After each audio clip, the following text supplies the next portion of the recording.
This page is a SEGA Saturn magazine cover from early 1997, highlighting the year-end software lineup. You can see the bold Saturn magazine title and a bunch of game titles listed as special features. Some of the big titles mentioned are Mobile Suit Gundam Side Story 2-1, To the End of a Galaxy, The King of Fighters 96, Samurai Showdown Bushido Retsuden, Enemy Zero, and Neon Genesis Evangelion. There's also Daytona USA Circuit Edition, Cyberbots, Manx TT Superbikes, and Sky Target listed. It also mentions Advanced World War, and a more obscure title called Daina Island. The cover also promotes Tomb Raider, Suikoden, Zero Yan Champ Doozy Typer, and Galaxy Fraulein Yuna Remix. Looking at the bottom, Virtua Cop 2, Shining the Holy Ark, Air's Adventure, Tactics Ogre, and Parodius are also featured. Dominating the cover image is a robot character wearing a kimono, which is pretty eye-catching. On the right side, it seems to be spotlighting Fighters Mega Mix and Scud Race, and there's something about a digital dance mix, and Nami Amuro. It also mentions Vipers vs. Virtua Fighter. It looks like a packed issue for early January 1997. This page is all about Daytona USA Circuit Edition for the Sega Saturn. It's an advert highlighting the game with a bunch of cool-looking race cars speeding towards you. The big and bold text clearly shouts Daytona USA Circuit Edition, and below that, in smaller text in Japanese, it mentions the release date is January 24, 97, and the price is 5,800 yen, also noting it's compatible with X-Band and A versus cable. The Sega Sports logo is clearly visible in the bottom right corner, cementing it's a Sega title. The bottom of the page has some smaller text blocks in Japanese, likely legal information and details about network play and hardware requirements. It seems like a straightforward ad focusing on the release of this updated Daytona USA game. This page continues the hype for Daytona USA Circuit Edition, boldly proclaiming, "is back." It emphasizes that this new release is an amped-up version of the original Daytona USA, boasting it's been improved and enhanced after a year and a half since the original game, now pushing speeds over 300 kilometers per hour. The page showcases dynamic in-game screenshots, highlighting the fast-paced racing action with cars like the iconic Hornet number 19. We can see the improved graphics and track design in these shots. The bottom section details game features like 2-player battles and car selection options, showing different cars like Hornet, Max, and Phoenix, with stats for acceleration, expert level, maple leaf, balance, and max speed. There are also 3 smaller screenshots demonstrating the gameplay from different perspectives and tracks. In the corner, a Sega Saturn Christmas campaign is advertised, mentioning presents and a campaign period from December 26, 1996 to January 15, 1997. The price is listed as 20,000 yen. The Sega Saturn console and controller are also pictured, further emphasizing this is a Saturn game. Overall, it's a strong advertisement, emphasizing the return and upgrades in Daytona USA Circuit Edition. This page is a promotional feature for Galaxy Fraulein Yuna Remix, heralding it as a remix debut work, with the tagline, "Newborn and powerful Yuna rampages in the galaxy." The page emphasizes graphical renewal and full-size animations for events, along with newly recorded voice acting from a cast, including Yuzuki Maya. It highlights that the game comprises 2 parts, adventure and battle, and comes bundled with a Yuna calendar as a bonus. The text introduces Yuna, a first-year high school student who's unexpectedly thrust into the limelight after winning the Galaxy Miss contest and debuting as an idol. It mentions she's known as the Light's holy savior and battles against the darkness. The page also provides a character profile for Yuna, stating she is a slightly clumsy high schooler who transforms into light battlesuit to fight against the darkness's holy lord, showcasing her incredible combat abilities and power. It advertises a special package edition with bonus items like Omake and a special Yuna binder, set to release on December 27th with a price of 6,800 yen. The bottom of the page shows the Hudson Soft logo and website information. The page uses vibrant imagery of Yuna and screenshots from the game to attract attention. This page is an advertisement for the Mika Akitaka Illust Works, a CG art collection book for Galaxy Fraulein Yuna. It's presented as a must-have item for Yuna fans, and features a collection of beautiful CG artwork by Mika Akitaka, highlighting the characters from the game. The advert showcases images of 13 characters, with names like Six Star's daughter, Locke's Daughter, and Dark Black Knight Rumi, among others. It's available for pre-order at a price of 4,220 yen, with a pre-order deadline of January 27th. The book is said to include character illustrations, a complete collection of illustrations, a voice actress corner, and a profile of Mika Akitaka. This is for SEGA Saturn software, and has a planned release date of February 25, 1997. The page details how to order using a postal money transfer and includes a sample form and contact information for Hudson Game Support. Lastly, there's a small promotion for Yume Access, a new phone information service for SEGA Saturn. This page is an advertisement for Terra Fantastica, a full-fledged fantasy simulation RPG for the SEGA Saturn. It features a prominent illustration of characters, including a knight on horseback, and includes screenshots showing gameplay and battle scenes. The game's story revolves around a protagonist named Direen, who has lost all his memories and must journey through a land ravaged by war to unravel a mystery and recover his past. The advert emphasizes the involvement of fantasy illustrator Akihiro Yamada and RPG designer Naoto Hiroka from Monolith Soft, describing the game as an epic historical drama unfolding in a mythical world. Terra Fantastica was newly released at a price of 5,800 yen in 1996 by Sega Enterprises for the Sega Saturn. The bottom of the page also mentions the Sega Saturn console's suggested retail price at 20,000 yen. This page is an advert for a Victor JVC product called the Game Selector. It's showcasing how easy it is to use, saying it's one-touch operation. Two surprised-looking guys, who seem to be the comedy duo Boomer, are featured holding controllers and exclaiming about it. One is saying, "Hey, everyone listen!" Even one Pakuzu's Game Center is using it. The other is shouting, "Game Selector is one-touch operation, what is this?" They're really playing up the simplicity.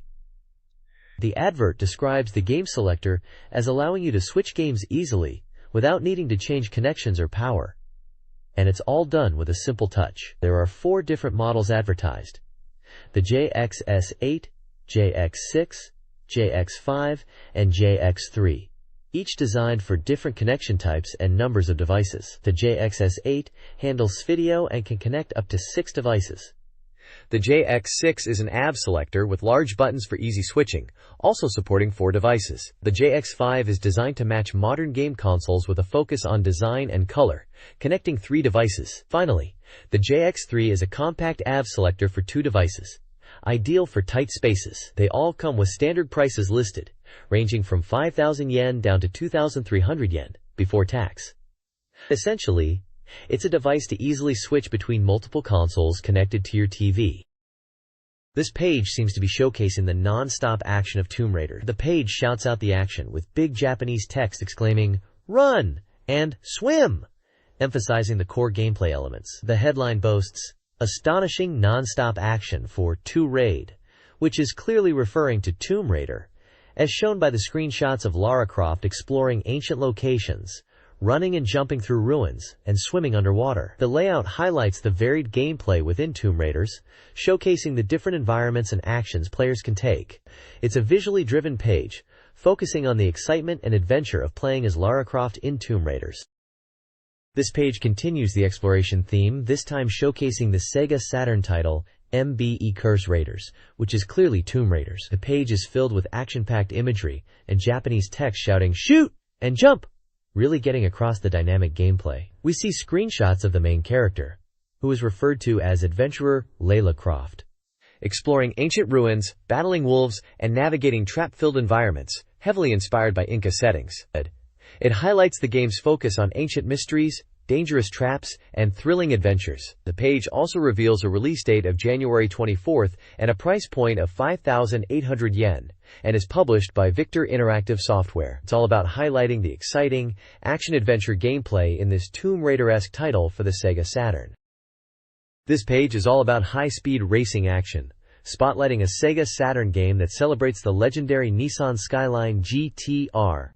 The tagline emphasizes reviving the fastest lineage and encourages players to run through the roads with the legendary GT-R. It seems to focus on classic Skyline GT-R models, like the Hakosuka and Kenmari, promising a drive simulation experience based on real car data, covering both the exterior and interior details, along with handling and engine performance.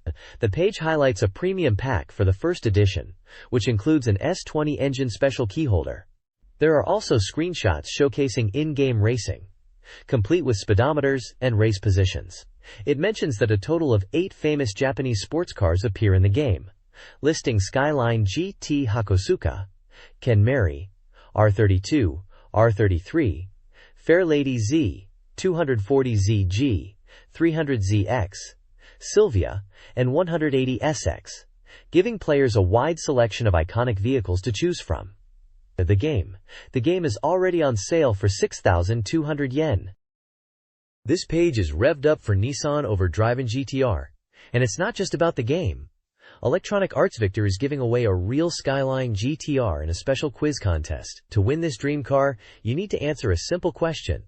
What's the full name of this authentic driving simulator? The quiz is asking for the 4 missing letters in Nissan Presents Hollow Circle Hollow Circle Hollow Circle Hollow Circle Driving GTR, with the answer practically spelled out as overdriven. To enter, all you need is a postcard, your answer, and some personal details. It reiterates that the game is a deep dive into realistic driving, featuring 8 iconic Nissan sports cars, from classic GTRs like the Hakosuka and Kenmari, right up to the 180SX and Fairlady Z. It's packed with features too, including replay options, multiple camera views, closed-circuit tracks, and open road courses. You can jump into time trials, go head-to-head in versus races, compete in tournaments, and even split the screen for 2-player action. For more info, check out the EAV website. This page is all about the thrill of horse racing, with winning Post-2 program 96. They're running a good review campaign to celebrate the game, and are holding the second winning Post Cup. It's a contest where players can compete against rivals nationwide by sending in a password via postcard. The grand prize is the prestigious legendary title, along with 100,000 yen, with runner-up prizes of 50,000 yen. There are also prizes worth 50,000 yen for 10 other entrants. The advert emphasizes that winning Post-2 is the pinnacle of horse racing simulation games, boasting new race schedule features and dramatic horse racing experiences. It's currently selling for 6,800 yen, and a hyper guidebook is also available for dedicated players. Below, they're advertising special game bundles for the holidays, including the Hideyoshi/Nobunaga set, featuring the historical strategy games Rise to Power 2, and Nobunaga's Ambition, Lord of Darkness. This set is priced at a special 12,800 yen, a discount from the regular combined price of 17,600 yen, making it a perfect choice for some historical strategy gaming during the year-end and New Year holidays. This page is showcasing Koei's strong lineup of historical simulation strategy games for the Sega Saturn. Featured prominently are Suikoden, known in Japan as Water Margin, Oath of Heaven, which is out today, promising to bring the classic PC strategy experience to Saturn, where players must lead heroes to overthrow oppression. Also advertised is Romance of the Three Kingdoms 2i Returns, slated for release at the end of January, boasting upgraded 3D graphics and an orchestral soundtrack. Romance of the Three Kingdoms Vi is also spotlighted as a critically acclaimed title in the series, emphasizing its in-depth strategic gameplay. Below, you'll find a categorized list showcasing a wide range of Koei titles, spanning historical simulations like Romance of the Three Kingdoms IV and Uncharted Waters 2, WW2 strategy games, recreation games, venture games, mystery titles, romance games, new entertainment, and business simulation games, offering a diverse selection at various price points. It's a great overview of Koei's offerings for Saturn players. This page showcases NBA Jam Extreme for the Sega Saturn and PlayStation. It's a vibrant, action-packed page dominated by the game's logo and dynamic in-game screenshots. It highlights the over-the-top, arcade-style basketball gameplay the series is known for. The advert also mentions a release date of February 28, 1997, and a price of 5,800 yen for the Saturn version of the game. The overall impression is that of a fast-paced, exciting sports title coming to both Saturn and PlayStation platforms. This page is all about Hypersecurities S, which seems to be a new game from Victor Interactive Software for the Sega Saturn. It's advertised as a high-tension, beautiful girl police adventure game. The page is dominated by images of the game's 3 main characters, all looking like attractive young women in police-style uniforms. They are armed with a baton, a handgun, and a camera, suggesting a mix of action and investigation. There's a list of voice actors for each character, which includes names like Na, Na, Na, and so it sounds like a character-driven game with a focus on voice acting, typical for these kinds of games. The game is slated for release on January 24th, 1997, and it's priced at 6,800 yen. There are also mentions of related media, including a novel version coming out on January 8th, a manga serialization in Card Getter magazine in December, and a radio drama CD adaptation in FM Tokyo.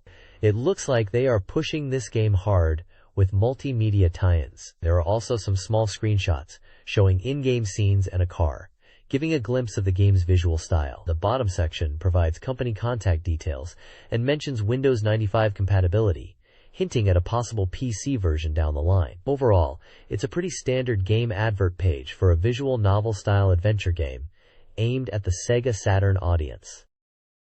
The next page introduces Cube Battler, Story of Shao, advertised as a digital battle animation game. The page is filled with dynamic anime characters and cube-shaped panels, showcasing in-game scenes.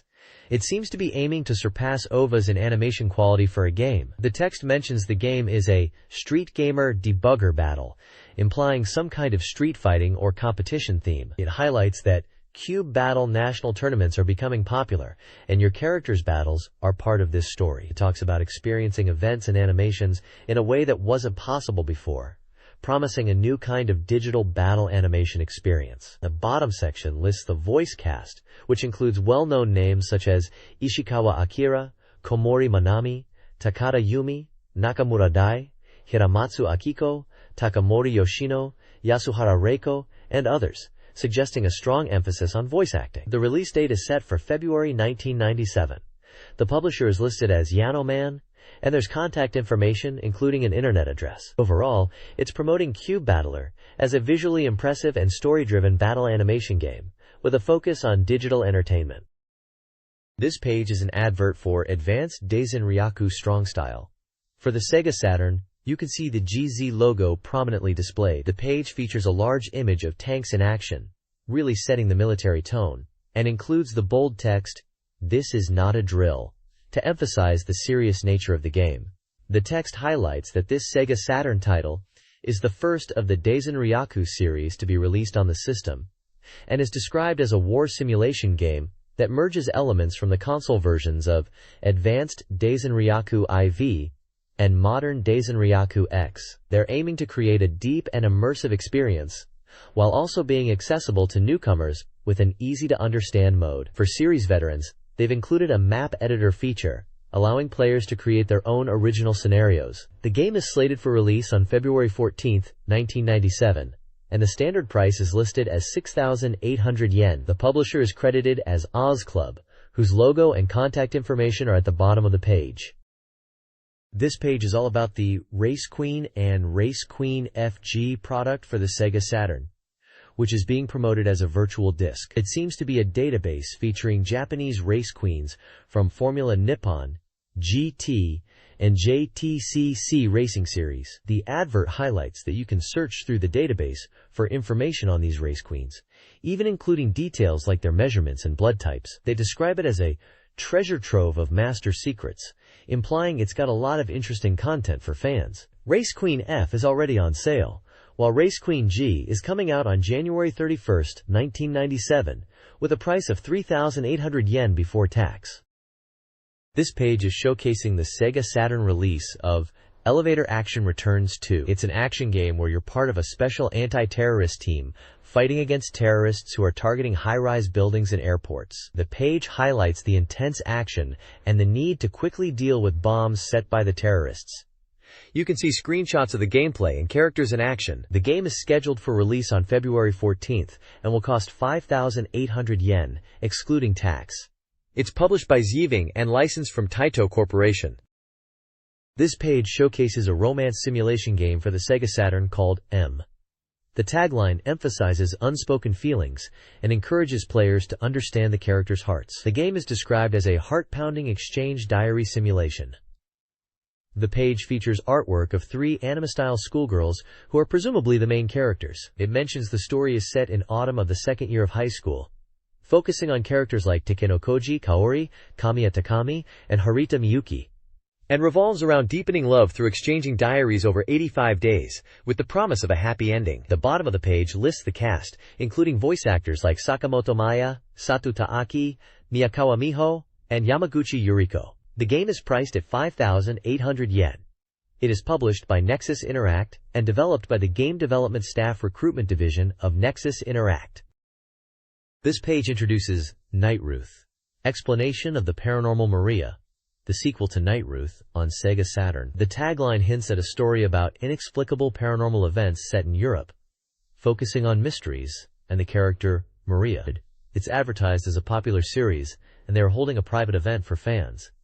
The game is priced at 5,800 yen. They're highlighting a luxurious voice cast lineup, featuring names like Miyauchi Yuko, Wakamoto Norio, Ueda Kana, Origasa Aiko, led by Ishizuka Unsho, and others. Additionally, there's a Making of Nightruth 2 voice selection, MPEG video disc being sold for 2,480 yen, featuring voice actors from Nightruth Maria. This page presents a visually striking collage of anime-style artwork featuring various young women. The central text, Innocence, Beauty, Insanity, appears to be a thematic title or tagline, possibly setting the mood or tone for related content. The images themselves depict a range of emotions and situations, from seemingly vulnerable and innocent poses to more suggestive or intense scenes. It's a visually driven page, perhaps meant to evoke a certain feeling or represent themes explored in the magazine, potentially relating to the Nightruth series mentioned on the previous page, given the thematic overlap and suggestive nature of the imagery. There are no game titles explicitly mentioned on this page itself, making it seem like a more artistic or thematic spread rather than a direct game advertisement. This page is a vibrant advert for the game Even Burst Error. It highlights the game as a chase-type bizarre killer and a forbidden psychothriller. The tagline asks, "What is the truth of horror that the multi-site system reveals?" It's described as a multi-site adventure game coming out on January 24, 1997, and priced at 7,800 yen. The advert mentions it's a 4 Candelas room set. The bottom section promotes a special character setting collection as a first-run limited edition for 150,000 copies, available for pre-order, and comes with a 4-color, 16-page booklet. The page uses a collage of suggestive anime images of young women to promote the game, which seems to be an adult-themed mystery or thriller adventure. This page is an advertisement for Yoyogi Animation Academy, promoting their game development courses. It features Jackie Chan prominently, referring to a Final Project Jackie Chan special presentation. The Academy emphasizes developing excellent game sense and boasts a 98.62% employment rate for graduates in related fields. They are advertising new courses in game design, game character animation, game sound direction, and junior novels. The ad lists several other courses available at the Academy, such as anime creation, CG animation, digital painting, manga creation, and voice acting, indicating a broad media arts focus. They highlight the benefits of attending, including developing natural talent, guaranteed qualifications, 24-hour practice spaces, health and medical consultation, and financial support. They are also offering free auditions for new voice actors and talents. The advert provides contact information for applications and inquiries. This page is all about SEGA Saturn magazine itself, letting everyone know it's going weekly from January 31st. It's saying, every Friday is something to look forward to, which is cool. They're showing off a bunch of recent covers to give you an idea of what to expect. Looking at the covers, it seems like they are covering big Saturn titles like Enemy Zero, Fighters Megamix, and what looks like Panzer Dragoon 2 maybe? One cover mentions Saturn RP Genetti 6, so they were really into role-playing games back then. There's also something about Digital Dance Mix and Nami Amuro, which must be related to a music game or feature. She was huge back then. They're also highlighting Virtua Fighter 3 and Christmas Nights on some of the covers. It's basically a big hype page for the magazine itself. Becoming a weekly must-read for Saturn fans, looks like they're really pushing the must-have games and news for the system. SoftBank, the publisher of SEGA Saturn magazine, is releasing several new game guides and fan books. The Riglord Saga 2 Perfect Guide, 1100 yen, offers detailed maps, battle tactics, skill combinations, and developer insights. Virtua Cop 2 Killer Manual, 1100 yen, coming in January, features character info, stage maps, strategies, and AB2 poster. The Panzer Dragoon OVA Fanbook, 2,200 yen, covers the OVA adaptation with character details, interviews, and story information. Additional titles include guides for games like Virtual On and Super Mario 64, and setting material collections for series such as Sakura Wars and even Burst Error, with prices listed for all items. This page is advertising 2 Sakura Wars books from SoftBank. The first is the Sakura Wars Setting Material Collection, a large volume gathering all aspects of the game. It boasts a wealth of development materials, including original artwork, design documents, and interviews with the team. The book promises to reveal secrets and background information on the world, characters, and mecha of Sakura Wars, covering everything from the Imperial Opera Troupe to the Black Demon Society. It even includes bonus items like a poster and papercraft cutouts of costumes. This book is priced at 2,000 yen. The second book is the Sakura Wars Secret File Photo CD Maniac Collection Volume 1. This one is presented as a Crydrom-based companion, focusing on in-game visuals and character data that couldn't be included directly in the game itself. It's described as containing a large volume of character graphics and CG illustrations, suggesting it's a visual archive of the game's assets. This secret file is priced at 1,480 yen and is compatible with SEGA Saturn, Windows, Macintosh, 3DO, and PCFX. This page is the contents page for SEGA Saturn Magazine Volume 1 from January 17, 1997. It highlights a special report starting on page 38. The magazine features a variety of games across different genres. For fighting game fans, there's Fighters Megamix and the King of Fighters 96. Gundam fans get Mobile Suit, Gundam Side Story 2, The Tormentors. RPG fans can look forward to articles on Samurai Showdown RPG and Enemy Zero, as well as Far East of Eden, The Apocalypse IV. There's also coverage of Neon Genesis Evangelion Second Impression. Racing games are represented with Magical Hoppers and Manx TT Superbike, Daytona USA Circuit Edition, and Sky Target alongside Die Hard Arcade. For mech action, there's Cyberbots and Advanced World War, The Fall of the Millennium Empire. Strategy fans have Quo Vadis 2, and shoot 'em up fans will find Terradiver. Other titles mentioned include The Game Creation Tool, Falling Game Designer, Sukutepan, Cleopatra Fortune, Dinah Hart Aaron, and My Dream on Air ga Matenakute. The page also has a preview of Digital Dance Mix Nami Amuro for Scud Race, featured in the AM2 Research Institute Express Neo section on page 216. There's an image of a red-haired anime girl on the right side of the page. This page is packed with SEGA Saturn news. We've got the new release title section, showcasing a bunch of fresh games like the audio adventure Voice Fantasia, the naval battle game, New Ocean Battleship, and action titles like Return Fire, Doom, and NBA Jam Extreme. It looks like adventure fans are covered too, with Angelique in the Mysterious Country and Digital Angel. Next up is Coming Soon Soft, which gives us a peek at upcoming games like Grid Runner, Tomb Raider, and the popular Sakura Wars. There's also titles like Water Margin Legend and Blast Wind coming soon. Then we have the SEGA Saturn Soft Complete Guide, which seems to be diving deep into games already out, mentioning titles like Virtua Cop 2 and Shining the Holy Ark. It also mentions event reports from Sega AM1 and AM3 research, including a report on Sega Ski Super Jig, and a feature about character creation focusing on someone called Yutaka Kaoru. Over on the right, the Game Index acts as a directory, listing a huge number of games with their page numbers,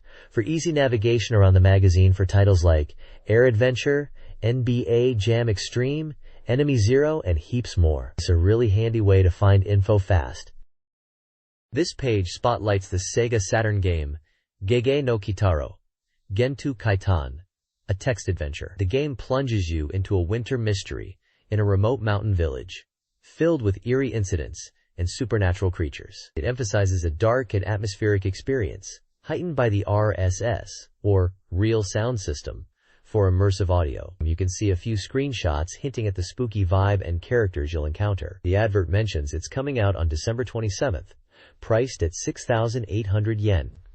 There's also a campaign running where lucky buyers can win an Estelle PHS phone or SEGA Saturn software. It looks like a creepy and atmospheric adventure for Saturn owners, just in time for the holidays. This page is a full-page advert for the SEGA Saturn game, Ultraman, Legend of the Giants of Light. It's proclaimed as a Millennium Great Destruction battle, and is already now on sale. The game pits the Ultraman brothers against a massive monster army in 3D polygon battle stages, promising to bring the excitement of the TV series to your console. It even boasts an expansion room cartridge for enhanced gameplay. The advert highlights a large cast of playable characters, listing Ultraman, Ultra 7, Ultraman Jack, Ultraman Ace, Ultraman Taro, and a bunch of iconic monsters like Gamora, Alien Temperer, Alien Metron, Bemstar, Red King, Ace Killer, King Joe, Zeton, and Baltan. There's also an Ultraman Tiga campaign running, where you can win prizes like a Guts Team Jumper, an Ultraman Tiga transformation suit, and an Ultraman Tiga cap. The game is a 12-player fighting action title on Crodrom, requiring a 16 meters cartridge, and is priced at 7,800 yen. You can see screenshots showcasing the in-game battles and city and graveyard environments. It really emphasizes a big, impactful Ultraman battle experience, just like you see on TV. SEGA and NTT are collaborating on the SS Phoenix, a home TV phone system for the Saturn, allowing video calls via ISDN lines, a camera, and a microphone. This system, costing around 30,000 yen, is slated for a summer release and targets applications including video games, education, and business. Another highlight is Welcome to IFUL Home, a software enabling virtual tours of model homes directly on the Saturn. Users can explore digital houses, view layouts, and access detailed floor plans.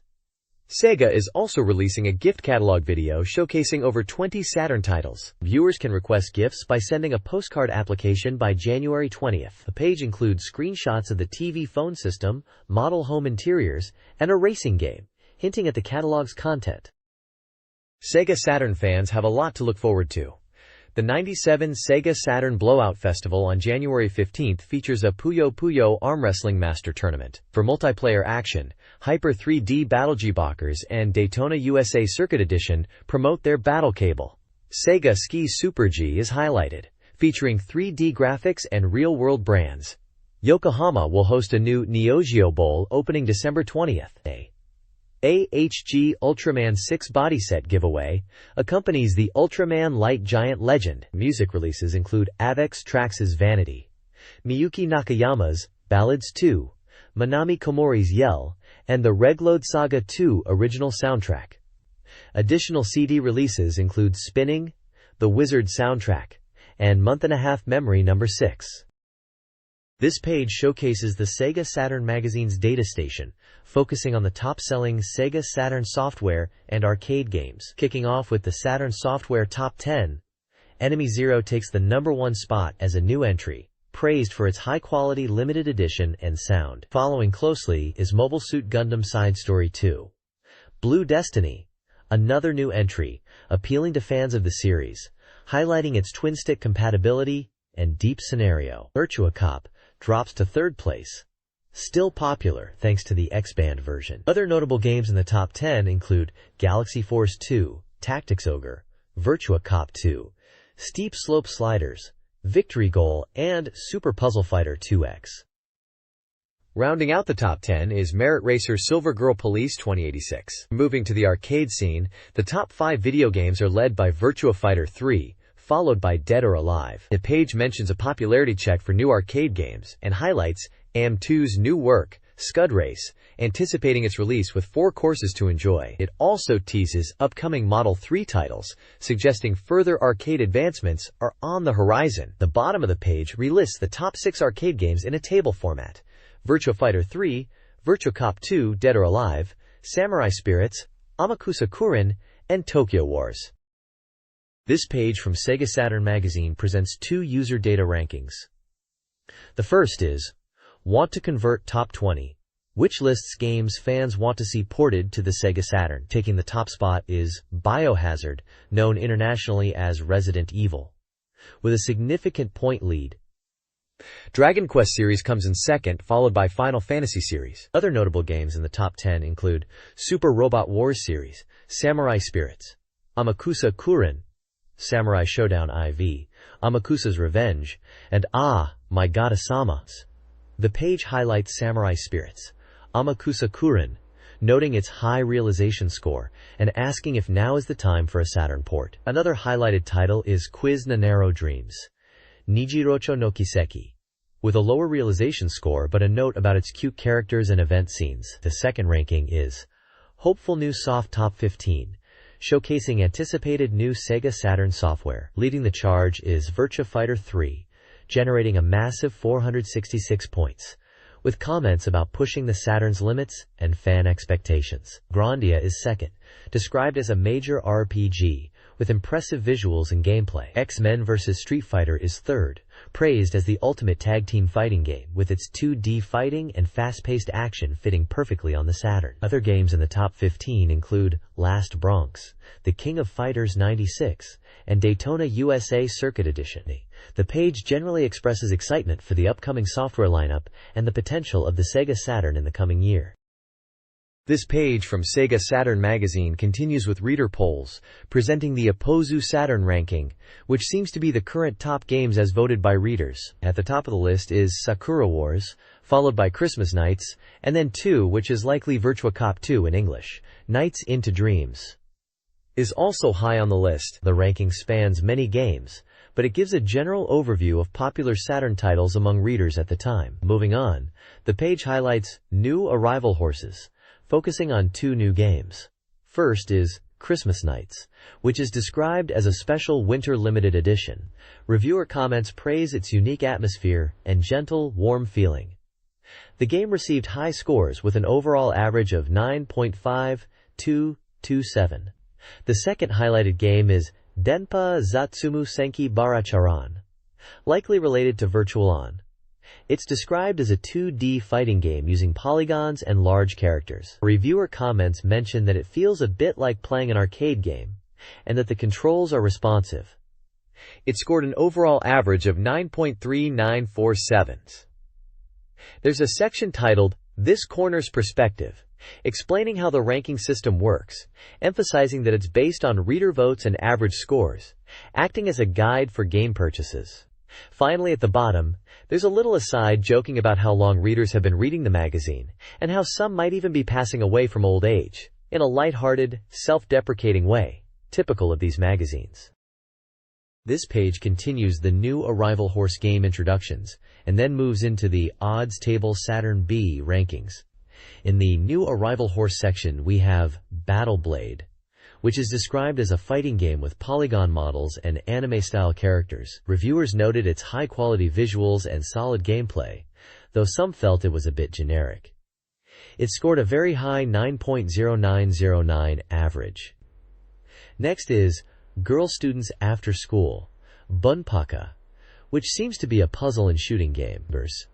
The reviewers thought it had a unique system and was interesting, although perhaps a bit difficult to understand initially. It received an average score of 8.2727. Lastly, Hyperduel is featured, a side-scrolling shooting game. It's highlighted for its fast-paced and stylish shooting action. Reviewers praised its intense shooting and stage design, giving it an impressive 8.1818 average score. Moving to the Odds Table Saturn B, it seems to be a continuation of the reader popularity ranking from the previous page, presenting a very long list of Saturn games and their average scores as voted by readers. Games like Fede Mission, Enemy of Justice, Handmade Panzer Perfect Collection, Didno Shokutaku, Terra Phantoms, and many others are listed with their respective scores and genres. It's a massive list showing a wide range of Saturn titles that readers are enjoying, covering various genres from action and adventure to puzzle and RPGs. This table seems to be giving players a comprehensive overview of popular Saturn games based on reader feedback. This page reviews several new SEGA Saturn game introductions. Girls Panic, a dress break puzzle game, received a 7.7, praised for visuals and gameplay but criticized for originality. Mahjong Tournament Special 2, a mahjong game with interactive story elements, scored 7.1428, with enjoyable dialogue but slow pacing. Purikura Great Strategy, a simple action game, earned a 6.6, highlighting nostalgic feel but lacking depth. Heartbeat Scramble, an adventure game with cute girls, scored 3.875, appealing to genre fans but criticized for simple gameplay. The page also contains a reader-ranked list of Saturn games, odds table Saturn C, and a section on next year's predictions, discussing upcoming games and the console's future, including potential graphical advancements and new genres. This page reviews SEGA Saturn games and accessories. The review section covers 4 titles. Enemy Zero, adventure game, is praised for its immersive atmosphere, but criticized for its controls. Tactics Ogre, strategy RPG, is lauded for its depth and scenario. Jitsuryoku Shibari, Parodius Forever With Me, shooting game, is noted for its fun gameplay and scoring system. Super Puzzle Fighter 2X is recommended for its accessible yet deep puzzle mechanics. The page also features an odds table, ranking popular SEGA Saturn peripherals based on reader votes. Furthermore, next year's new products teases new Saturn network products and peripherals. A reader contest is announced, offering prizes like power memory, wireless controller sets, and software. This month's special presents include controller sets.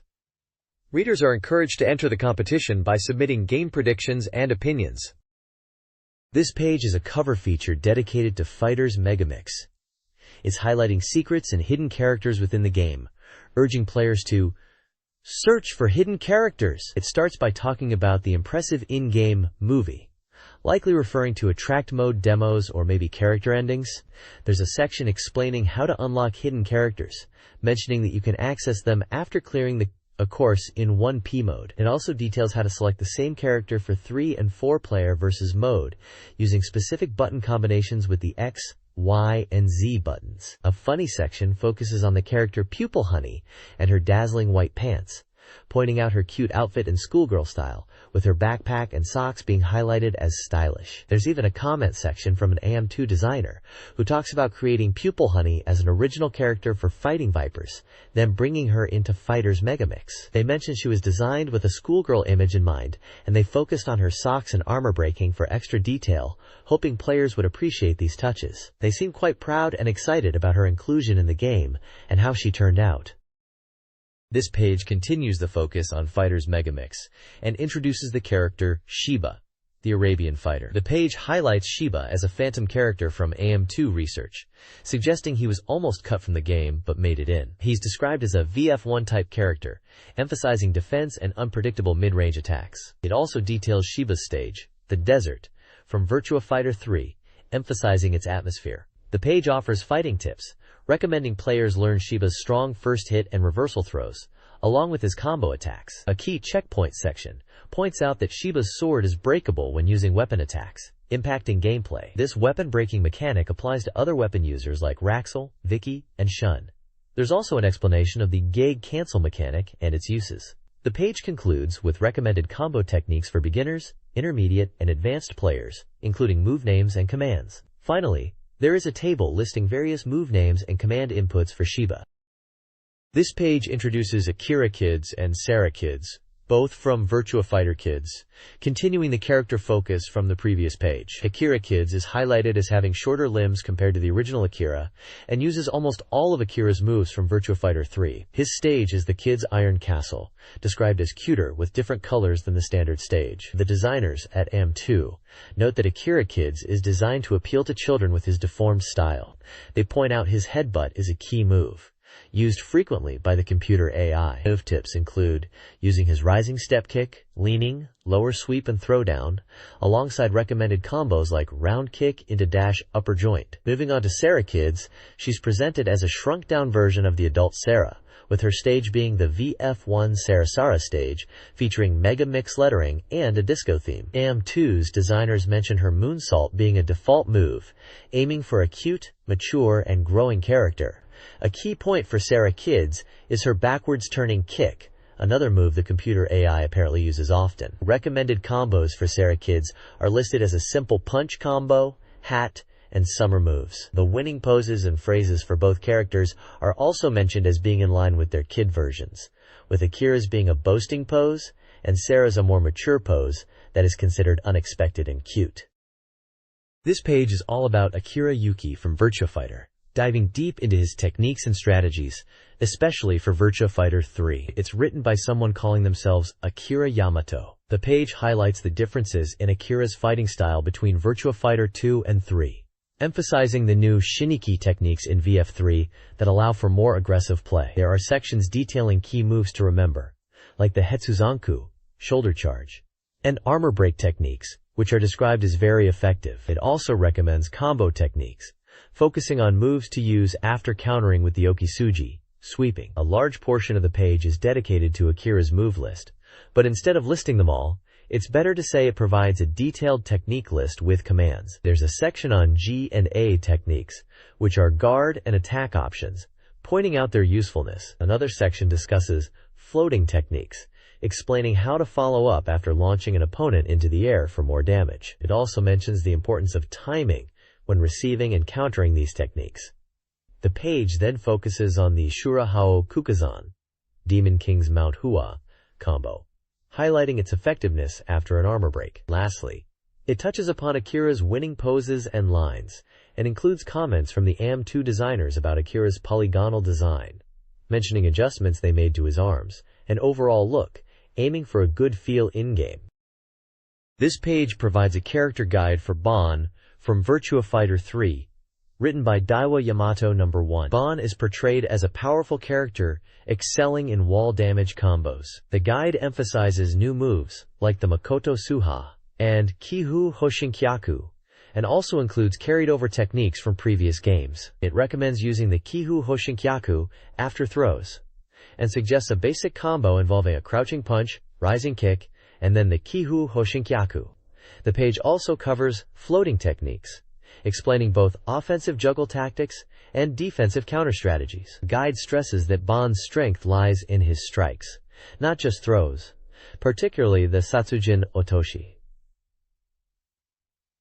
The text concludes with details on his winning poses and lines, and a comment from the AM2 designers regarding Bon's unique 2P color scheme. This guide focuses on Sarah Bryant, a technical character in Virtua Fighter, emphasizing her punch and elbow strike fighting style. It details key techniques like Pishita take, counterattacking after blocking, and new moves like turn rising kick and the combination rising kick armor breaking technique. The guide recommends combo strategies, starting with low and mid kicks, followed by moves like the somersault kick. It highlights the importance of chase attacks after launching opponents, suggesting moves like dragon smash cannon and knee kick. Advanced techniques like shumpu, canceling the double spin kick, are also discussed. Ultimately, this guide aims to provide strategic advice and key moves to help players master Sarah Bryant's combos and fighting style. This page focuses on Honey from Fighting Vipers 2, showcasing her as a cosplay gorgeous character. The article mentions that her fighting style has evolved, with new techniques added alongside her costume changes. It emphasizes that while the variations in fighting might not have increased drastically, the core gameplay remains enjoyable, with thrusting attacks, throws, and basic hits being fundamental. There's a section highlighting signature moves for Honey, praising the Honey Dit for its effectiveness, especially as it was considered a vital and powerful move from the Saturn version. Other notable new moves include the Chain Reaction, PPP plus K, described as a cat scratch that transitions into an armor-breaking move, and the Throw Twister, which is a throw utilizing the opponent's posture. The article also details moves like Double Low Kick, Talking Cat Heel, and another variation of Honey Dit. The page gives advice on floating techniques, recommending to initiate with a cat upper or jackknife kick, with the cat upper being favored for its speed. It suggests following up floating attacks with an aerial rush or a combo into cat kick. Lastly, it briefly touches on other new techniques, indicating there are more moves to explore, with a final comment mentioning that the new moves further enhance Honey's abilities.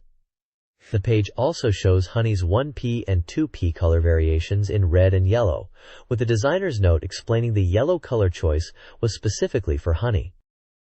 This page is dedicated to Pai-chan from Virtua Fighter 2, describing her as a technical character who uses various techniques. The article highlights her signature moves, emphasizing the importance of high kicks as armor-breaking techniques. It mentions high kick, armor-destroying kick, guard and attack technique, and throw moves as key techniques players should master. The page also gives advice on utilizing floating techniques effectively, suggesting initiating combos with moves like the Thunder Palm or Uppercut Palm Strike to get opponents airborne, and then following up with aerial rushes or the Swallow Kick. There's a section on recommended consecutive techniques, advising players to use diverse floating techniques and to be mindful of timing for moves like guard attacks. The page includes a table listing various moves with their commands, showcasing the wide range of pace techniques. The bottom section reinforces the idea of using a variety of floating techniques and recommends moves like the floating double palm and uppercut palm strike for initiating these combos. This page showcases Raxel from Fighters Megamix, and it's presented in a really cool way, as if written by Raxel himself. It's all about understanding his fighting style and how to get the most out of him in the game. The article talks about his key moves, especially those using his guitar, which is a big part of his unique style. It points out some must-remember inherent techniques and provides recommended continuous techniques to help you string together combos. There's a whole section on floating techniques and how to follow them up effectively to really dominate opponents in the air. They even have a checkpoint section highlighting the best ways to utilize these floating moves. You'll find move lists with command input so you can learn all his attacks. The AM2 Research Department section gives a quick peek into the character's design and color choices, while another part shows off Raxel's winning pose and victory taunts. Overall, this page is a great guide to mastering Raxel and his guitar smashing style in Fighters Megamix. This page is a comprehensive guide to mastering Jackie Bryant from Virtua Fighter 3 in Fighters Megamix. It highlights Jackie's technical fighting style, emphasizing combo attacks targeting mid and low levels, and the versatility of his somersault kick. The guide recommends using chip damage and specific combos, like the lightning kick, to wear down opponents. Detailed breakdowns of continuous techniques such as elbow knuckle and sadistic sticking are provided. The guide also covers floating techniques, victory poses, and lines. A section explores the design evolution of Jackie between Virtua Fighter 2 and 3. The page concludes with extensive move lists and a nod to the tornado kick from the original Virtua Fighter. Overall, the page offers a deep dive into Jackie's moveset and strategy for players.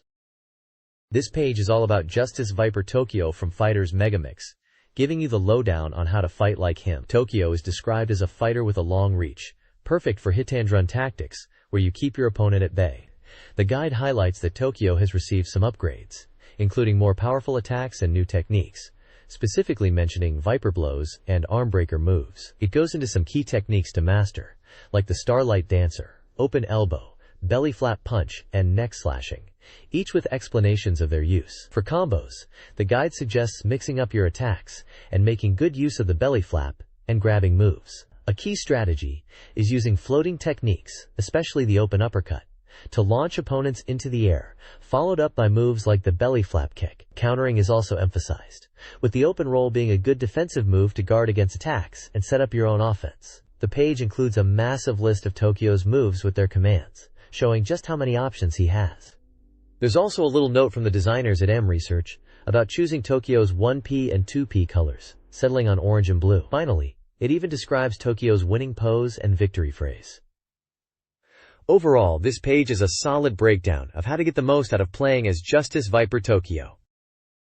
This page shines the spotlight on Kagemaru from Fighters Megamix and dives deep into mastering his unique fighting style, the Hagakuryu Jujutsu. The reviewer mentions that Kagemaru feels different from his Virtua Fighter 3 counterpart, particularly noting the importance of the shadow falling drop technique. The guide emphasizes key moves like the Thunder Dragon Flying Body Kick for breaking through enemy armor, and also details how to effectively use the Shadow Falling Drop after guarding attacks, turning defense into offense. There's also a section on launching opponents into the air with floating techniques and following up with the Shadow Falling Drop for maximum damage. The page gives tips on using basic combos, focusing on speed, and exploiting openings in your opponent's guard. A more advanced technique is also covered, which involves capitalizing on the bounce after a Shadow Falling Drop to continue the offensive pressure. Like the Tokyo page, this one also includes designer notes about Kagemaru's 1P and 2P color choices, opting for green and purple this time.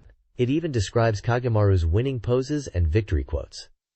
Finally, there are extensive tables listing Kagemaru's moves and their commands for all you combo masters out there. This page shines the spotlight on Sanjiman from Fighters Megamix, another unique character in the game. The page calls him Mad Rider Sanjiman, and highlights his boost kick and powerful throws as key aspects of his fighting style. It mentions that Sanjiman is an original character from Fighters Megamix, not present in Fighting Vipers, but he incorporates elements from that game. There are sections detailing Sanjiman's special moves, like the Sea Lion Hug and Full Face Crash, along with descriptions of their effects. The guide also features recommended continuous moves and boost kick combos, explaining how to cancel moves and chain attacks together effectively. The page includes a checkpoint section about floating techniques and responses, specifically mentioning the jackknife throw and round-trip hammer throw, and strategies for using them in conjunction with a fusion generator punch when the opponent is cornered. Like the previous page, there are designer notes about the 1P and 2P color variations for Sanjiman, and also descriptions of his winning poses and victory quotes. Finally, there are comprehensive tables listing Sanjiman's various moves and their corresponding command inputs for players to master his full move set. The page ends by emphasizing Sanjiman's Sea Lion Hug technique as a powerful grab that can steal a significant amount of the opponent's stamina. This page introduces Wolf Hawkfield, the wrestler from Virtua Fighter. It highlights his powerful throws and grappling techniques, emphasizing the importance of close-range combat for Wolf players. The page details key special moves, like the Grizzly Lariat and Armor Break, explaining their uses in offense and defense, and provides tips on when to use guard and attack techniques. There's a checkpoint section focusing on floating techniques, suggesting players use short shoulder moves to lift opponents and follow up with moves like the reverse sledgehammer or giant swing. The designer notes discuss the 1P and 2P color variations for Wolf and his winning poses, mentioning they are adjusted from the arcade version of Virtua Fighter 2 to match the Sega Saturn's color palette.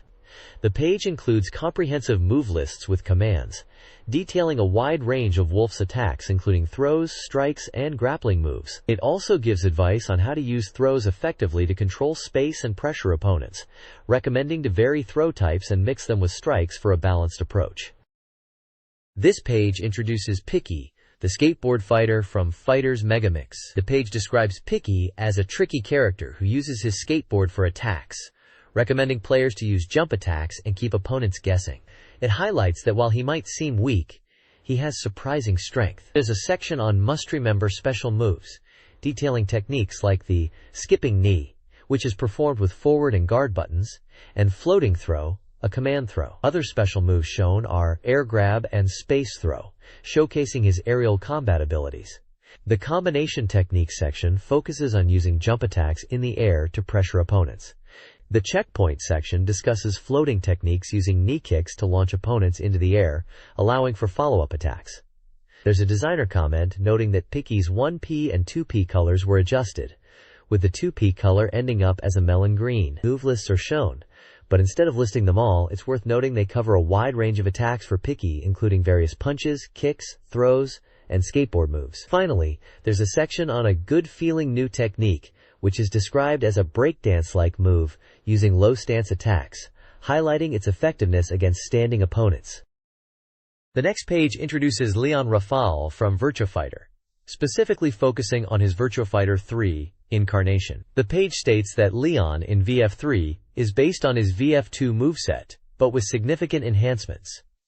It encourages players to master his diverse techniques. There's a section titled Must Remember Special Moves, highlighting techniques like Een Daken and Armor Break technique, which is described as a long-reach attack effective against guarding opponents. A section on guard and attack techniques advises using normal guard breaks and emphasizes counterattacks. Floating technique and response explains the basic floating technique involves hitting opponents into the air and then following up. The page recommends using knee attacks to initiate floating, and then transitioning to aerial combos. The chase attack various section mentions that in Virtua Fighter 3, many chase attacks are possible after knocking down an opponent, even more so in Fighters Megamix. It encourages players to explore and find their own chase attack strategies using dashes, jump attacks, and ground attacks. Move lists are present, showing various throws, strikes, and special moves with command inputs but are not detailed here.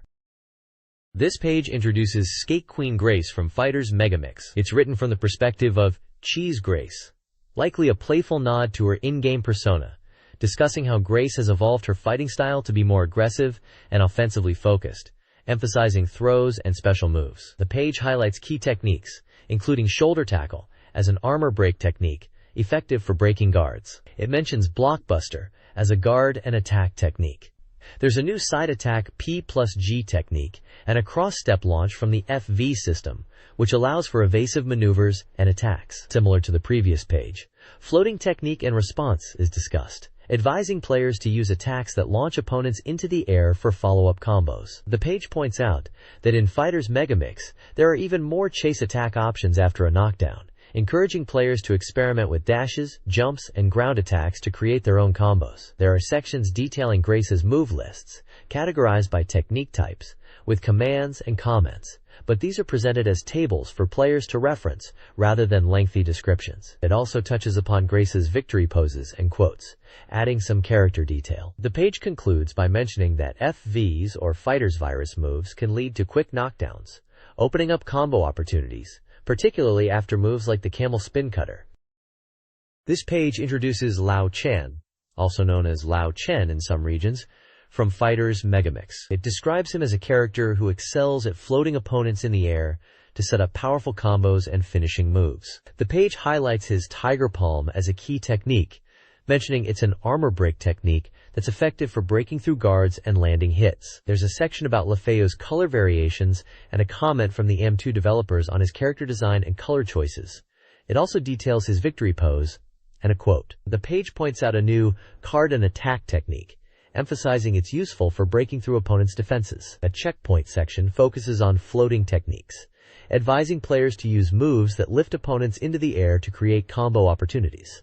Similar to Grace on the previous page, it encourages players to follow up with chase attacks after knockdowns, using dashes, jumps, and ground attacks. The page also details a standing dash revival technique, highlighting its effectiveness from VF2 days, but also noting it's still viable in Megamix. The page includes move lists presented in tables, showing commands and comments for each technique. This page is all about Jane from Fighter's Megamix. She is described as a power fighter who relies on strong armored techniques and power smashes, requiring precise timing to use effectively. The reviewer notes her weaknesses are somewhat mitigated by new techniques, making her a solid character overall. There are sections detailing her color variations and a comment from the AM2 developers about her design. Also showcased is Jane's winning pose and a victory quote. The page highlights a new technique called nail hold drop and smash hook combo, emphasizing their usefulness in combat. It also advises players to master Jane's rising upper as a key move, as it's crucial for setting up combos in Fighter's Megamix. A checkpoint section focuses on floating techniques, suggesting players use moves that lift opponents into the air, then follow up with attacks like two-supper or tornado punch for big damage. The page includes tables listing Jane's movesets with commands and comments for each move, categorized into different types of attacks. This page focuses on Jeffrey McWild from Virtua Fighter 3. The article, penned by Suzuki Taro, describes Jeffrey as a powerful throw-focused character who can also deliver strong strikes. It suggests that while his striking isn't weak, throws are his most potent weapon. The guide highlights 3 key moves to master. Firstly, the Rising Hammer, which is a delayed but powerful attack. Secondly, the Armor Break Throw, which deals heavy damage and breaks guards. And lastly, the Kenka Kick, a quick and far-reaching move, good for poking and interrupting opponents, and also for counterattacking. The article advises players to start combos with throws, to make the most of Jeffrey's grappling prowess. In a checkpoint section about floating techniques, it explains that while throws are crucial, using moves that launch opponents into the air, like Kenka Upper, is also effective for setting up further attacks. It warns against recklessly chasing opponents, suggesting a patient approach to ground control and waiting for openings to throw. There's a breakdown of Jeffrey's move list, categorized for different attack types, but it's a pretty extensive table detailing all his commands. Finally, the page also touches upon the ducking blow technique, noting that in Virtua Fighter 3, it's slower compared to previous versions, but can be very effective when used against downed opponents, adding a grounded attack option to his arsenal. The page includes screenshots of Jeffrey in action and showcasing his different color palettes. Kuma-chan, a character from Fighter's Megamix, is a deceptively strong fighter. Created by Kuma 2001, He is ideal for players who enjoy unconventional characters and strategic play. His moves are simple but have depth, requiring practice to master. Key techniques include the Ox Stack and Armor Break Throw, plus the Kick 2001 and Guard counters. Recommended combos include Good Night and Headbutt, or Hamachan and Happy Bear Bear. Kumachan has distinct color variations, victory celebrations, and losing animations. New punch combos, like PPPPPP and Pokapo Bon Bon Bon, are effective and easy to learn. Kumachan excels at launching opponents, utilizing Salmon Hunting and Punch 2001 for air combos. Jump attacks, such as Butts Thesifier and Kumachan 45, also provide surprising offensive options.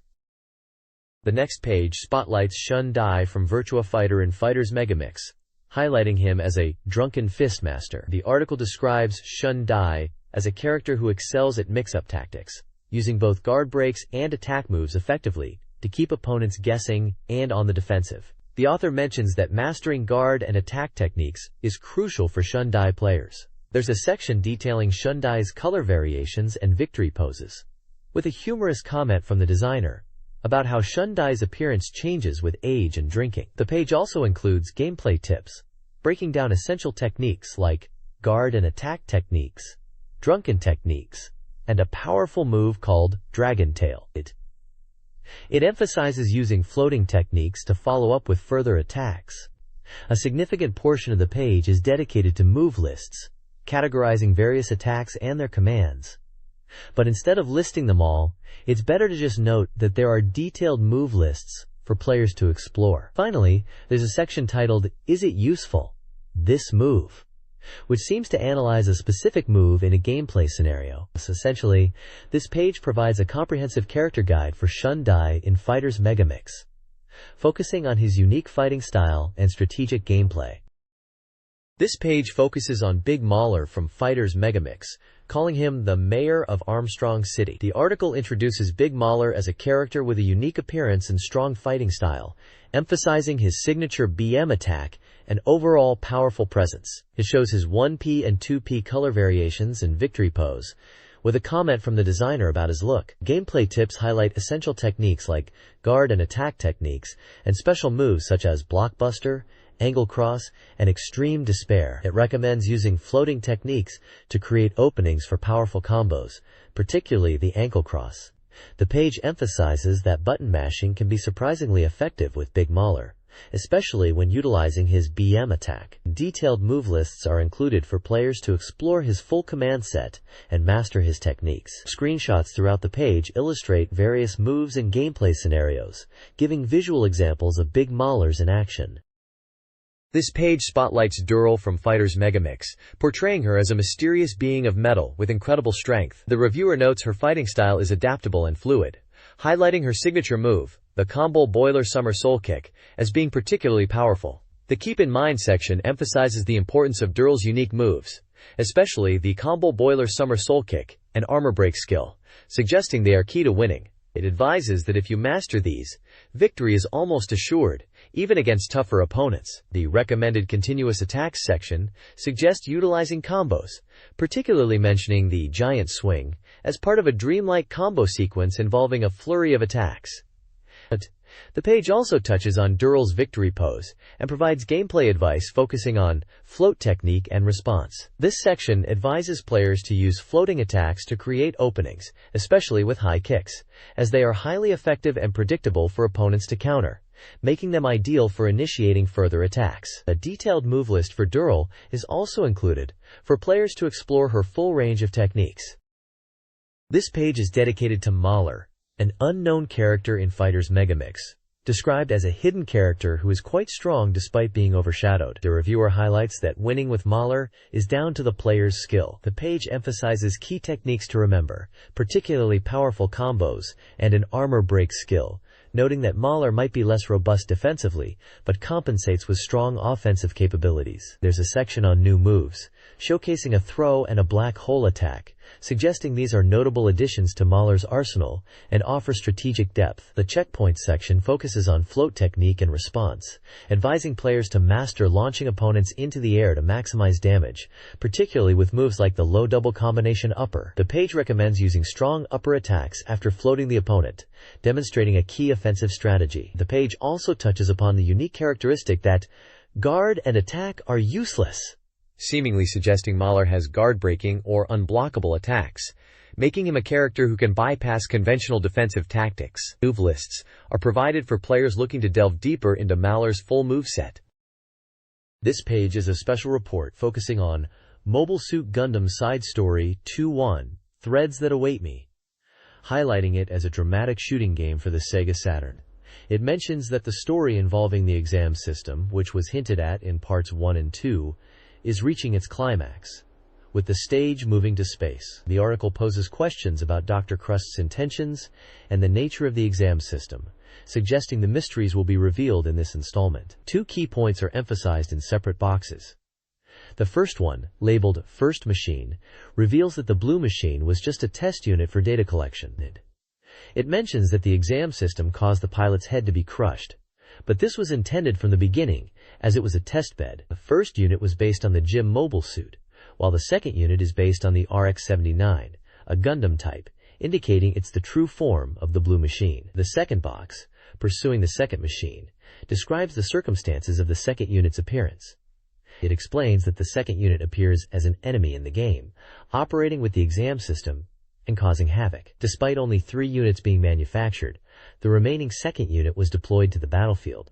It suggests that the pale coloring of the second unit might be due to the pilot's preferences rather than a purely functional reason, implying a deeper, perhaps more personal story element. This page delves deeper into the gameplay mechanics of Mobile Suit Gundam Side Story 2-1, To the End of the Universe, highlighting the innovative vertical 2-layer space concept. It explains that the game introduces battles in space with 2 distinct vertical layers. The developers were initially concerned about how this vertical space would be represented and controlled, but they successfully implemented a system that maintains the series' 360 degrees battle feel.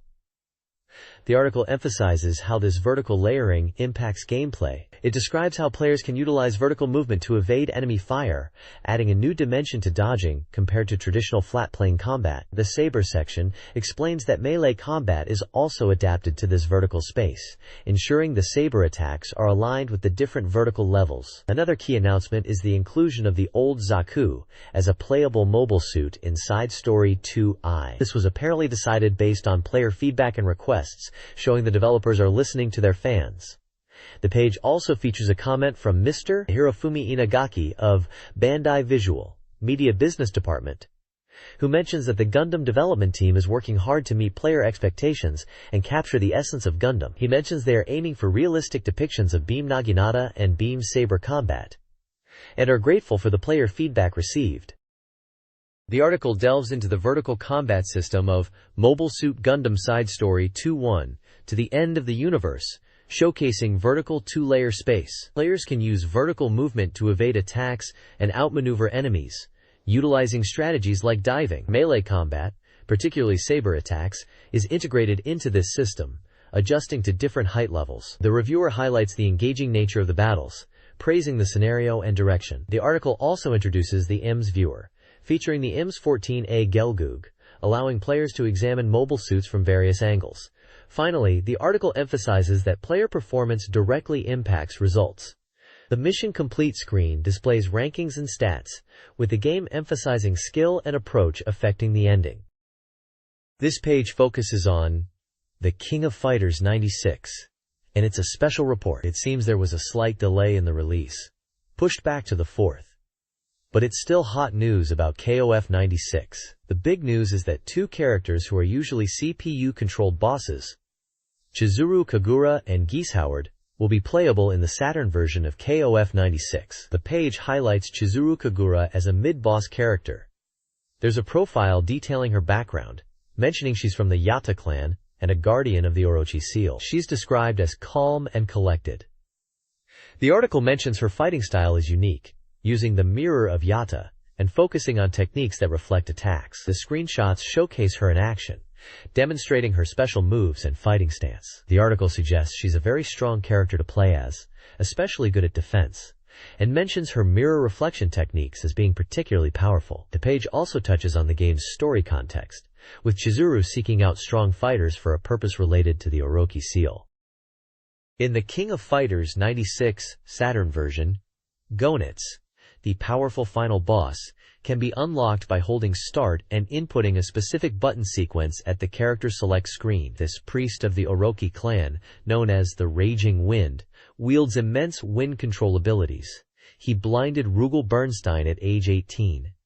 Gornitz's profile reveals he's 41, born July 20th, and enjoys rock climbing and mushroom dishes. His signature move involves creating a controllable tornado, with the phrase, "Is that all?" He also uses wind-based movement techniques, although their direct attack power is limited.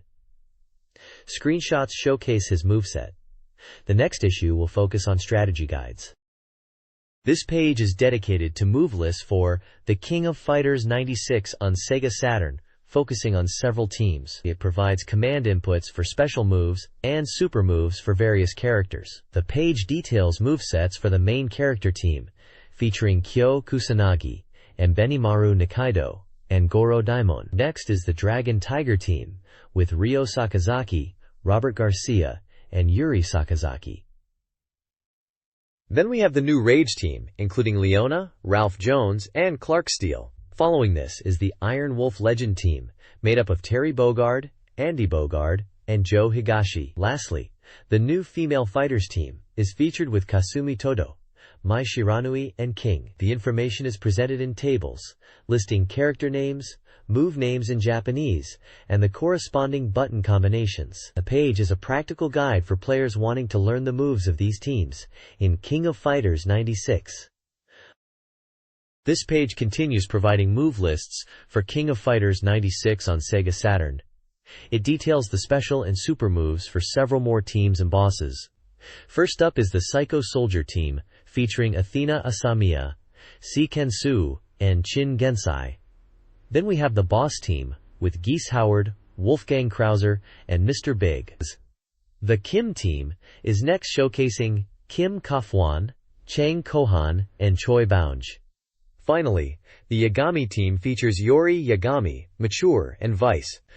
The page also includes move lists for the middle boss, Garnitz, and the final boss, Rugal Bernstein. Like the previous page, it presents the move names in Japanese and provides the corresponding button inputs for each move. It's a continuation of the move guide for players wanting to master more characters in King of Fighters 96. This page is all about the upcoming Samurai Showdown RPG, known in Japan as Samurai Spirits Bushido Blade, which is quite exciting as it's taken the classic fighting game series into a whole new genre. It's being released on SEGA Saturn, PlayStation, and Neo Geo CD, with the same scenario across all three, which is a change from the original plan of having different stories for each. Apparently, fans really wanted a unified experience, and the developers listened. The story is centered around the evil heaven descending chapter and the ominous presence of Amakusa. You'll be traveling across Japan, visiting various regions like Kanto, Tokai, Kansai, and even Kyushu, to get to the bottom of things. A key location seems to be the Samurai Tavern in Edo, which acts as a hub where you can gather information and recruit party members for your adventure. At the start of your journey, you're tasked with finding Jubei Yagyu, who's secretly investigating Amakusa's movements. The page also introduces some of the main characters, including familiar faces like Haomaru, Genjuro Kibagami, and Nakoru, who are all ready to jump into this RPG adventure. It sounds like a great way for Samurai Showdown fans to experience the world and characters they love in a deeper, role-playing format.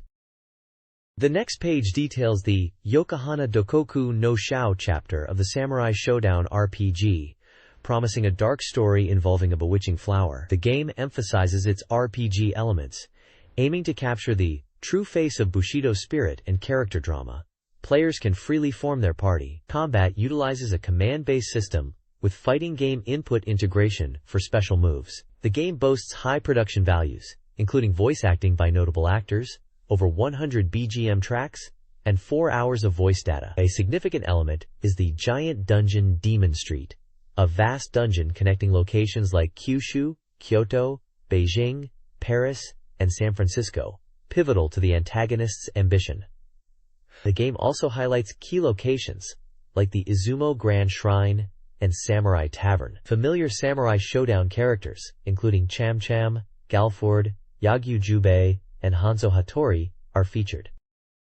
This page is a walkthrough guide for the elevator/duct section of Enemy Zero, titled Following Laura's Footsteps, marking the second part of the strategy guide, and presented as a special report. It's aimed at players who might be stuck in the game, as it's been 2 weeks since release, and many might be approaching the end of the first game disc. The guide provides tips for this specific section, warning of an approaching enemy, and the importance of the light beam in the darkness. The gameplay advice instructs players to head to the 4th floor in the elevator, emphasizing real-time polygon environments. Once in the passage, players should first move left, look upwards to find ventilation, and then press the up directional button to get into the ventilation duct and escape. The page also lists key details about Enemy Zero, stating it's a warp-compatible game that is currently on sale for 6,800 yen. It's described as an interactive movie, spanning 4 discs, and mentions a version bundled with a 3D hologram jacket is also available. The image at the bottom depicts Laura, and urges players to escape from the duct in the ceiling, quickly! This page continues the walkthrough for the duct and elevator section of Enemy Zero, focusing on reaching the 4th floor. It mentions that after entering the ventilation duct, you should proceed along the right wall. You'll find the reference room, and important points of interest are George's computer and locker. It's highlighted to pay attention here, as the gun you obtain is only for defeating enemies in this area. Moving on to the tool room, there's a charger, but it requires you to input someone's name to use it, unless you're playing on easy mode where energy is automatically replenished. The guide suggests using the key you got from the locker to obtain something that will help replenish energy easily. If you're stuck, try inputting the names of people on board the ship into the charger. They hint this is related to the command EO mentioned in the game's adventure part. Regarding enemy encounters, it advises listening for the buzzer sound when an enemy approaches, using this as a cue to ready your weapon. Conserve gunpowder, as you'll need it to defeat enemies in this section. After the battles, head towards the 5th floor elevator where you'll reunite with Kimberly. The final section shows an image of Laura, relieved to be safe, and mentions the need to contact other people soon. The walkthrough continues, focusing on Kimberly's room and ship network communications. The player attempts to contact crew members but encounters limitations. They successfully contact David, who is concerned about Laura, who appears to have lost her memory of her relationship with Parker. After the terminal, Kimberly rushes off, revealing she knows Parker is dead. The guide then clarifies the surviving crew, David, Kimberly, and Laura. The next objective is Summer Tower with Kimberly. The guide acknowledges the emotional burden of delivering bad news, suggesting presence and understanding are the most impactful. Laura is sent to rest, and Kimberly consults David before arming herself and inviting Laura to join her at Summer Tower. They head towards the passageway, prepared. Hideo Kojima reviews Enemy Zero, calling it a concept that left him exhausted. He praises its cinematic qualities, particularly the cutscenes and the dramatic deaths of characters, likening it to Hollywood.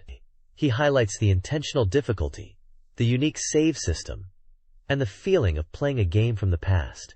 Kojima notes the game's simplified mechanics once understood, and the interconnectedness of its elements: game, movies, characters, and sound. He recalls a humorous experience with the 3D sound effects. He lauds the pioneering motion capture. He emphasizes the importance of the warp sound band and the sound direction. Ultimately, Kojima connects the game's invisible enemies to his own tendency to panic, seeing Enemy Zero as a means of confronting and understanding this aspect of his personality, leading to a feeling of accomplishment.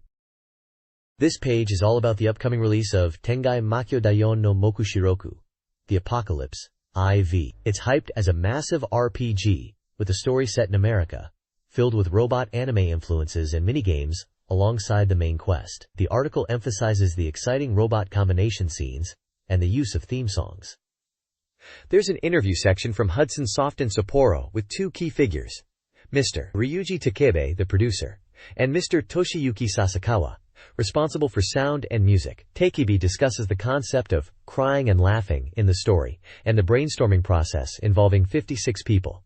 He mentions incorporating player feedback and creating a truly immersive game world where everything is interconnected and reactive to player actions. Sasakawa talks about the music, mentioning over 130 songs composed for the game, spanning various genres, aiming to create a dynamic and engaging soundscape. He also describes the debugging process and the use of telephone-like communication among the staff to streamline development. They're focused on delivering a high-quality experience with detailed graphics and a compelling story. This page continues the preview of Tengai Makyo IV, highlighting its extensive use of full visual animation across various scenes in the RPG, from battles to key events, stating it's something you won't want to miss. The article emphasizes the visual richness and immersive quality brought by this animation style. The combat scenes are described as visually impressive and intense, promising dynamic battles with impactful enemy attacks. A key feature spotlighted is the game's music, showcased through the Tengai Makyo Symphonic Orchestra. It mentions the prestigious Warsaw Philharmonic Orchestra performs the game's soundtrack, underscoring the high production value and quality of the audio. The interview with Hudson Soft's producer Mr. Takibe and sound director Mr. Sasakawa continues, diving into the game's development process, specifically focusing on the music and the underlying concept of Tengai. This hints at a dedication to crafting an immersive and unique experience that goes beyond typical RPG elements. They also note the music was recorded at the Shoban Concert Hall, further emphasizing the game's commitment to high-quality sound. This page delves into more gameplay aspects of Tengai Makyo IV, starting with the Hunter Guild system. It seems you can take on monster extermination quests at various hunter guilds throughout the game. The article highlights that monster hunters even have ranks, indicated by symbols on the status screen, which improve as you defeat monsters. They show examples of a rank and brank hunters, and their stat differences, implying rank affects gameplay. One of the initial quests mentioned is collecting Batavia flowers, and another involves a desert quest with a phoenix enemy. Moving on, the page spotlights the character Manto, a series veteran from the PC Engine Tengai Makyo games, emphasizing his major role in this installment. Manto is described as a trap-setting character, and the article showcases scenarios in Lake Tahoe and Hollywood. In Lake Tahoe, Manto helps villagers and uses passwords and traps to deal with the Thunder God Raijin. In Hollywood is portrayed as Manto's ultimate weapon, transforming into a giant King Mantor to fight. The article teases a battle against King Mantor and robot enemies. Finally, there's an announcement for the original soundtrack and vocal album of Tengai Makyo IV. It mentions vocal selections sung by Sakurai and Kageyama, and music performed by the Walpurgis Harmonic Orchestra, with unreleased tracks also included in the original soundtrack release. This page continues to explore Tengai Makyo IV, showcasing more of its diverse gameplay features. It talks about investing in facilities like casinos and temples in Las Vegas to increase your wealth. You can construct various buildings and manage your earnings. There's also the WTC Stock Exchange, where you can buy and sell stocks in items like food, iron, and oil, observing market fluctuations to make a profit, just like a real stock market. Dungeons contain jigsaw puzzles hidden in treasure chests, and these puzzle pieces are important to collect. There are 3 colors of pieces to find throughout Las Vegas, encouraging exploration. The page also highlights the Sumo Tea House in Jipungu Town, where you can play a paper sumo wrestling minigame by rapidly pressing the A and C buttons. Winning here can net you some nice rewards. Finally, Chinatown offers shopping and a Fukubiki lottery system where buying items gives you lottery tickets. You can use these tickets at a lottery machine to win prizes. It also mentions a delivery service for tenkaimen, described as black, plump, steamed buns. You can order a set with other items for 3,800 yen, perfect for parties and gifts. It's suggested these buns are good to buy in the game at autumn food stalls and market shops. This page is a special report on the upcoming SEGA Saturn game, Neon Genesis Evangelion Second Impression. It's highlighting a new graphical technique called book processing, which blends pre-rendered 2D backgrounds with 3D polygon characters to create a unique visual style. They are showing screenshots of this in action, with EVA units fighting in what looks like a school area surrounded by mountains. The article is also focusing on the communication scenes within the game. It mentions that character expressions will be shown during dialogue, and emphasizes conversations between pilots and Misato, or the command staff. They are asking how these communication scenes will play out in the game, suggesting they might be important for the gameplay. Overall, the article is building hype for the new Evangelion game by showcasing its visual style and communication system, promising a deeper dive into the world of Evangelion on the Sega Saturn. It's slated for release in spring '97 and is labeled as an adventure game, with the price yet to be decided. Neon Genesis Evangelion's second impression features angels, giant biological weapons of unknown origin, as primary antagonists. The game, which will feature 15 angels, showcases their diverse forms in their incubated state within Nerve HQ. Gameplay emphasizes strategic combat, requiring players to utilize varied tactics and weapon combinations against angels, each with unique abilities. Screenshots depict EVA units engaging angels in environments like mountainous areas and cities. The game integrates story-driven elements with dialogue snippets hinting at emotional depth, and a multi-scenario direction by story flow, suggesting player choices impacting the narrative. The article concludes with pre-order promotions and a reference to theatrical releases. This page showcases Magical Hoppers, an action game from Bandai, and developed by Crystal Dynamics, the creators of Pandemonium. This 3D polygon action title looks vibrant and dreamy, featuring a single-player experience geared towards all ages. It's coming out in March for 6,800 yen. The article highlights the game's easy controls, allowing players to focus on the action and adventure. It emphasizes the adrenaline-pumping gameplay in both 2D and 3D environments, a mix that's said to be seamless. You can play as two characters, Merlin and Faye, navigating through these enchanting worlds. The graphics are described as fantastic and showcase the game's unique visual style. Screenshots show gameplay in areas like Skull Fortress and other colorful locations with platforms and obstacles. The reviewer seems excited about the game's unique blend of action and visual style. This page is all about Manx TT Superbike, hitting the Sega Saturn. It's hyped as a massive arcade hit that's finally making its way to home consoles. The article talks about how popular the arcade game was, emphasizing its realistic bike racing on the Isle of Man TT course. It seems the Saturn version is highly anticipated, and the article discusses what fans can expect. They mention the impressive graphics of the arcade version, and raise the question of how well the Saturn port will capture that visual quality. They talk about the unique hang-and bike controls and the immersive experience. The screenshots show both arcade and Saturn gameplay, highlighting the different course environments and the game's overall look. There's a section with comments from a developer called Masatomo Osawa, expressing his hopes for the Saturn version. He's excited about a complete arcade port and talks about the thrill of racing games like Daytona USA. He also mentions concerns about digital pad controls for bike games and hopes they'll be well implemented, stating that bike games are no fun without proper control. Overall, the page builds excitement for Manx TT Superbike on Saturn, emphasizing its arcade roots and the anticipation for a quality home port. This page is all about Daytona USA Circuit Edition on the Sega Saturn and dives deep into the sound design. It's like a special report with a 95% completion mark, hinting it's a near final look at the game.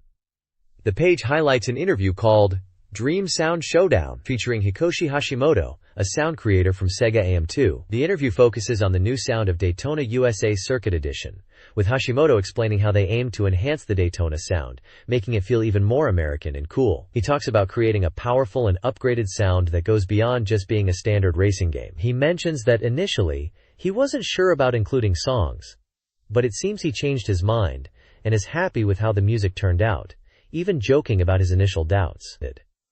The page also mentions that Hashimoto has worked on other famous Sega AM2 titles, like Victory Goal 96, Virtua Fighter 3, and Fighting Vipers, and Mega Mix, showcasing his diverse sound design experience. It seems the reviewers are very impressed with the new sound in Daytona USA Circuit Edition, emphasizing the immersive quality and how the sound design enhances the overall gaming experience, especially the selection screen music.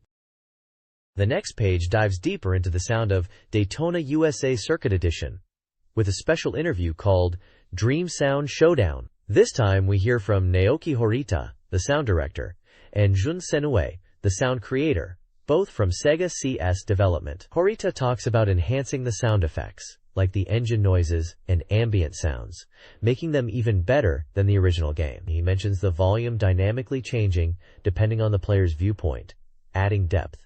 He also discusses adding bonus tracks and original songs, specifically for the Sega Saturn version, aiming for variations in the sound. Setaway shares how he was asked to sing for the game after seeing a reader comment in SATURN Magazine. Initially hesitant, he ended up doing it. He mentions creating a demo medley and feeling it was a good idea.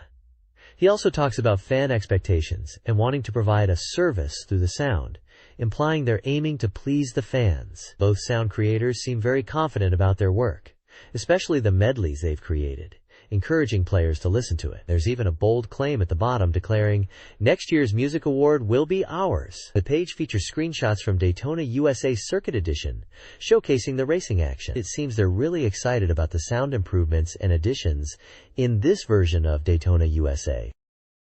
This page reveals some exciting hidden features in Daytona USA Circuit Edition. It seems players were expecting these, and they're finally showing them off. First up, it's the return of the Yuma car, basically a horse car. It's described as a popular hidden machine from the previous game, and it's back in this one. They say it's as fast as the Hornet car, with great grip and acceleration, maybe even better. Apparently driving it on grass is slower though, which sounds realistic. The article hints at other secrets related to the UMA, keeping players guessing. Then, they reveal another feature, mirror mode. They call it course left and right reverse, which is mirror mode for sure. This was apparently a standard feature in rally games and the previous Daytona USA, and it's included here too. It flips the tracks horizontally, offering a new challenge and feeling. Screenshots showcase mirror mode on tracks like Dinosaur Canyon, National Park Speedway, Seaside Galaxy, and Desert City. The reviewer mentions it makes the familiar courses feel fresh and encourages players to try it out. It looks like Daytona USA Circuit Edition is packed with extra content to keep racers busy. This page is all about Sky Target, a new and exhilarating 3D dogfighting game announced for the SEGA Saturn. They're calling it a refreshing 3D dogfight experience, and it's positioned as the latest in SEGA's lineage of combat flight games, following titles like Afterburner and Glock. The article highlights the game's focus on simple, intuitive controls where players can just blast away at enemies with ease. You'll have access to weapons like a Vulcan cannon and homing missiles to take down waves of enemy aircraft. Sky Target boasts a variety of stages, showing screenshots of sky, sea, and canyon environments. They also tease gigantic bosses that await at the end of each stage, showing off a massive battleship boss as an example. Mr. Nakagawa from AM1 is interviewed and shares his expectations for the Saturn version. He mentions that the arcade game's appeal was the intense battles against huge bosses of the Saturn port. They aim to keep that spirit alive while also adding Saturn-exclusive features to enhance the experience, asking players to look forward to its release. This page is a special report focusing on the SEGA Saturn game Dynamite Deca, which we know internationally as Die Hard Arcade. The headline screams about Eternal Tower becoming a battlefield, as two detectives bravely infiltrate the building. Apparently, the president's daughter, Caroline Yoko Powell, a 12-year-old, is being held hostage by terrorists at a party inside. The article introduces the two playable detectives, Bruno Dellinger, aged 42, and Cindy Holliday, aged 23. We see screenshots of the detectives rappelling from a helicopter to start their mission and in-game action scenes. It sounds like a desperate situation as the police are evaluating the detectives' actions, emphasizing the high-stakes, time-sensitive nature of rescuing the hostages from the terrorist threat within the building. The page builds excitement and suspense, questioning if the two detectives will be able to complete their mission safely. This special report details the events of Die Hard Arcade, starting with a terrorist infiltration of the Eternal Tower, a Japanese company's headquarters. VIPs and civilians are held hostage at a party. Police, including detectives Bruno and Cindy, launch a rooftop assault. The game progresses as the detectives battle through the building, navigating the underground parking garage and mid-levels, highlighting intense close-quarters combat. The report culminates in a rooftop showdown against the boss, with the fate of the hostages hanging in the balance. A dedicated cameraman risked their life to capture images of the terrorists. The report emphasizes the game's release on January 24th, featuring Bruno, Cindy, and the president's daughter, ready for action. This page is showcasing Cyberbot's Full Metal Madness in its Saturn version. The page highlights the game's superpowered attack action and weapon attack combos. It mentions that the visuals are greatly enhanced for the Saturn, especially the VA attacks, which fill the screen. The Cyber X attacks are also emphasized for their wide range and destructive power, with backgrounds and buildings getting destroyed. The text notes the impact and explosive effects when attacks connect, making it visually satisfying for mech fans. It mentions that losing means your mech gets destroyed by the VA. The page shows several mechs, naming them as BX-02 Blodia, BX-04's Swordsman, BX-07R Riot, GPD 2 grams, Cyclone, GPN-1 Guardian, and GIR 4 grams. Vice. Screenshots demonstrate the gameplay, including combo attacks and special moves. The article also discusses the development progress being at 60% completion and talks about player feedback on the visuals shown so far. They mention worries from players about whether it was actually being developed for Saturn, but assure readers that development is proceeding well and aiming to surpass even the arcade version. They list release as Spring '97 and state it's a versus fighting game. This page continues to showcase the awesome mech action of Cyberbots Full Metal Madness for the Saturn. The page is all about the exciting gameplay mechanics, emphasizing how you can rip off enemy weapons during combat. It explains that by using the right commands up close, you can tear off an opponent's arm weapon, disabling their arm attacks until they retrieve the part. Another highlighted feature is the Boost Dash, which lets you dash forward, jump in midair, or float in the air. It's described as being useful for both offense and defense, allowing for speedy attacks and evasion. The page mentions that mastering the boost is key to winning, especially for outmaneuvering opponents and controlling the screen. The page also shows off more of the diverse mechs in the game, with callouts for RF-004 Leptos, RF-027R, Jackal, RF-009R, Lightning, FZ-100 Hoodie, FZ-202F Tarantula, FZ-900J Killer Bee, and the X-0 Warlock. There's a section at the bottom showing fan-submitted content like postcards and drawings, expressing excitement and support for Cyberbots, with comments about fan enthusiasm and anticipation for future announcements related to the game. It seems the magazine is really hyping up the game and fan engagement. This page announces the upcoming SEGA Saturn title, Advanced World War, Last of the Millennium. It's highlighted as a historical simulation game from the team behind the Wa Daitai Senryaku series, so fans of those games should be excited. The theme is focused on World War II, specifically the German Third Reich. The tagline, "Sorry to keep you waiting, comrades," suggests a game eagerly anticipated by strategy fans. The page emphasizes the game's historical depth and strategic gameplay, mentioning scenarios from the invasion of Poland to the battles on the Eastern and Western fronts. You'll play as a young German military officer, commanding land, sea, and air forces. Screenshots showcase the in-game battle scenes, which are described as dynamic, with units coming to life and engaging in realistic combat. Even infantry are animated. It's clarified that these are not pre-rendered movie scenes, but actual gameplay. The game boasts detailed maps and a fog of war system, where areas outside your unit's line of sight are hidden. Overall, it looks like a deep and engaging historical strategy game for Saturn fans. Advanced World War, Last of the Millennium, introduces a dual map system, separating the battlefield into ground, hex-like, and air, square, maps, displayed simultaneously with a 1:4 scale ratio. This aims to simplify unit management and strategic planning, allowing players to easily manage both land and air units. The game boasts 700 unit types and a dynamic campaign with branching paths. Developer Masahiro Hinami reveals the game's development shares roots with the Wa Daitai Senryaku series, but aims for greater depth. Air combat is emphasized as a core element. The game is designed for both casual and hardcore strategy gamers, with adjustable difficulty. The dual map system is highlighted as a key feature. The game also hints at hidden elements, like the 14th Air Corps, emphasizing historical detail and strategic depth. This page is a special report about Aplaven Re Quo Vadis 2, a new real-time simulation RPG for the Saturn. It's highlighted as a sequel to the original Aven Re, which spanned anime, novels, and crids. However, this sequel is taking a different direction from the fleet-based simulation of the previous game. Now the focus is on controlling assault armor units in ground battles. Players will command squads of assault armor fighting on the ground. The story is also set in a new location, the Satua star system, making it an independent story. The game boasts real-time battle gameplay. The staff includes Yoshimoto Kinomoto for character design and Mitsuru Oboshi for scenario writing. They aim to surpass the previous game in every way, with power-ups and improvements. The article mentions the game is 60% complete and expected to be released in 3 months, priced at 6,800 yen, and is a single-player experience that's recommended for all Saturn owners.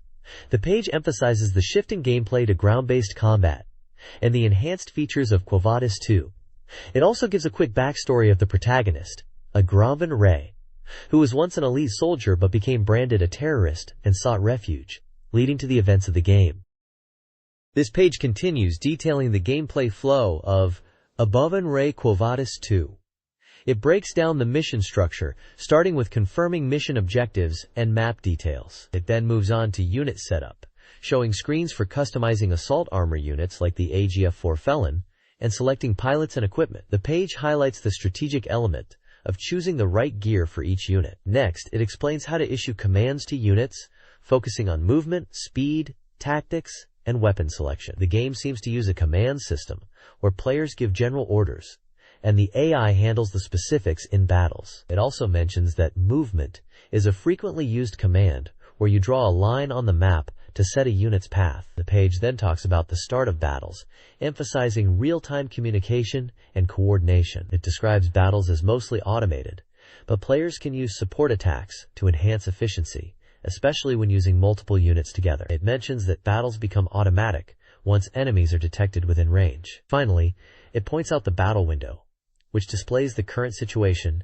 and tactical information during combat. The screenshots showcase in-game action, with mechs battling in various terrains, reinforcing the ground-based combat focus mentioned on the previous page, and showing off the visual style of Graven Ray Quo Vadis 2. This page provides an in-depth look at the assault armor designs for Graven Ray Quo Vadis 2, featuring an interview with designer Kazumi Fujita, known for his work on Mobile Suit Z Gundam. Fujita aimed for a realistic war machine aesthetic, emphasizing scale and the pilot's control over a powerful weapon. The interview explores his collaboration with the game developers and his design philosophy, which incorporates a biological feel with mechanical components. The page highlights the A-12M5 Mortal Assault Armor, a medium-range support unit equipped with a railgun and grenade launcher, with optional equipment like missile launchers. Design sketches and in-game screenshots showcase the unit's dynamic movement and promise intense battles. Fujita also discusses his game preferences, including Virtua Fighter 2 on the SEGA Saturn. The next page continues to detail the assault armor designs for Graven Ray Quo Vadis 2, showcasing 2 distinct types. First up is the A3H3 Hobo, a long-range artillery unit. It's packed with heavy weaponry, like missile pods, and a railgun, even larger than the Mortal, along with smoke dischargers and extra ammo. This heavy armament makes it a powerhouse at long distances, but it's not really built for close-quarters combat. Next, we have the A9F4 Felon, a close combat specialist.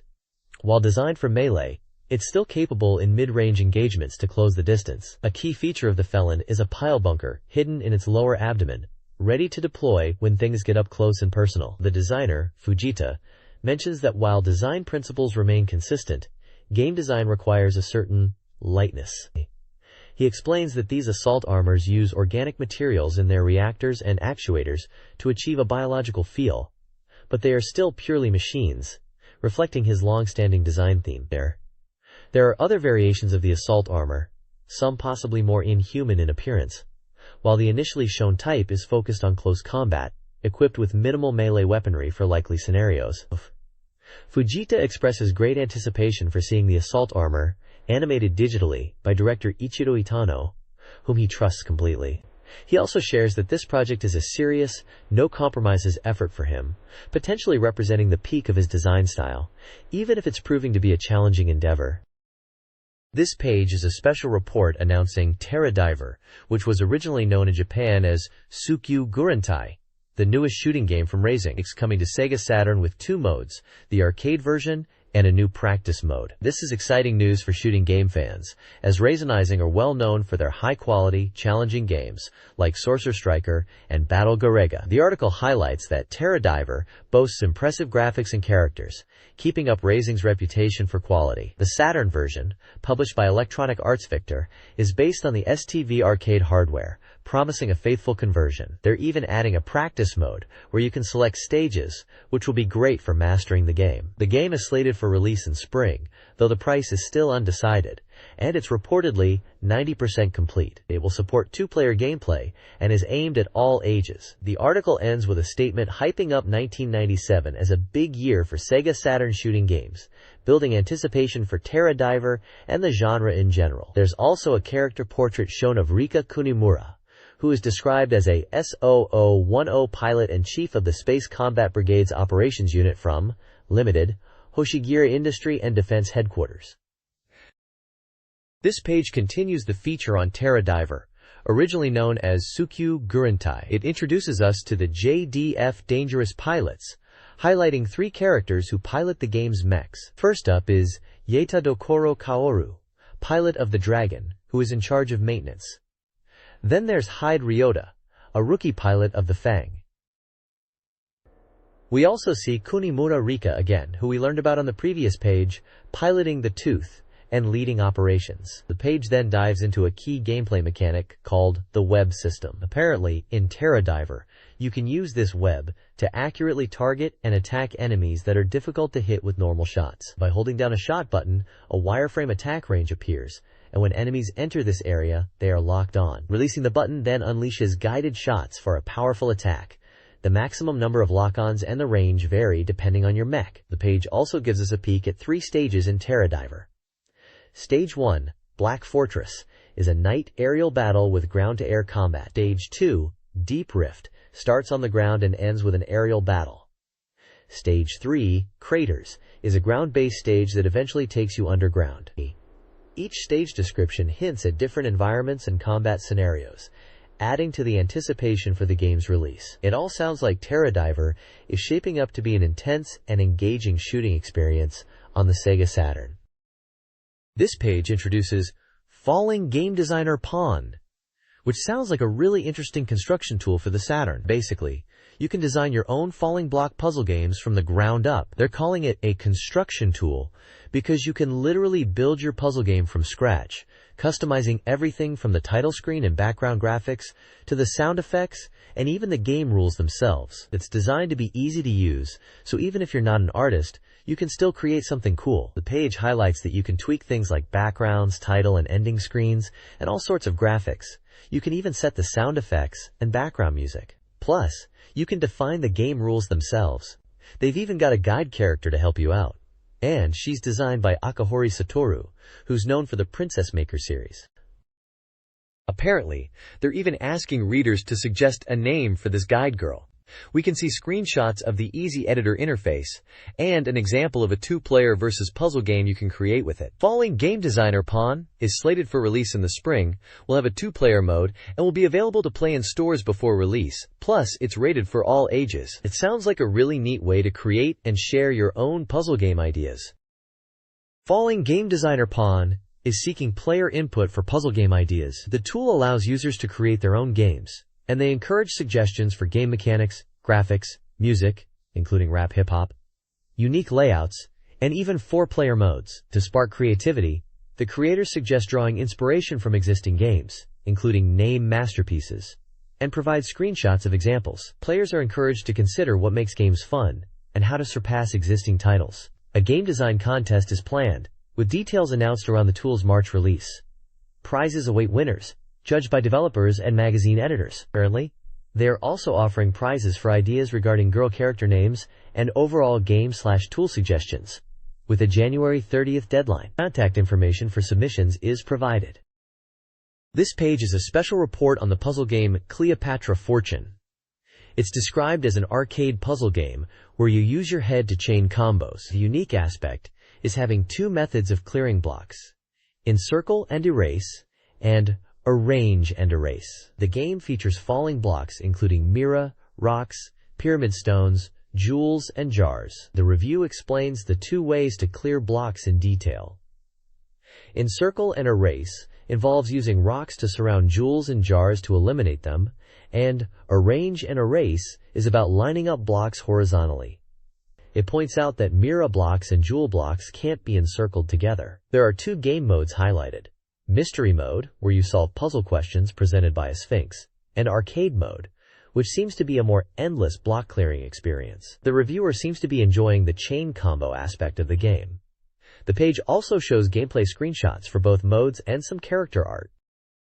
Dyna Island is an upcoming interactive comic game from Game Arts, releasing February 14th for 6,800 yen. Set on a southern island where dinosaurs thrive after being discovered in Iceland, the game centers on twin sisters Emiri and Ainge Into, aspiring dinosaur users. They attend a training school where music controls the dinosaurs. The game promises a look at Emiri and Ainge in the preview, along with more details on the game's development and voice actors. Players will explore the southern island, a dinosaur-friendly environment, with the school as its focal point. The school fosters a peaceful environment with music, while wild dinosaurs pose a danger outside. Character sketches reveal Emiri's tidiness, and concept art showcases locations like the school and enclosures. This page is a preview of the upcoming SEGA Saturn game Dyna Island, highlighting the school life of twin sisters Emiri and Ainge. The page explains that while living with dinosaurs and studying music to control them, Emiri and Ainge also have a normal school life. One section focuses on their duties as dinosaur caretakers, showing them cleaning dinosaur enclosures, comparing it to stable duties for horses, and questioning if they handle it all by themselves. Another part reveals their singing test, where they use songs to control dinosaurs. If they make a mistake, they fail the test. The page also points out that being twins, Emiri and Ainge even yawn at the same time and understand each other well. Interestingly, the game is described as an interactive comic, where your choices affect the story. It mentions that depending on your instrument choice, trumpet, flute, or ukulele, the story will change. The game is said to have double the story volume and animation compared to Yumimi Remix. Finally, chemistry class is featured, questioning if it's like a normal school class. You get to choose which fireworks to make: incense, rat, or rocket fireworks. The page ends with a glimpse of Emiri and Ainge in yukata, enjoying fireworks. Overall, the page gives a good look at the daily life and gameplay elements of Dyna Island. Voice recording for Dyna Island is complete, with music playing a central role in the dinosaur caretaker's storyline. The recordings took place on October 27th and 28th. Interviews with voice actors reveal their excitement. Miyuki Matsushita, voicing Angie, enjoyed the challenge of singing a new type of song. Ikue Otani, as Emiri, emphasized the importance of music and singing. Akira Ishida, as Mizushima Ryan, noted the game's gentle world and encouraged relaxation. A Dyna Island W campaign is also announced. Players who experience both the preview and full game can submit application tickets to receive a Dyna Island watch. Additionally, 3,000 people will win an Aaron bandana, designed by Take Sensei. The preview version is available to enjoy while awaiting the February release of the full game. This page highlights the upcoming voice talent training simulation game called My Dream On Air ga Matanai. The game focuses on raising 8 girls aiming to become voice actors. We get a sneak peek at the latest development build featuring game progression systems and event scenes. The page details the game system with parameters like vitality, appeal, sensitivity, and stress, which affect the girls. There's also a section showing the game's interface with menus and schedule settings. Event scenes are showcased with screenshots and dialogue. These scenes seem to be triggered by various in-game actions and locations, allowing for interactions and relationship building with the girls. One scene shows a girl in a hospital, another in a sunflower field, and another in a UFO catcher arcade game. These scenes vary depending on the girl's parameters. The page concludes with a section titled Afureko, Voice Recording, is finally happening, detailing the voice recording sessions for My Dream. It features photos from the recording studio, and mentions that many voice actors participated in recording the lines for the game. The team behind Val Project, responsible for scenarios, and Mr. Nishimura, the director, are also mentioned to be involved in the recording process. The article expresses excitement and anticipation for fans eager to hear the voices of the girls in the game. This SEGA Saturn news page highlights both new releases and upcoming games. New releases include a diverse range of titles such as the voice-acting sim Voice Fantasia, the mahjong game Jante Battle Cosplayer, and the mecha action game Undersea Battleship Steel Lone Wolf. Action games like Return Fire, Doom, and NBA Jam Extreme are also featured, alongside the shooter Shin Ryu and RPGs like Alice in Wonderland Return. The Coming Soon Soft section previews future releases, including Grid Runner, the RPG Terra Fantastica, and the highly anticipated Tomb Raider. Racing games like Dukoku Classic Road and Zero Yan Champ Doozy Typer will be available as well, along with RPGs Suikoden Oath of Destiny and Tenchi Muyo. Ryuki, Shooter Blast Wind, and dating sim roommate Ryuko Inoue are also planned. A prominent image of a blue robot is featured, hinting at a potential game. This page continues to showcase new SEGA Saturn releases.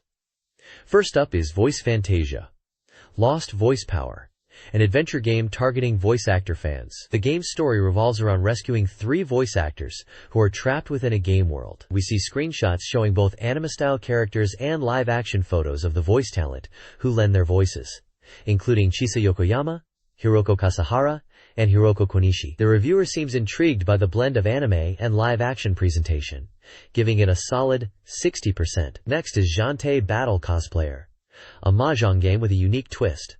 Cosplay. This title looks like a light-hearted mahjong adventure set in a near-future setting, featuring female characters in costumes. The screenshot highlights the mahjong gameplay and introduces a character named Yuko Sayonji. This game also received a 60% score, suggesting it's a decent but not groundbreaking title. Finally, there's Steeldom, a mecha simulation game focusing on undersea battleship combat against a giant UFO. This looks like a strategy title with 3D rendered units battling across air, sea, and undersea layers.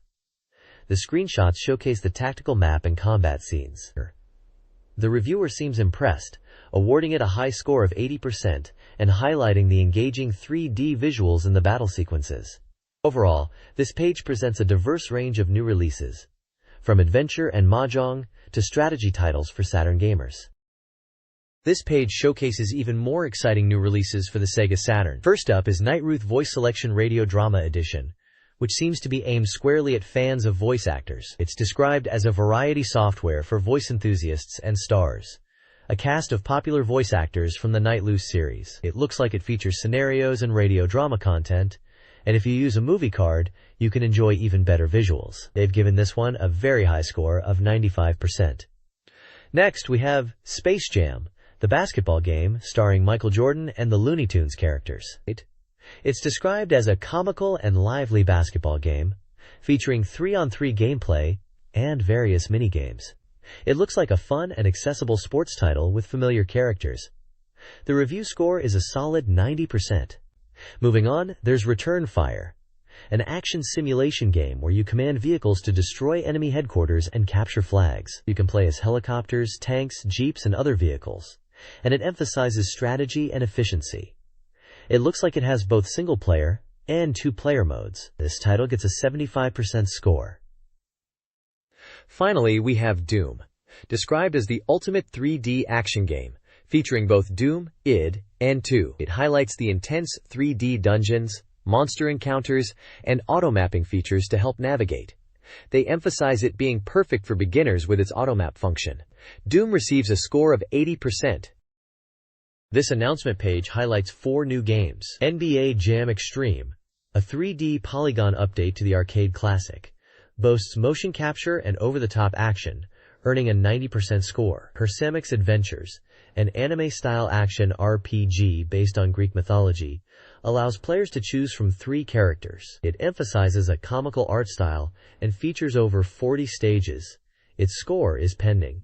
Angelique in a Strange Land is a tabletop-style game aimed at female players, utilizing characters from the Angelique series. It focuses on events, minigames, and tea parties, and received a 90% score. Finally, Digital Angel Computer, Angel SS, is a SD check adventure game with super deformed art based on prior versions with new scenarios and multiple endings impacted by player choices.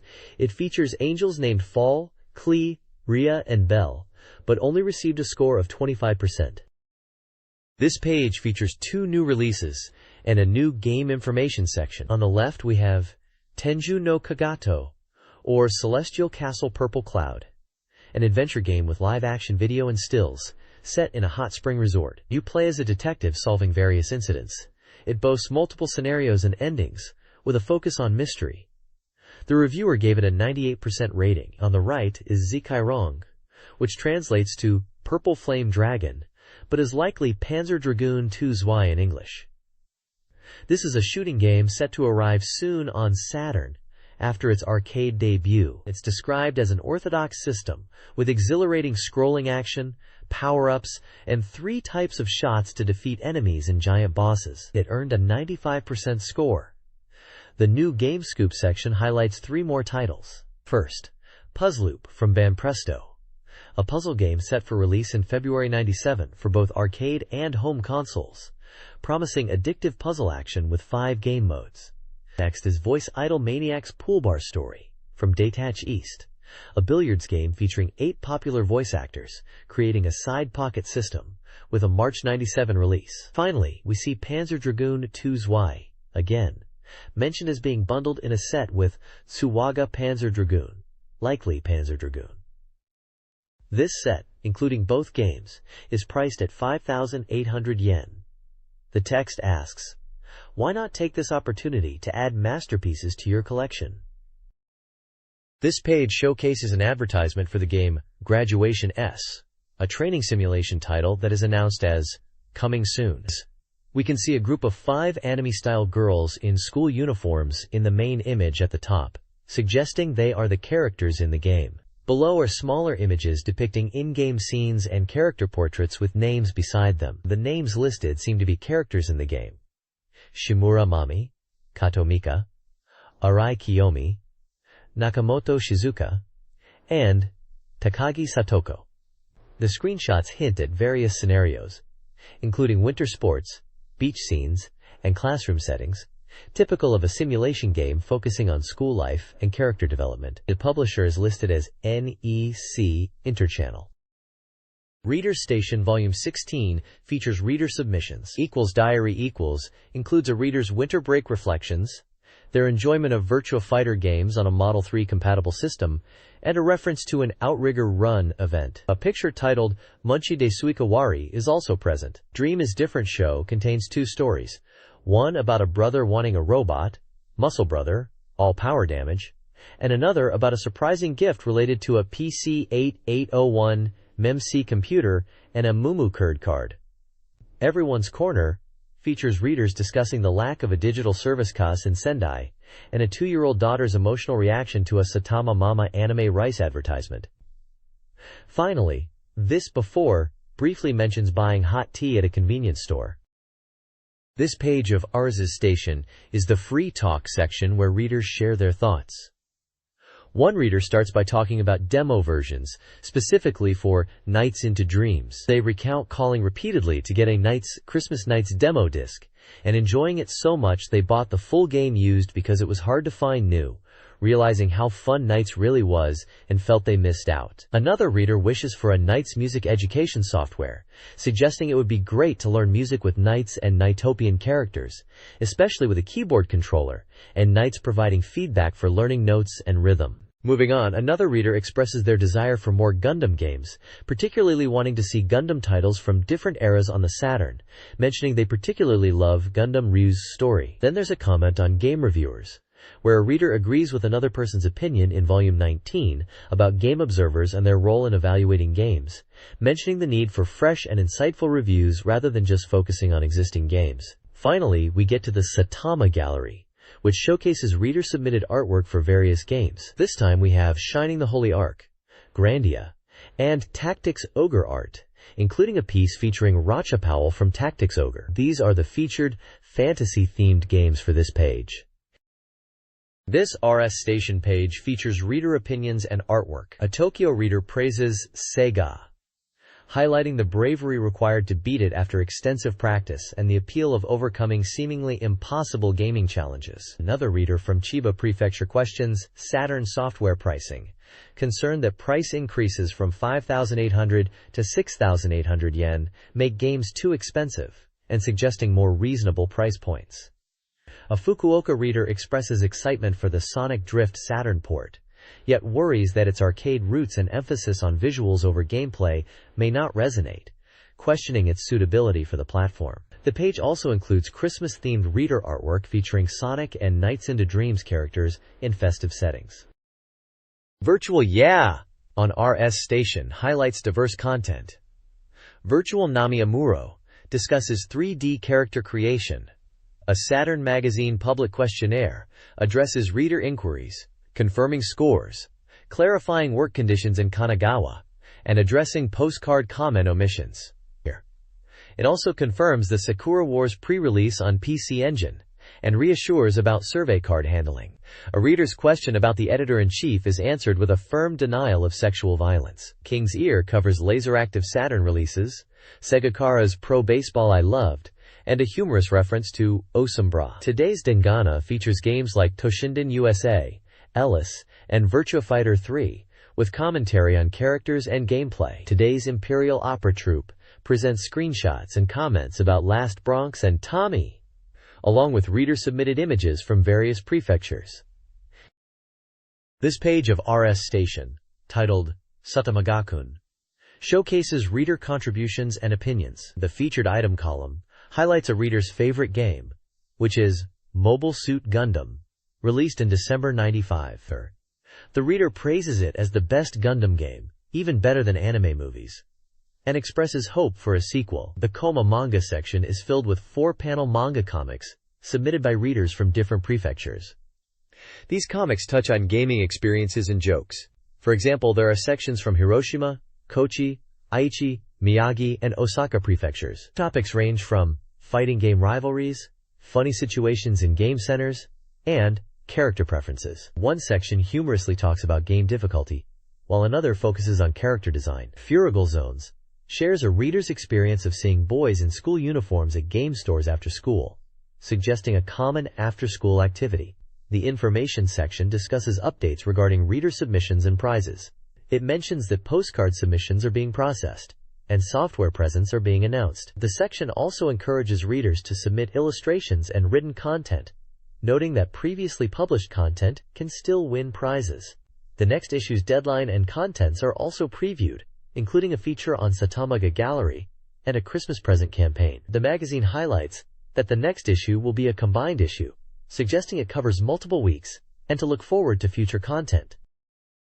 This page covers a variety of topics, starting with the Puzzle Tournament for Girls Only event for Super Puzzle Fighter 2X, a Capcom-hosted competition featuring female media and writers. The magazine also features a section titled This Month's #1 Model, showcasing star gladiators Hayato Kanzaki and reader praise for his design. Dungeons & Dragons Shadow over Mystara receives coverage with a reader submission of a Christmas-themed illustration. This month's seasonal item spotlights Chiba Prefecture with a seasonal greeting. Winter Lovers Capcom Cold Visit provides Super Street Fighter gameplay strategies, analyzing characters like Dalsim and Balrog, and discussing advanced techniques. The page concludes with an address for reader submissions and announcements of contest winners. Quote, this text highlights various SNK game-related content.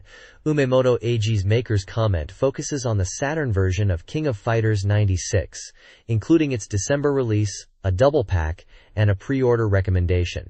The text also details the BOF and DJ Station project, featuring voice actors from SNK games recording music, with quotes from Nanaka, Hashimoto, and Ikoma. Fan submissions are featured in the SNK Furyokushu gathering space, showcasing fan art of various teams and characters, and discussing anticipation for future games like 97 and Real Bout Fatal Fury Special. Finally, Enma Maru's swordplay guidance style of the ceremony offers a strategy guide with fighting game tips, focusing on Enma Maru's moves, combat techniques, distance management, and stamina control.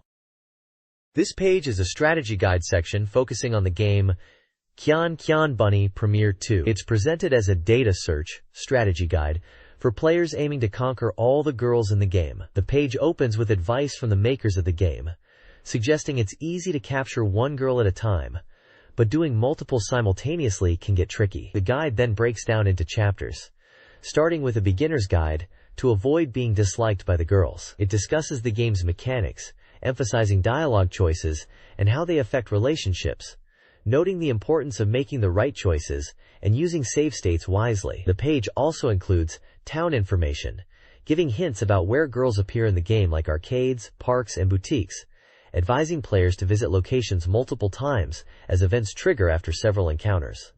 Another section stresses checking the girls' feelings, suggesting players pay attention to their reactions and use the game's map to track them. Finally, it covers time management, explaining the game time flow from 11 a.m. to 8 p.m., and highlighting the importance of balancing part-time jobs with dating to efficiently use game time. The page includes screenshots of the game interface and character interactions to visually support the guide's advice. Overall, it's a helpful primer for new players aiming to successfully navigate the dating sim elements of Kyan Kyan Bunny Premiere 2. This guide details character-specific strategies for Kyan Kyan Bunny Premieres 2. Toyama Hina's route emphasizes park dates and hamburgers, requiring around 6 encounters, starting with a park visit between 11 a.m. and 1 p.m. Shinohara Tomoe's path involves burger shop encounters and arcade visits, focusing on delivery events and office meetings, with a work and clean aesthetic. Hazayama Yuki's route centers on consistent part-time jobs after 4 p.m., requiring you to discuss work with her and demonstrate competence, as she's the chain store owner's daughter. The guide also covers part-time job events, recommending honest and appropriate responses to navigate over 20 event types, and noting the importance of store layout. This guide details strategies for 3 characters in Kyan Kyan Bunny Premiere 2: Ishido Meguri, Mayukawa Aiko, and Sakuraba Hikaru. For Ishido Meguri, start with early game center and pool encounters. Be direct, avoid being overly sexual, and treat her with respect. Meeting her too often can fail the route. Mayukawa Aiko's route begins at the park. Aim for 3 first-day meetings. Focus on apartment encounters, and be prepared for a desperate situation. Use sarcastic yet kind dialogue, and focus on quality time and friendship. Weekday meetings after work are crucial. Sakuraba Hikaru requires focusing on feelings and parameters. Use phrases like, "I'm sorry to bother you," and show kindness. Family-teacher events are important, but meetings after 4 p.m. may be challenging.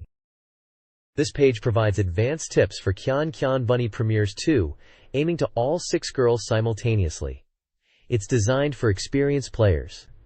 The page is broken down into 3 stages: initial, mid, and final game phases, outlining a 10-day plan. The initial stage, days 1 to 4, focuses on starting work and meeting girls like Shiori, Hikaru, and Tamaki, emphasizing scheduling dates and managing part-time job hours to avoid conflicts. Key actions include meeting Shiori on the first day at the park and pool, then progressing dates with Hikaru and Tamaki. The mid-stage, days 5 to 7, shifts to balancing work and girl interactions.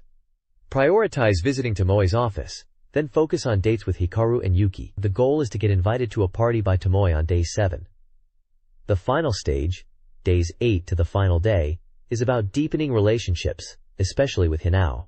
Home visits are suggested, and aiming for a confession with Hikaru by day 10 to achieve full with all 6 girls. There's also a section titled, "To Know More About Kyan Bunny World," which lists previous games in the series, including Kyan Kyan Bunny, Superior, Spirits, Premiere L, Extra, and Limited, along with OVAs and other related media. Finally, it announces that a Kyan Kyan Bunny Premiere 2 strategy guidebook is coming soon, and to look forward to it. This strategy guide for the action puzzle game Data Search, Nishimura 1999 Volume 7, offers advice for navigating its challenging levels. The guide highlights the game's fun and Doom-like appeal. Players are advised to use key clues, examine the environment for clues, and thoroughly explore to solve puzzles. The guide covers all 21 stages set in Hyogo Prefecture, focusing on the stages and offering key strategies. The initial stage, Ramses' Tomb, is crucial for obtaining weapons and secret items.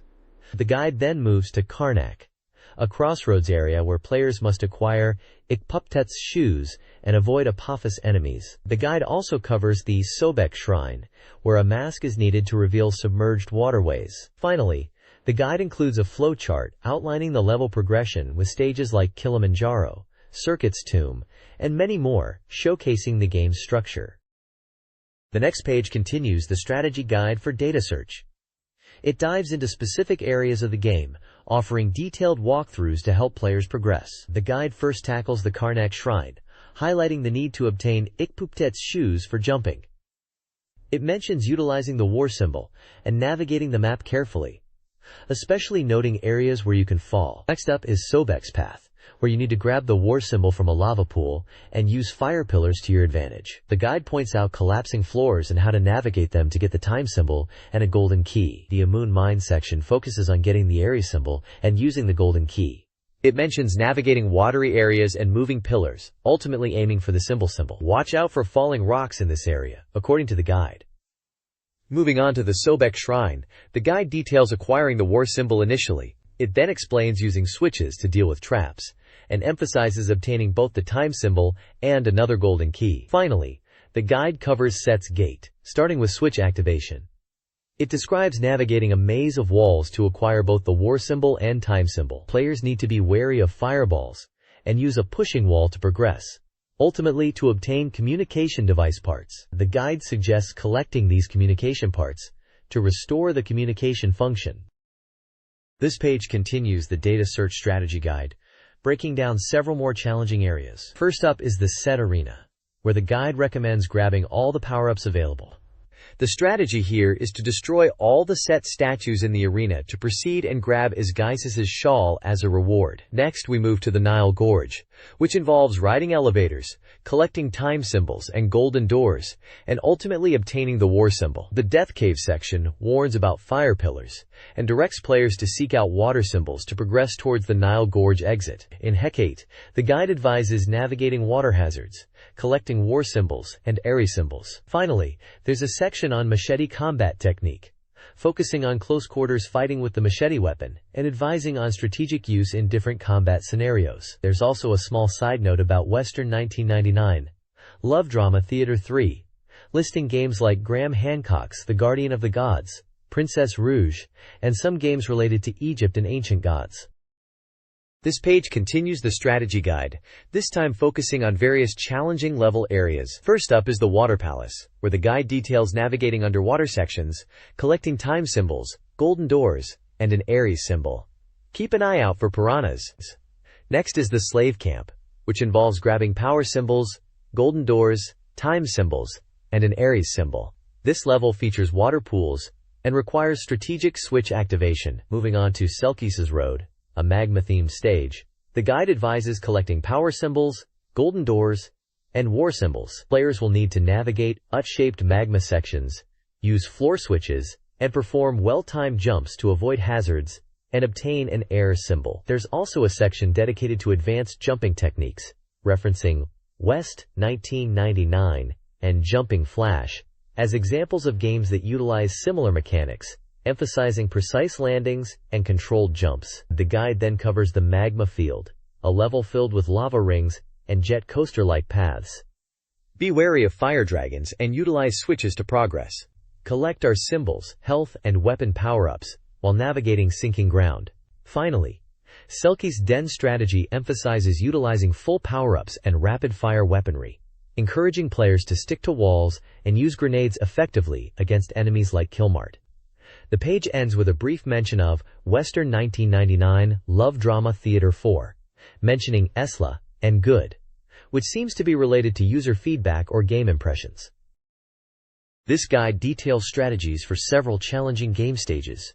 Horus Mountain demands precise platforming and jump actions to reach golden towers, with no switches. Chaos Cliff involves navigating magma pools, collecting symbols, Rs, power, war, time, and strategic jumping. Killmart Colony requires players to utilize foot platforms, water flow, warp road switches, and aerial maneuvers to combat enemies and traps while collecting Rs and power symbols. A key element is avoiding a trap triggered by a switch at the highest point. Finally, Killmart itself involves using pillars and platforms to defeat the boss, utilizing rapid-fire weapons and grenades. The guide also hints at hidden treasures, finding 23 robot Tommy dolls scattered throughout the stages, suggesting further exploration.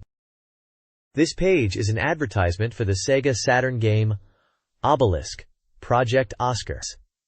It's described as a mysterious and sexy adventure game featuring models from Oscar Promotion Agency, including Miho Fujitani. The ad highlights the game's storyline, which spans the present, past, and future, promising a grand story. We can see a few screenshots, including one with a skeleton and some gameplay scenes. The game is set to be released on March 7, 1997, and will cost 6,800 yen, coming on 2 Kshirdrams. This page is dedicated to the SEGA Saturn version of Doom. It's advertised as the thrilling, ruthless action series, Doom. The page features dynamic artwork showcasing the iconic Doom Slayer battling various demons, including a cyber demon and revenant, and also a Keiko demon's skull. You can see small screenshots showing the intense, first-person action gameplay of Doom. It clearly highlights that this is the SEGA Saturn edition, and mentions a release date of February 1997 with a price of 5,800 yen before tax. The logos of SoftBank, Williams Entertainment, IID Software, and GT Interactive Software are present, indicating the publishers and developers involved. The accompanying Japanese text emphasizes the game's terrifying atmosphere, feelings of isolation, and relentless action, really selling the intense and frightening experience of Doom on the SEGA Saturn. The next page is an advertisement for the SEGA Saturn game Area 51.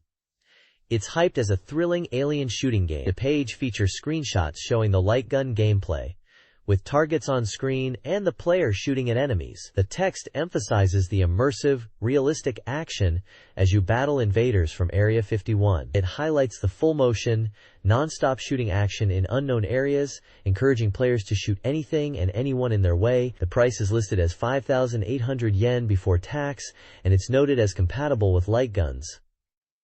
The bottom of the page includes the logos for Williams Entertainment, the Area 51 copyright info, and SoftBank as the seller with address and telephone details in Tokyo. This page is an advertisement for the SEGA Saturn game simulation zoo. It encourages players to create the world's greatest zoo. The page is filled with colorful cartoonish graphics showing various animals like giraffes, monkeys, elephants, lions, and rabbits, alongside friendly-looking human characters. The text talks about the joy of zoos and how players can now manage their own virtual zoo, taking on the role of zookeeper. It mentions responsibilities like feeding animals and keeping the zoo tidy to attract visitors, and mentions becoming a zookeeper is a tough job. 4 screenshots at the bottom offer glimpses of gameplay, showcasing different animals like a koala, a hippo, and giraffes at sunset, along with user interface elements. The game is set for release on February 7th with a standard price of 5,800 yen. The copyright mentions 1997 C&E SoftBank, and publishers are listed as SoftBank and GameBank. This page advertises several 4,DX manga anthologies based on popular video games.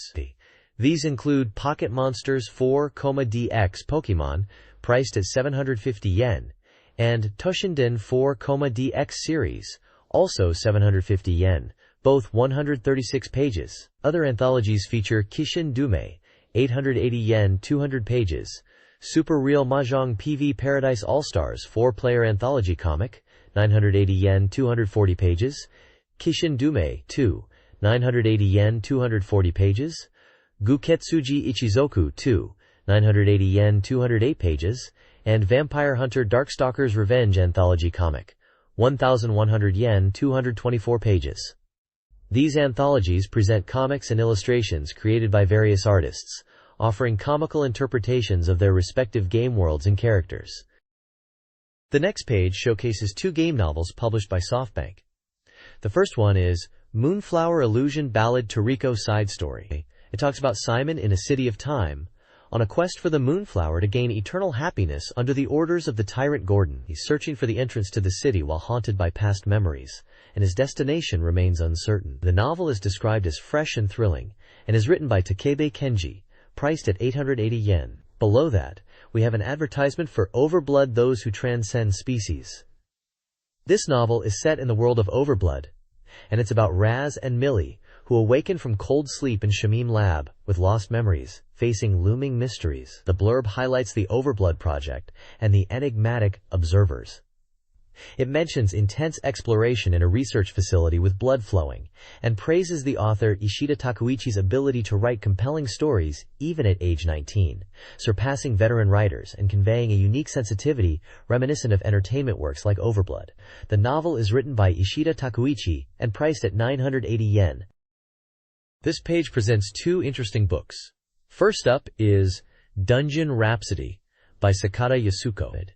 This is a collection of columns that were originally serialized in Super 64 magazine. It's packed with newly written comics and game-related stories. It sounds like a fun read for game fans, offering insights and thoughts from fellow gaming enthusiasts. The book is AB6 size, 192 pages long, and priced at 1,000 yen. Below that we have Will the Game Machine Sing Daisy Daisy's Song by Ono Fuyumi, with illustrations by Mizutama Kenosuke. This book seems to delve into the phenomenon of the game boom that's been going on for about a decade at this point. It explores what exactly makes games so captivating, even for adults who might have initially been distant from gaming. It highlights the perspective of a female author, Ono Fuyumi, who, despite being an adult and maybe not initially a hardcore gamer, has found herself drawn into the world of games. The book is positioned as something that will resonate with readers, letting them see both common ground and differences in perspectives on gaming. It even features commentary by game designer Yuji Kaki. This one's a bit longer at 240 pages, also priced at 1,000 yen, and includes a humorous little manga strip that seems to touch on relatable gaming moments, with funny references and situations any gamer would recognize. Both books are published by SoftBank. SEGA Saturn Magazine reports on the early development of No Input Needed, a game currently 15% complete. While core systems are mostly in place, a single developer is solely responsible for battle programming, a challenging task. The game features impressive motion design with around 1,200 patterns and includes a quick-back system.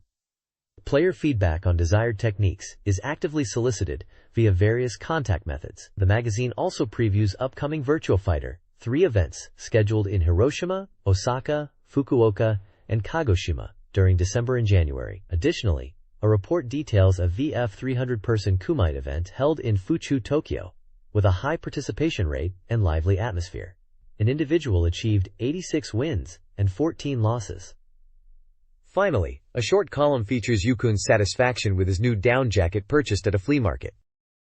The Digio, a digital camera released on November 24th, is reviewed as an image memo device. It's positioned as a more accessible alternative to higher-end digital cameras, which prioritize camera-like functionality and lack immediate image review. The Digio, in contrast, features an LCD screen for instant viewing and video output, akin to older Casio and Fujifilm models. The Digio boasts 350,000 pixels and offers both standard and higher resolution images. It has internal memory for a limited number of images, but the compression ratio is good, despite processing delays. Key features include a 0.7-inch viewfinder, a macro function, and video output. The camera is deemed a bestseller due to its affordability, priced around 29,800 yen, and its use of the SSFDC memory card. The name Digio targets 3D owners, suggesting a connection to the video game era. SEGA Saturn Magazine Volume 15 features We've Crashed Heartful Station, an article about voice actress Megumi Hayashibara's radio show, Heartful Station. The article centers on the Game Sega World segment within the show, which Hayashibara hosts after previous hosts. The article interviews Hayashibara about the show's evolution, highlighting its Sega-related content.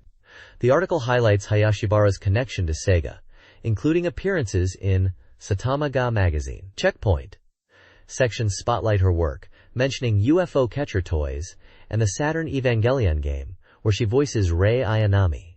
Hayashibara discusses her approach to catering to game fans of all knowledge levels. She views her game-related work primarily as voice acting.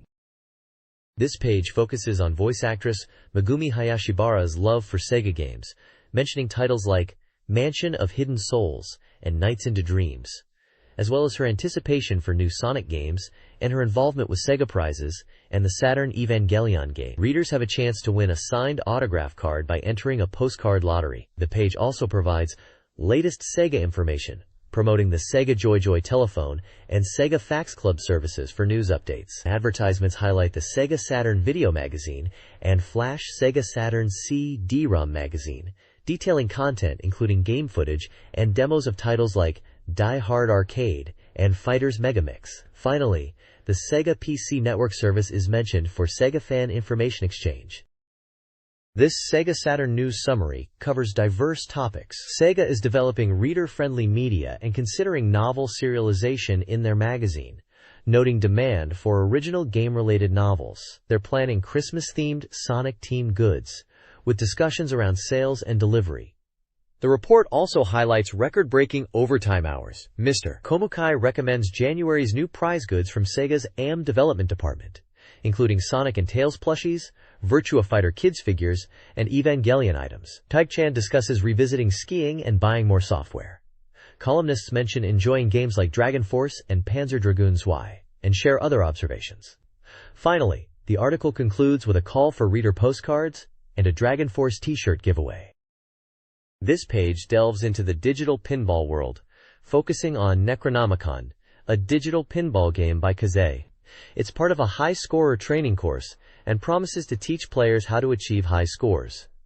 The article breaks down the game mechanics and strategies. Cult of the Bloody Tongue is highlighted as the theme, with a description of its macabre setting in Africa and the central layout featuring a prominent eye motif. Key gameplay tips are shared, focusing on mastering the upper jackpot and eclipse rounds. For the upper jackpot, it explains the multi-ball system, starting with 3 balls and progressing to 7, advising players to collect power jackpot pots. For the eclipse round, it mentions hitting lamps or loops 5 times to trigger a ritual, and emphasizes the beauty and danger of this round, suggesting it's a simple jackpot round for advanced players.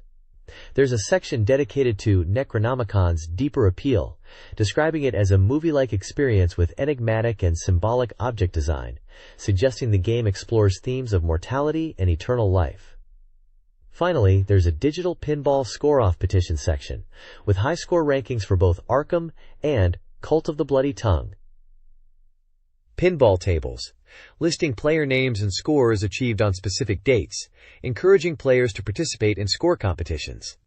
The page ends with contact details for Kaz and a note about bratty players appearing and advice to bring snacks and drinks when playing for long periods.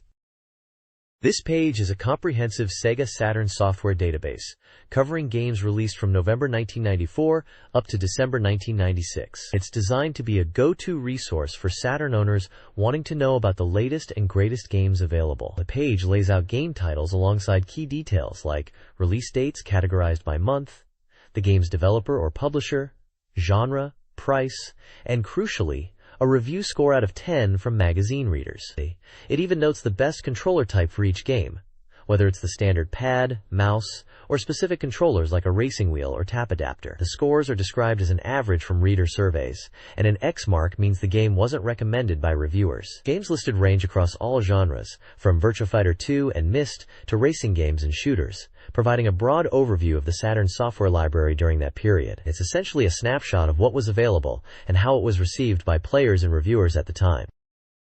This page continues the Sega Saturn software databank, listing a large number of games categorized by release date, game title, publisher, genre, price, reader review score, and controller type.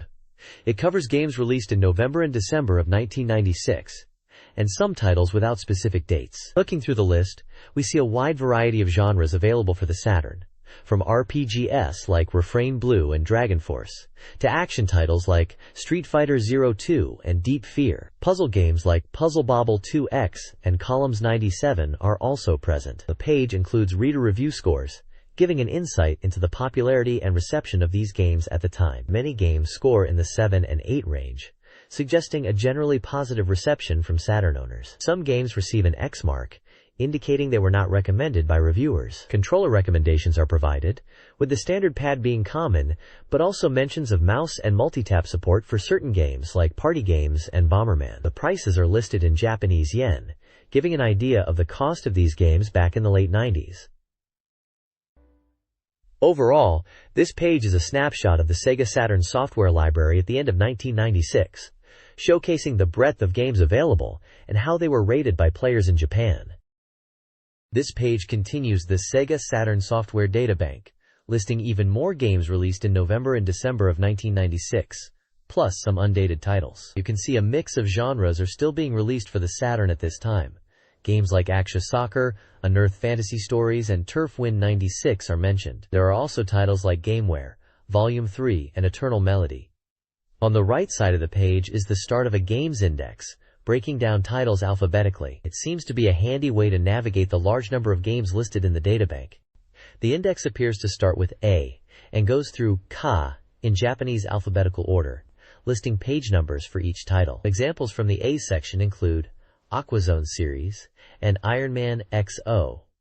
Moving into the Ka section, you can see games like Chaos Control Remix and Golf Force XX. The index gives a good overview of the breadth of titles available and helps players quickly find information. This page continues the SEGA Saturn software databank listings, with more games released around November and December 1996. You'll find a table format with details on each title, including release date, developer, genre, price, and a review score out of 10. Games like Street Racer Extra and Fighters Mega Mix are included in this section with their respective scores. On the top right are 4 small manga panels depicting a humorous scene. It seems to be about going to a convenience store, or konbini in Japanese. The characters are discussing going to konbini, and one mentions Amuro, likely referring to Amuro Nami, a popular singer. Inside the konbini, there's a screen displaying a picture of Amuro Nami and the word Saturn. Finally, in the last panel, they are leaving the konbini looking a bit down, with one character even crying, while still mentioning Amuro and Saturn Party.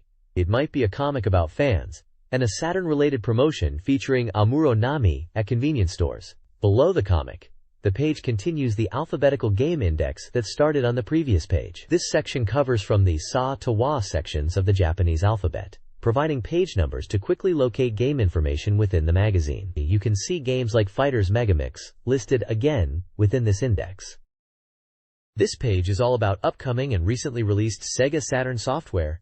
It's a new soft schedule. At the top there's a guide explaining the table, covering genres like action, RPG, simulation, adventure, and controller types, from standard pads to racing wheels and mice. The schedule itself is organized by release month, starting with January, February, and March of 97, then going back to December and November of 96, so it's a mix of future releases and recent titles. Looking through the games listed, there's a wide variety of genres. You'll see fighting games like Fighting Illusion-esque 1 Grand Prix, action titles like Die Hard Trilogy and Mr. Bones, strategy games, puzzle games, and shooting games. Some interesting titles popping out are Sakura Wars, Sega Ages, Fantasy Zone, Worms, and the highly anticipated Panzer Dragoon Saga, which is listed for release in March. There's a good mix of titles from different developers too, like Sega themselves, Capcom, and SNK. The page also features a super schedule section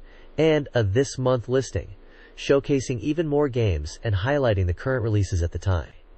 It really gives you a snapshot of the exciting software lineup for the SEGA Saturn around late 96 and early 97. This page is a continuation of the new software schedule.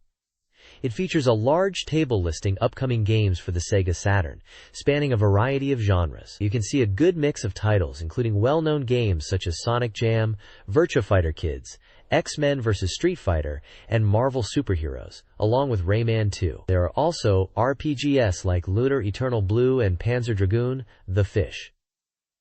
Below the schedule table, there's a section called SATURN Magazine Editorial Department Check. This section is like a news update from the magazine editors, highlighting interesting points related to the Saturn. They're talking about checking out the latest info around the Saturn, mentioning their editorial robot. They discuss new peripherals and upcoming games, specifically mentioning the Sankyo Fever series of pachinko simulators, and a new title in the Tokimeki Memorial series. They also mention an adventure game series and the Tokimeki Memorial Drama series, with the first volumes expected in summer. The editors also mention running a screenshot contest and tease some new developments from Sega AM2.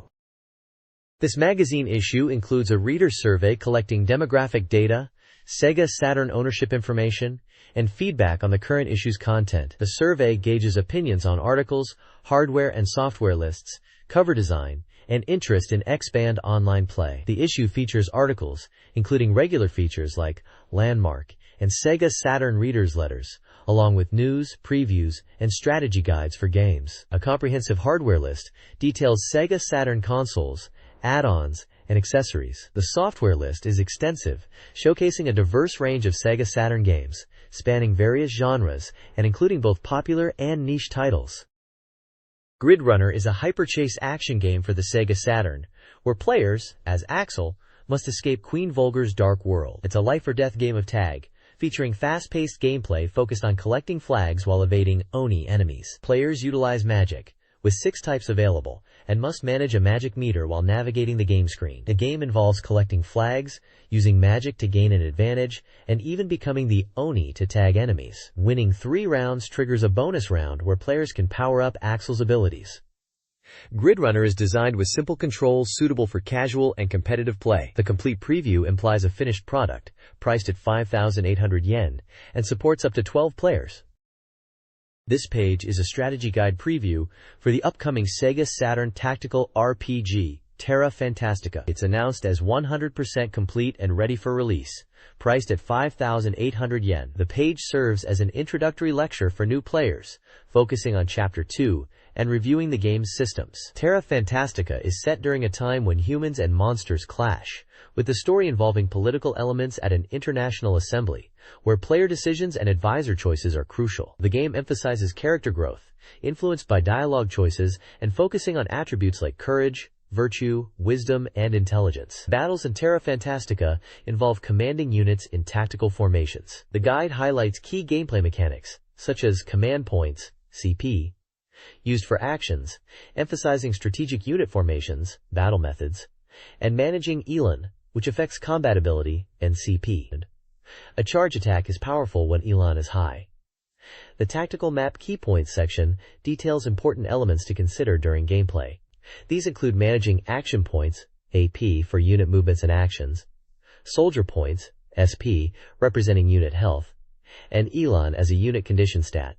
The guide also points out healing spots for unit recovery, visual effects for scouting enemy information, command ranges influenced by the commander level, and search points for finding items and information on the map. This guide covers early gameplay strategy for Terra Fantastica, focusing on battles and early game choices. Chapter 1's Battlefield features branching paths, with Route D offering stronger enemies and superior weapons. Players face a critical decision at the International Assembly concerning the protagonist's appointment as Marshal. The decision, influenced by advisor opinions, affects the Duke's participation in the upcoming battle. More advisors in favor mean a higher chance of his involvement. The guide details the Camplay special training battle against the Cavalry General, highlighting enemy units and strategic locations. The story section sets the scene, emphasizing the need to secure the martial position through battle and employing ranged attacks and siege weapons. An item list reveals equipment obtainable in Chapters 1 and 2, categorized by name and effect, ranging from stat boosts to character-specific gear. The guide also mentions specific acquisition points for certain items, such as the International Assembly event. The guide notes that item details are based on early information and may change. This page details further gameplay scenarios for Terra Fantastica. Scenario B, Goblin King Gating, is set in sunny weather and tasks you with defeating the Goblin King Gating in a human territory location. You'll face Gating himself and a group of Goblin chiefs. The battle tip emphasizes flanking maneuvers and utilizing terrain to your advantage. Moving on to Scenario C, Lurking in the Darkness. This scenario takes place in cloudy weather within Moon territory and is a common route. Your objective is again to defeat the enemy commander. You'll encounter evil shades, shadow masters, banshees, scalders, and goblin chiefs. The scenario suggests that Celsi might join your party if you acquire certain Moon territory items. Be aware the terrain is mountainous, making movement tricky. Finally, Scenario D, Landing Point Breakthrough, offers multiple routes, CD, DC, LOD, DL, with varying weather conditions, and tasks you with defeating Gating. The enemy forces are a mix of goblins, evil shades, scalders, and banshees. Claude's memo highlights the importance of magic and MP management. The CD route is mentioned as a path to obtain the Tears of Mermaid item, and other items like the Chune-only weapon trident and meat dumplings can be found as rewards in different routes. This scenario seems to be about attacking an enemy landing point and offers different routes with varying challenges and rewards.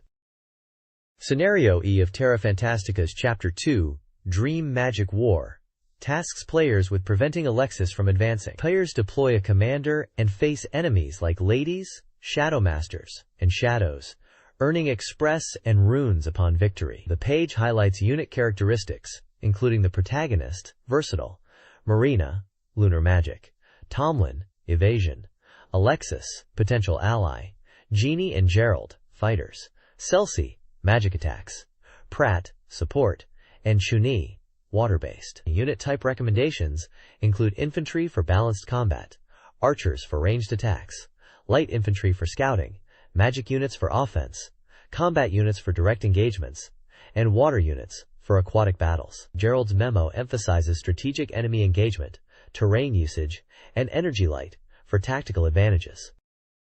This page announces upcoming software featuring the SEGA Saturn game DX Hard. The article highlights that this game is continuing from the previous heroine Karen and will introduce 3 new characters, emphasizing their detailed backstories and the involvement of a famous composer for the music. The game is said to be 50% complete, with the developer aiming for a non-stop speedy dynamic experience, boasting excellent controls. The page then focuses on one of these new characters, Lucifer, described as the fallen angel who rules death. Lucifer's profile details him as a male, age 25, nationality unknown, and profession as a death sentence executioner. He is described as tall, slender, with fair skin and long black hair. His personality is depicted as cool and detached, with a cold, calm demeanor, yet possessing a hidden intensity. His weapon of choice is a large, crescent moon blade attached to a chain. The article further explores Lucifer's appeal,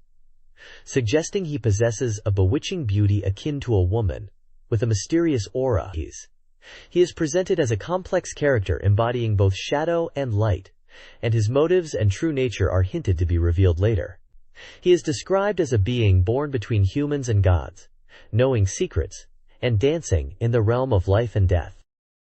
This page introduces 2 more characters for the upcoming SEGA Saturn game, DX Hard. First up is Sanjuro, a swordsman described as a serious character who embodies both sword and fist combat styles. He's presented as a master swordsman who values Bushido, emphasizing heavy and unwavering strikes. The page notes his versatility in combat, with various moves like drawing, slashing, parrying, throwing, and grappling. The screenshots show Sanjuro in dynamic fighting action. Next we have Schneider, the mysterious keyman. He's described as a cool and collected character with a strong will, employing a quarterstaff as his weapon. He's said to fight dynamically and aggressively, using his staff in a way that can both strike and bind opponents. The review suggests Schneider's appeal lies in his speed and powerful attack style, hinting at a significant role in the game's story, possibly as a different kind of hero. The page also highlights that Kuji Hayama, known for his work on Grand Chaser, is in charge of the music for DX Hard. The developers express excitement about his involvement, mentioning the cool BGM, and looking forward to the unique Norinori Hayama sound. Overall, the page continues to build anticipation for DX Hard, focusing on the depth and appeal of its characters and music. The next page showcases the upcoming Tomb Raider game, described as an action movie-like hyper 3D adventure. The page emphasizes the freedom of action and interactivity within the game, highlighting the realistically depicted graphics of the ancient ruins that serve as the game's setting. The feature focuses on the game's environments, proclaiming, "Ancient Roman ruins awaken." It highlights the allure of Tomb Raiders as players explore ancient civilizations and solve mysteries. The developers mention their deep research into ancient civilizations to ensure authenticity in the game's graphics. The page then details various diverse situations players will encounter. These include snowy mountains with blizzards, ancient ruins with varied structures and riddles, sandy environments like Egypt with many deserts, underwater stages requiring careful movement, and jungles with lush vegetation. The game promises realistic and beautiful environmental graphics. The reviewer seems impressed by the detailed graphics, especially in the Egyptian and Greek/Roman settings, mentioning the intricate wall paintings and the immersive atmosphere. They point out the game's volume is substantial, with numerous stages, Lastly, a Colt government pistol is shown, indicating it as Lara Croft's initial weapon, effective against enemies. The overall tone suggests high anticipation for Tomb Raiders, emphasizing its graphics, diverse locations, and adventurous gameplay. This page continues the preview of Tomb Raiders, focusing on the challenges and enemies Lara Croft will face. It highlights the game's difficulty, emphasizing that action skills alone aren't enough, and players need to use their wits to overcome obstacles. The page details various traps, such as levers that trigger falling floors and moving platforms, suggesting puzzle elements are integrated with platforming. It also introduces two formidable giant enemies, a dinosaur-like creature, which is described as a powerful threat in snowy and underground areas, and a lion, dwelling in Greek ruins, emphasizing its strength and requiring tactical combat rather than simply rushing in. A section called Tricks elaborates on environmental puzzles involving levers, switches, and secret passages. It suggests exploration and puzzle solving are crucial for progression. Further down the page, there's an interview with Takashi Sato from Victor Interactive Software, who is the production group director. He discusses the game's development, emphasizing its British flavor and the localization process for the Japanese market. He touches upon the challenges of adapting the nuances of the English script and adjusting the gameplay based on feedback from Japanese players to ensure it resonates with them. Finally, it mentions the voice actors who are bringing the characters to life in the Japanese version, highlighting the quality of voice acting in both the demo movies and the in-game dialogue. It lists voice actors such as Miyuki Takagi, Misa Watanabe, Tesho Genda, and others, indicating a strong voice cast for the Japanese localization.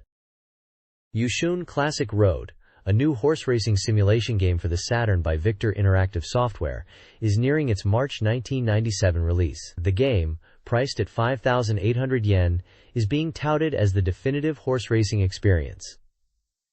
The developers promise meticulous detail, utilizing polygon graphics, realistic horse and jockey data, and a focus on the intricacies of the sport. An interview with development director Mr. Omano reveals the team's dedication to creating an in-depth and enjoyable experience. Building upon player feedback from previous classic road games, the goal is to appeal to a wider audience, including those who found earlier games challenging. Mr. Ono emphasizes the game's realism and aims to deliver a fun and engaging simulation.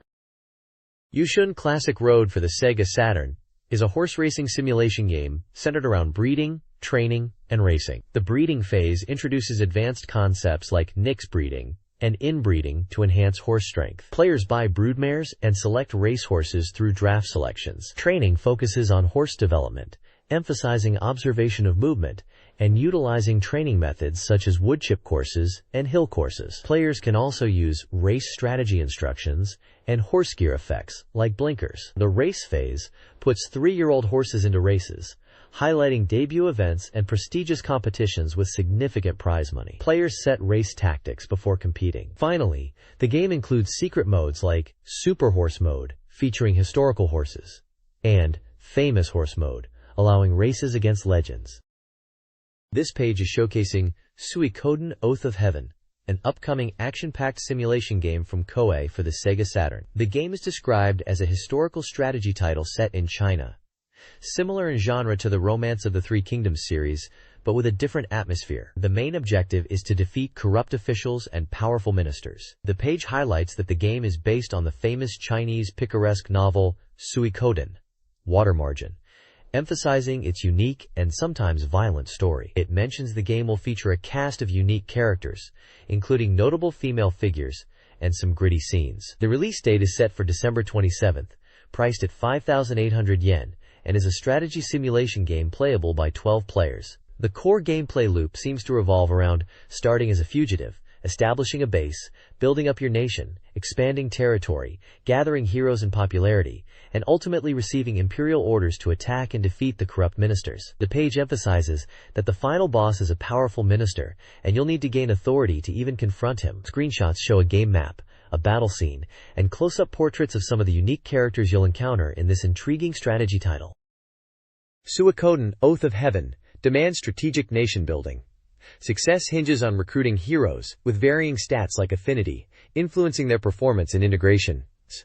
Strengthen your team through recruitment and focus on internal development to withstand invasions. Combat relies on ranged attacks. Archery, boosted by leadership, weakens enemies, while magic, empowered by wisdom, delivers area damage. Naval battles are also a factor. Characters possess loyalty, benevolence, and courage attributes alongside other stats. Character examples are provided, showcasing their specific attributes. Managing popularity is vital. High popularity unlocks imperial commands, while low popularity hinders your progress. Territorial conquest and bandit suppression increase popularity, making it a key element of success. This page announces Tenchi Muyo, a puzzle game coming soon for the Sega Saturn. It seems this popular anime series is getting a puzzle game adaptation, where you can duel with Tenchi and the gang using puzzle skills. The page highlights it as a falling object puzzle, with action elements tailored to each character's personality, promising a fun and visually appealing experience. The game's concept revolves around a puzzle battle to settle disputes. Apparently, Tenchi and friends got into a karaoke mic squabble that escalated, and now they're resolving it with puzzles. The rules are simple. Match 3 or more blocks vertically, horizontally, or diagonally to clear them. Creating chains sends aqua blocks to your opponent's play area, and if their play area fills up with water, you win. There are different types of blocks, including standard Vanshu blocks, heart blocks that clear water, planet demon blocks that activate character special attacks, and chain blocks that stay even when water rises. The game features several modes: story mode, practice mode, free mode, and a 2-player battle mode. The game is stated to be 45% complete, with a release date in February of 1997. Adding a bit of humor, the cat character, Mimiya, is also featured, exclaiming, "He's in the game too." 04 Champ Doozy J Typer, the latest in the 04 Champ racing series, is a love simulation racing game, focusing on 400-meter drag racing. Zeroyan. Players build relationships with female tuner characters in story mode, earning points and money through interactions and part-time jobs to upgrade their cars. The goal is to become the Zeroyan champion. This title, the 5th in the series, is 70% complete, with an expected March 1997 release. The game combines racing with romance, minigames, and dialogue scenes, promising a fun and engaging racing experience. This page is all about Coming Soon Soft, and focuses on the game Zeroyan Champ Doozy J Typer, highlighting the main character's potential partners. 8 beautiful women who are tuners. The game's prologue is revealed, where the protagonist aims to become the Zeroyan champion.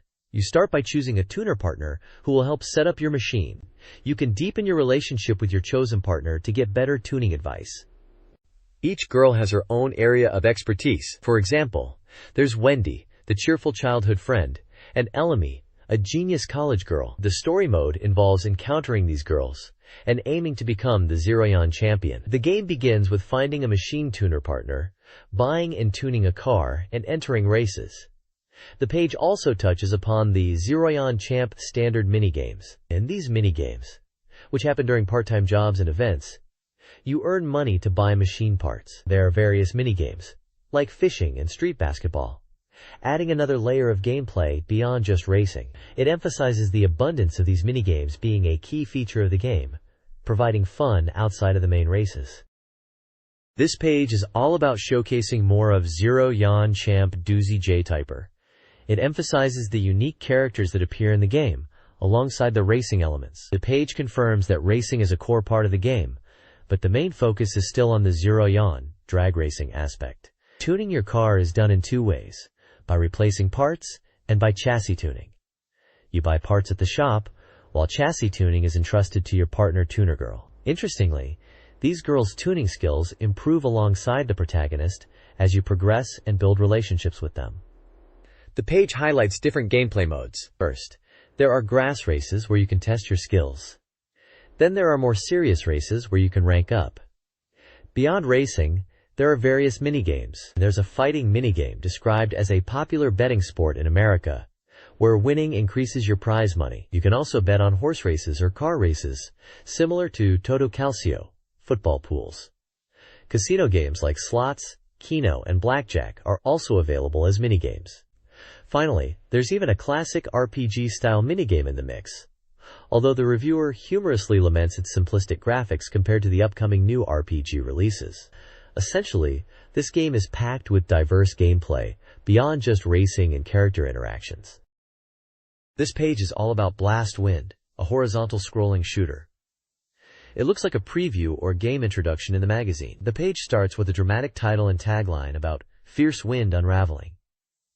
It dives into the game's story, which is set hundreds of years after a global war. Humanity, sheltered in Noah, is threatened by invaders from the Earth's core called Gorn. The people of Noah's last hope lies in two super combat machines, Sufu and Hayate, awakened from cold sleep. These two machines are piloted by super warriors who will fight to save humanity. The page then introduces the two playable characters, Sufu, which is player 1, and Hayate, which is player 2, and their respective mecha designs are shown. It highlights the game's core mechanic of switching between normal shot and homing shot, depending on the battlefield situation. Screenshots illustrate both shot types in action. There's also a switch system mechanic explained where switches on stages can change routes or provide items. Finally, it details power-up items like Thunder for a screen-clearing attack, Shield Ball for defense, and Bomb for powerful explosions. The overall impression is that Blast Wind is a fast-paced, action-packed shooter with strategic elements due to shot switching and interactive stage elements. The page also mentions it's 100% complete and set to release in January, described as a maniac must-have shooting game.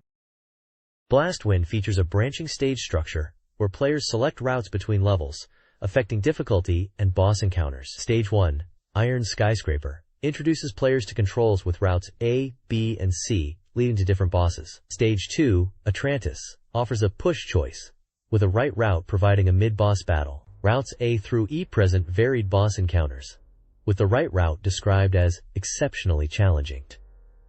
Stage 3, City of Night, is a skyscraper battle with routes A, B, and C. Route A features frequent mid-boss encounters. The straight route presents a giant fortress boss, while the right route offers similar difficulty with challenging obstacles. The next page introduces Panel de Pon Story, Kellen's Great Adventure, a unique map-making RPG for the SEGA Saturn. The game revolves around players creating their own world using panel pieces. You build the world piece by placing panels representing different terrains like villages, mountains, and rocky areas. These panels are not just for show, they dictate the landscape and what you can do. The page details how you place panels, which must be next to existing ones, not diagonally or in isolated spots. Villages are crucial, as they have shops like panel stores to buy more panels, inns to recover HP and MP, and weapon shops. The level of villages influences the shops they contain. Outside villages, you'll encounter monsters roaming the fields. Touching them initiates battles. The page emphasizes that you need to be cautious when exploring fields, as monsters are plentiful. It looks like you'll be collecting panels, exploring your created world, fighting monsters, and developing your character, all within this panel-based world. The game was stated to be 60% complete at the time of writing, and scheduled for release around February 28th as a map-making RPG.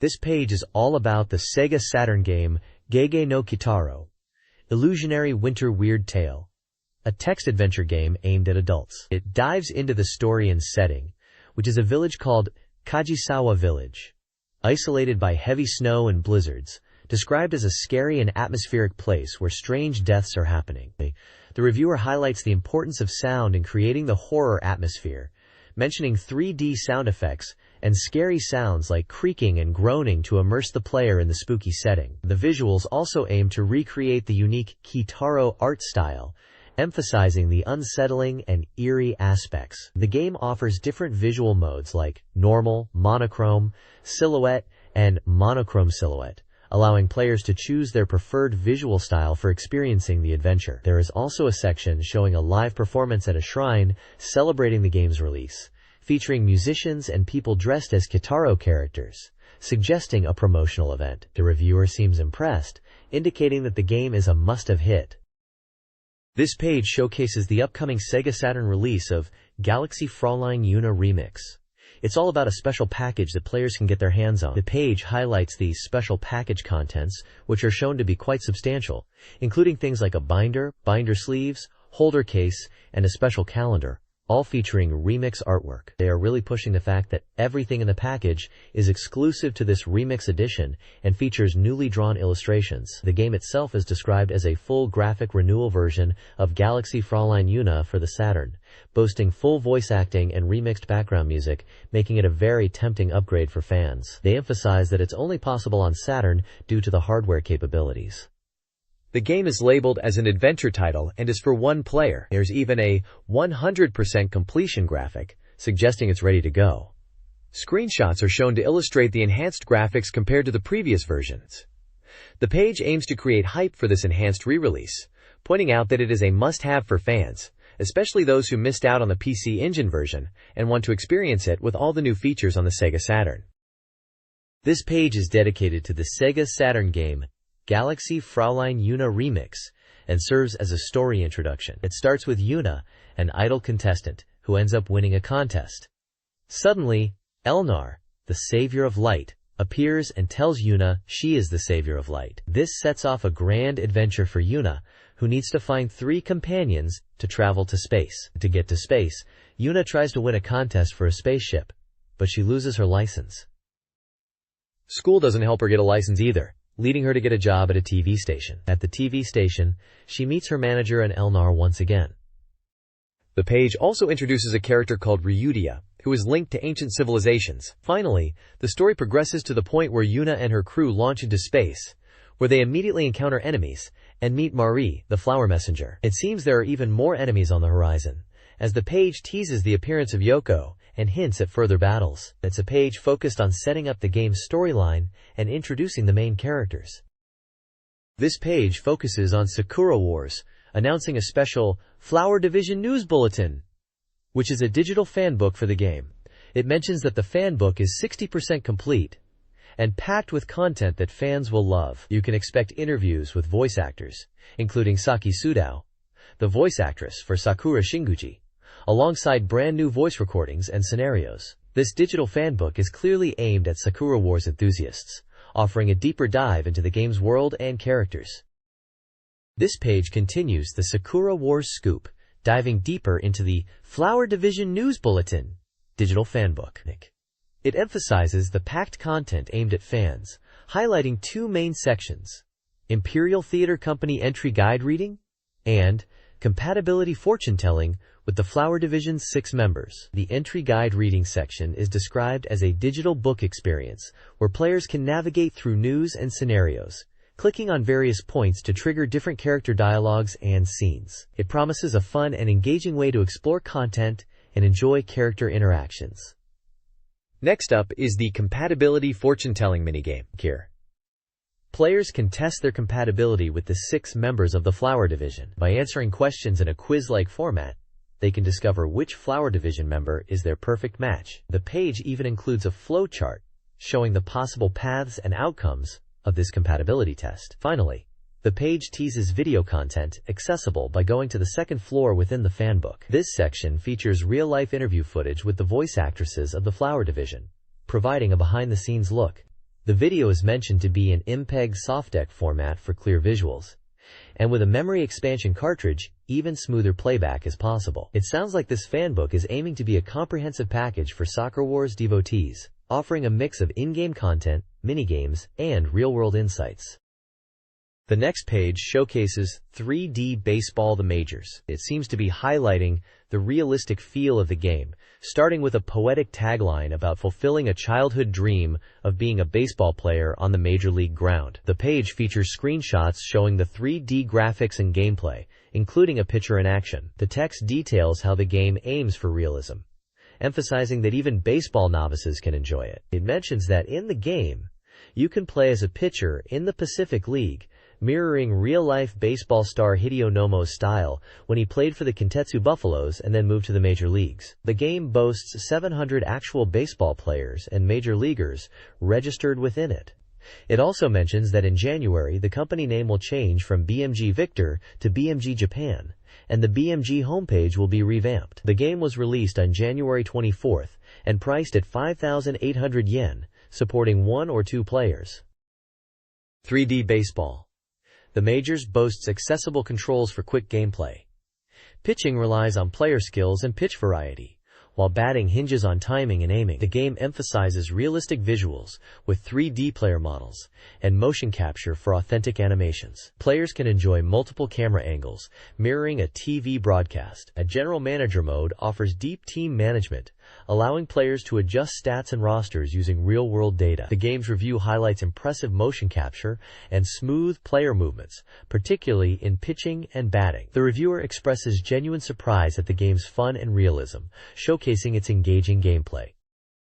Super Casino Special is a casino simulation game by Coconuts Japan Entertainment, released in January 1997, supporting up to 4 players. Aimed at adults, the game features 6 casino games, including Keno, Baccarat, Roulette, Let It Bet, slot machines, and blackjack, with a focus on adult themes. Baccarat involves card draws to reach a total near 9. Roulette involves predicting the ball's landing spot on a wheel. Let It Bet is a poker-style game with player and banker cards. Slot machines offer realistic gameplay, while Keno involves matching numbers. Blackjack includes standard rules and card splitting. The game promises a comprehensive casino experience. This page is all about Lode Runner Extra for the SEGA Saturn, which is described as an action puzzle game. It's mentioned as being based on the Road Runner Returns series and is positioned as an enhanced update version. The article highlights new items that have been added to the game, emphasizing the importance of mastering item usage for successful play. It specifically details 4 item types: pouring liquid, portable bucket, spray gun, and relay machine, explaining their functions in movement and puzzle solving. Further down, it introduces small and large bombs and a drill as tools within the game. The page also emphasizes a construction mode, allowing players to create their own original levels, suggesting a high level of customization with background and music choices. The game seems targeted at dedicated Road Runner Mania fans, promising over 110 new stages and challenging gameplay. The reviewer seems impressed by the depth of the game, particularly the level editing features. This page is dedicated to Tetris S for the SEGA Saturn and declares that Tetris is still number 1. It highlights this version as going back to the essence of Tetris, emphasizing the core gameplay of quick thinking and block rotation techniques, without unnecessary item additions seen in other versions. The page details 2 main game modes: Classic Tetris for single player, focused on high scores and replicating the arcade experience, and Burning Tetris for competitive 2-player versus matches. In Burning Tetris, the goal is to make your opponent lose by strategically sending them blocks. Clearing 2 or more lines at once in this mode will send garbage blocks to your opponent, making their playfield more challenging. The page also includes a section explaining the basic Tetris rules for newcomers, detailing the 7 block types and how to clear lines. It also mentions the game will be released on December 27th for 4,800 yen and supports 12 players, describing it as a falling puzzle game. The reviewer seems to appreciate the focus on core Tetris gameplay and the competitive aspect of the Burning Tetris mode. This page is all about Practical Pachislot Winning Method 4 for the SEGA Saturn, marking the 4th entry in the Pachislot Fan Delight series. This title really emphasizes data analysis, aiming to please serious slot machine enthusiasts. A big addition is the high-speed autoplay feature, designed for efficient data gathering and analysis. There's also a new trial mode that lets you simulate a full day in a pachinko parlor, from opening to closing time, even extending to a year-long simulation to track your virtual parlor's overall performance. The game features simulations of 3 real-world Pachislot machines: Cranky Condor, 515, and Aladdin Master X. You can see from the screenshots various in-game data screens and a marker function to help with timing your reel stops. The game was announced as 100% complete and set to release on December 27th, priced at 5,800 yen, and is being published by Sammy Industry. The reviewer seems impressed, pointing out advancements in the graphics and game algorithms, making it a good experience for both beginners and seasoned players looking to refine their Pachislot strategies. Funky Head Boxers is a comedic polygon boxing game for the SEGA Saturn, featuring celebrity boxers and the tagline, "Sega plus Yoshimoto equals comedy polygon action." The game focuses on humor and over-the-top action. Players can compete in champion mode, training for 4 years to become world champion, utilizing round rules, knockouts, and judge decisions. Versus computer and versus human modes are also available. Choosing the right trainer is crucial. 6 quirky trainers are offered, each specializing in different aspects like power, technique, or even relaxation. Combat involves tactical gameplay, advising on effective use of jabs, body blows, and move cancellations. Key in-game parameters, such as power, toughness, and stamina, influence performance. A unique interval mechanic requires pressing a button at the right time during rounds to recover stamina. This page introduces Roommate, a real-time communication adventure game for SEGA Saturn featuring the character Yoko Inui. It's presented as a new type of roommate game where you can have conversations with Yoko in real time. The page highlights 2 main events, a 2-person Christmas and New Year's Eve. For the Christmas event, it mentions decorating a Christmas tree and the joy of receiving a present from Yoko. The New Year's Eve event focuses on osechi ryori, New Year's cuisine, and spending a cozy evening together. The page also includes a section called Yoko's Best Friend, Eri-chan, introducing Yoko's friend Eri, who is in the same tennis club as Yoko. It hints at romance and enjoyable events with both characters. A Present from Yoko-chan section advertises a special gift set, including the roommate game, a Dragon Master seal, and a Yoko Inu signature poster calendar, available at stores from January 24th. The advertisement emphasizes this special set and the included calendar poster. This page introduces Cube Battler Story of Shao, a new genre described as a digital battle animation game for SEGA Saturn, blending digital anime and battle game elements. It highlights that both the story and battle scenes are entirely composed of digital anime, emphasizing this as a key feature. The game's story is presented through fully animated digital scenes, unlike older games with limited animation. The page details the battle system, explaining that battle scenes are also animated, and players use cubes for attacks. All 6 cubes in battle are animated, and the number of cubes used determines the attack type, with 3 variations available. Timing is also crucial for successful defense. We can see screenshots showcasing both the anime-style story scenes and the battle sequences featuring chibi characters. The game is developed by Yaman Bagumi Games and was slated for release on February 21st at a price of 5,800 yen, suitable for all ages. At the time of this preview, the game was 90% complete, labeled as a beta version. The developer's comment expresses confidence in the animation quality and mentions they are fine-tuning the battle aspects to ensure player satisfaction with this digital battle anime experience. This page is a SEGA Saturn Software Complete Guide. It's a thorough guide to SEGA Saturn games that have already been released, aiming to give you all the info you need to conquer them, from useful strategies and hidden characters to insider tips. We can see a list of page numbers and game titles that are covered within this guide. It looks like page 184 covers Virtua Cop 2, page 185 is about Cyber Troopers Virtualon, and page 186 features Samurai Shodown 2 Wine, Blades of Blood. Page 187 is dedicated to Parodius Forever with Me. Moving on, page 192 covers Shining the Holy Ark. Page 195 is for Air's Adventure, page 198 features Tactics Ogre, and finally, page 202 discusses Fire Pro Wrestling S6 Men's Scramble. The illustration on the page shows a knight character, possibly from one of the games being featured in the guide, standing confidently with a sword. There is also a small fairy-like character sitting on her shoulder, adding a touch of fantasy to the image, which is pretty typical for many RPGs on the Saturn. It seems like this page is a great resource for Saturn gamers looking to get the most out of their game library. This page is dedicated to Virtua Cop 2's secret weapon feature.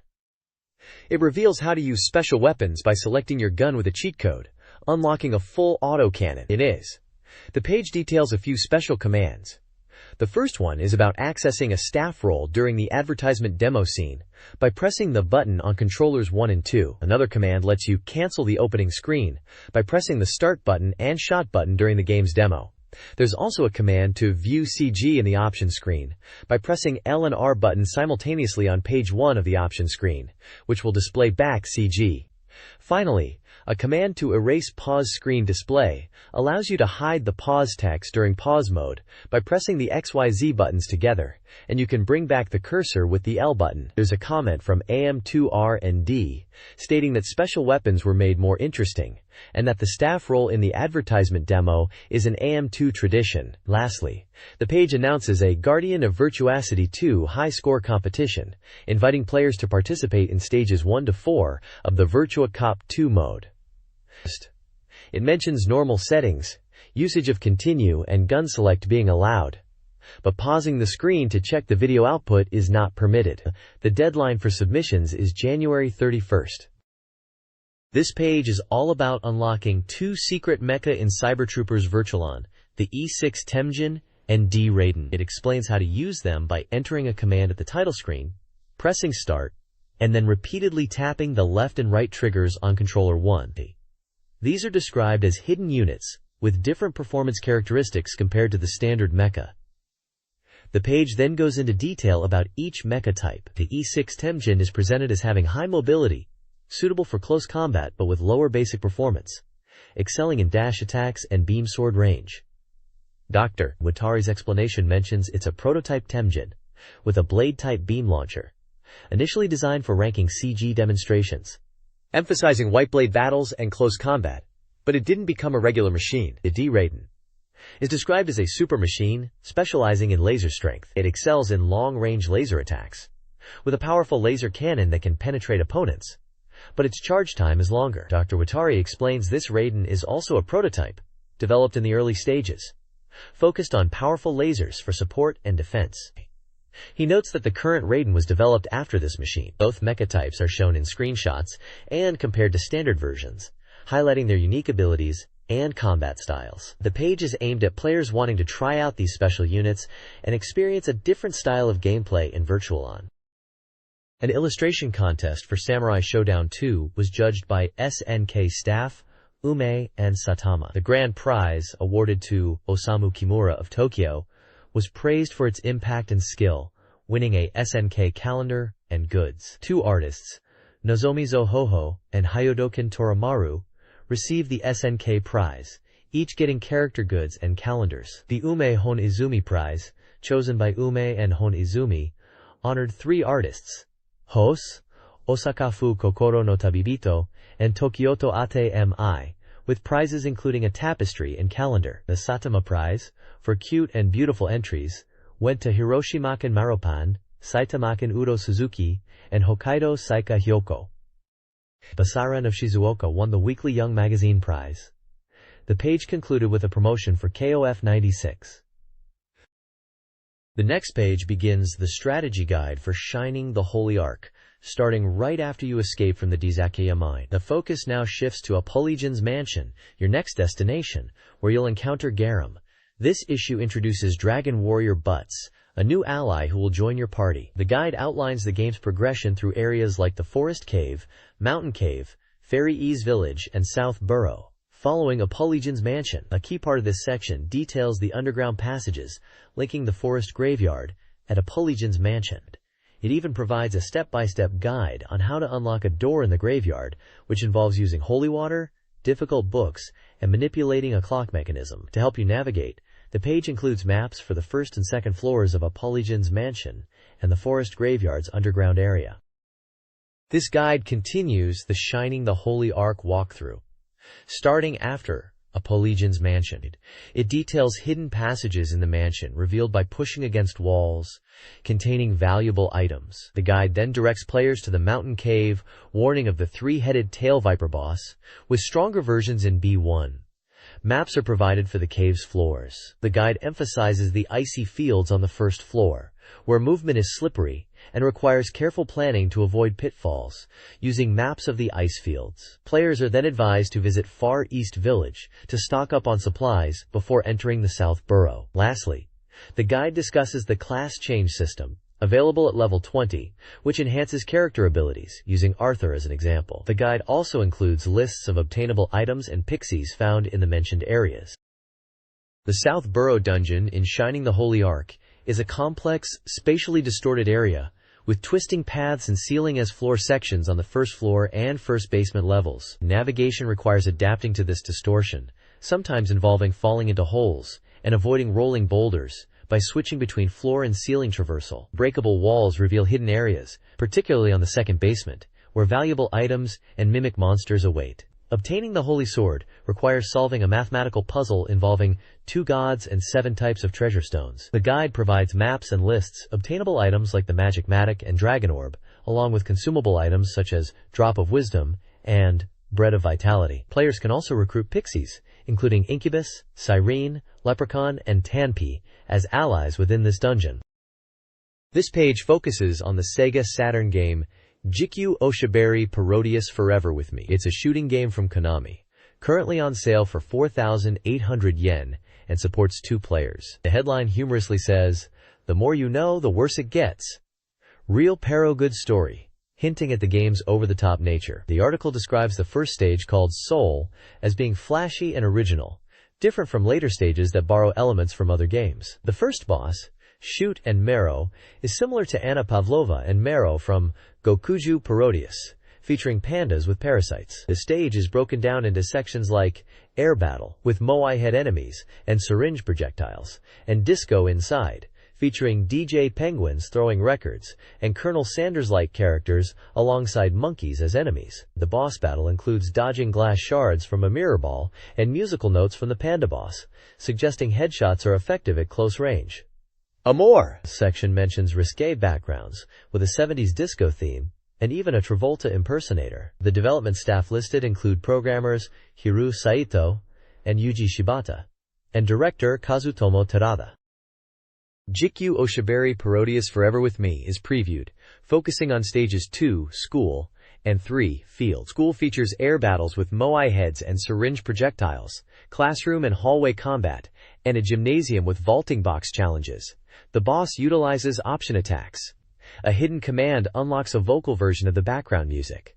The stage's More section is filled with classic Parodius humor. Field is a vertical scrolling stage with falling stars and Belial carrier enemies.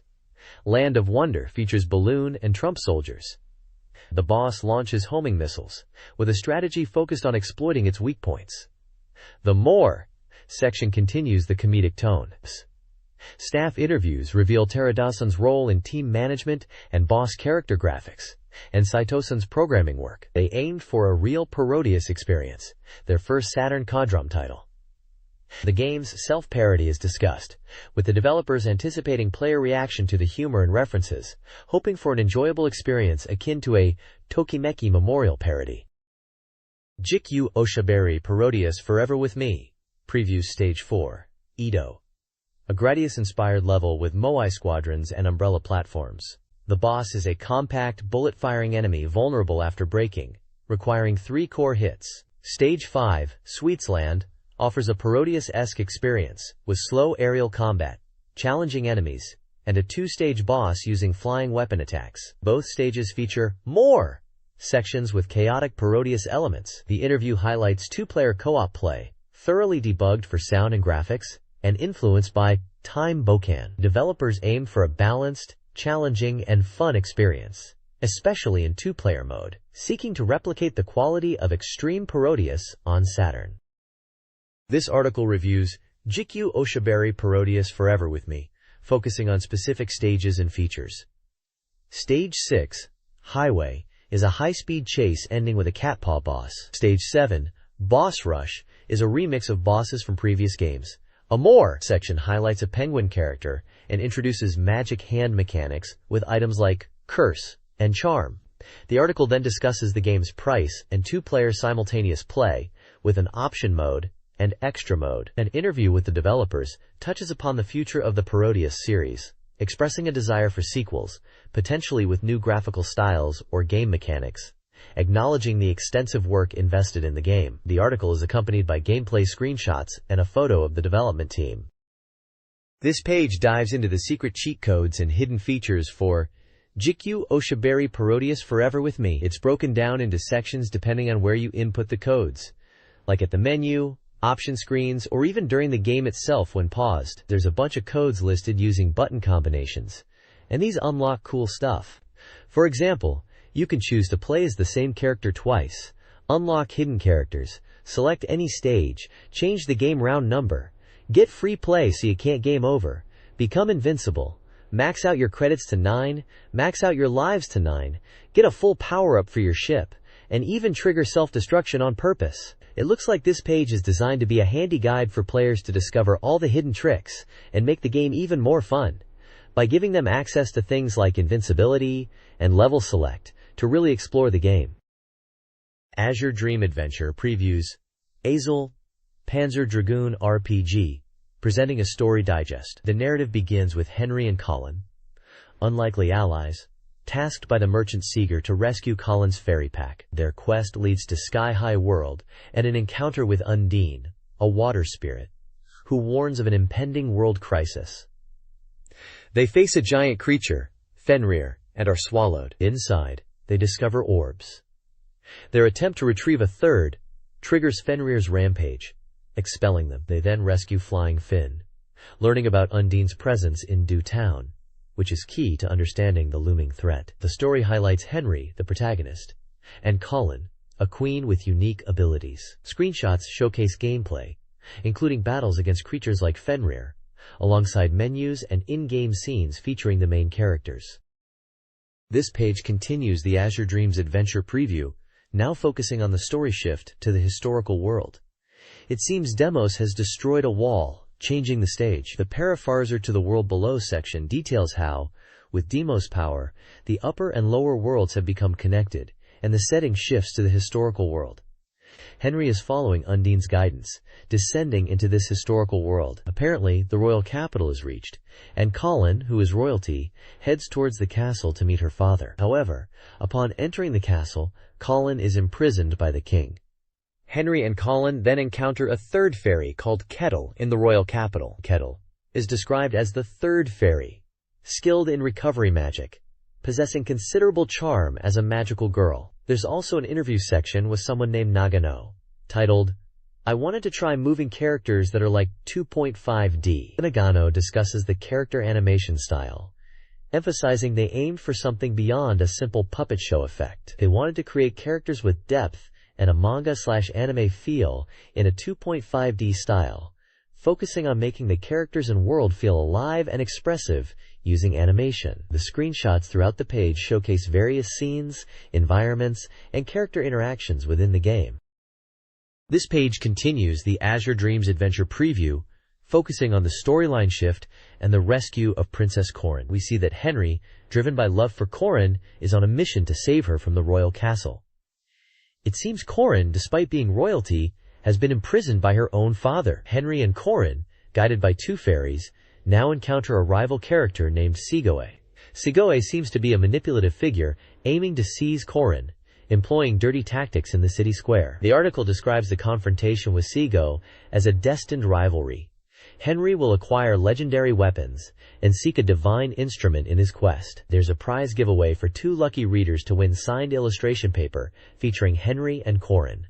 The entry details for the draw are provided with an address in Tokyo. The interview with Nagano continues, now discussing the importance of lighting in character modeling. Nagano explains how they meticulously crafted the lighting, emphasizing the volumetric feel and ensuring it wasn't just flat. He mentions working with the rendering team, using techniques like catcher ball to refine light positioning, and aiming for a vibrant and three-dimensional look for the characters. He talks about the challenges of lighting and the satisfaction of finding the right balance.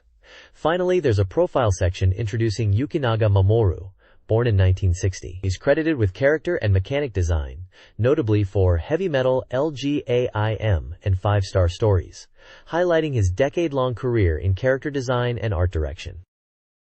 This page dives into Tactics Ogre, offering strategy tips for conquering Valmessa Town in the first chapter, which is described as a tough spot. The victory condition is straightforward: eliminate all enemies. The guide stresses tactical approaches over reckless attacks, highlighting that simply overpowering enemies won't work. The article suggests adopting a cautious, defensive stance and not pushing forward too aggressively.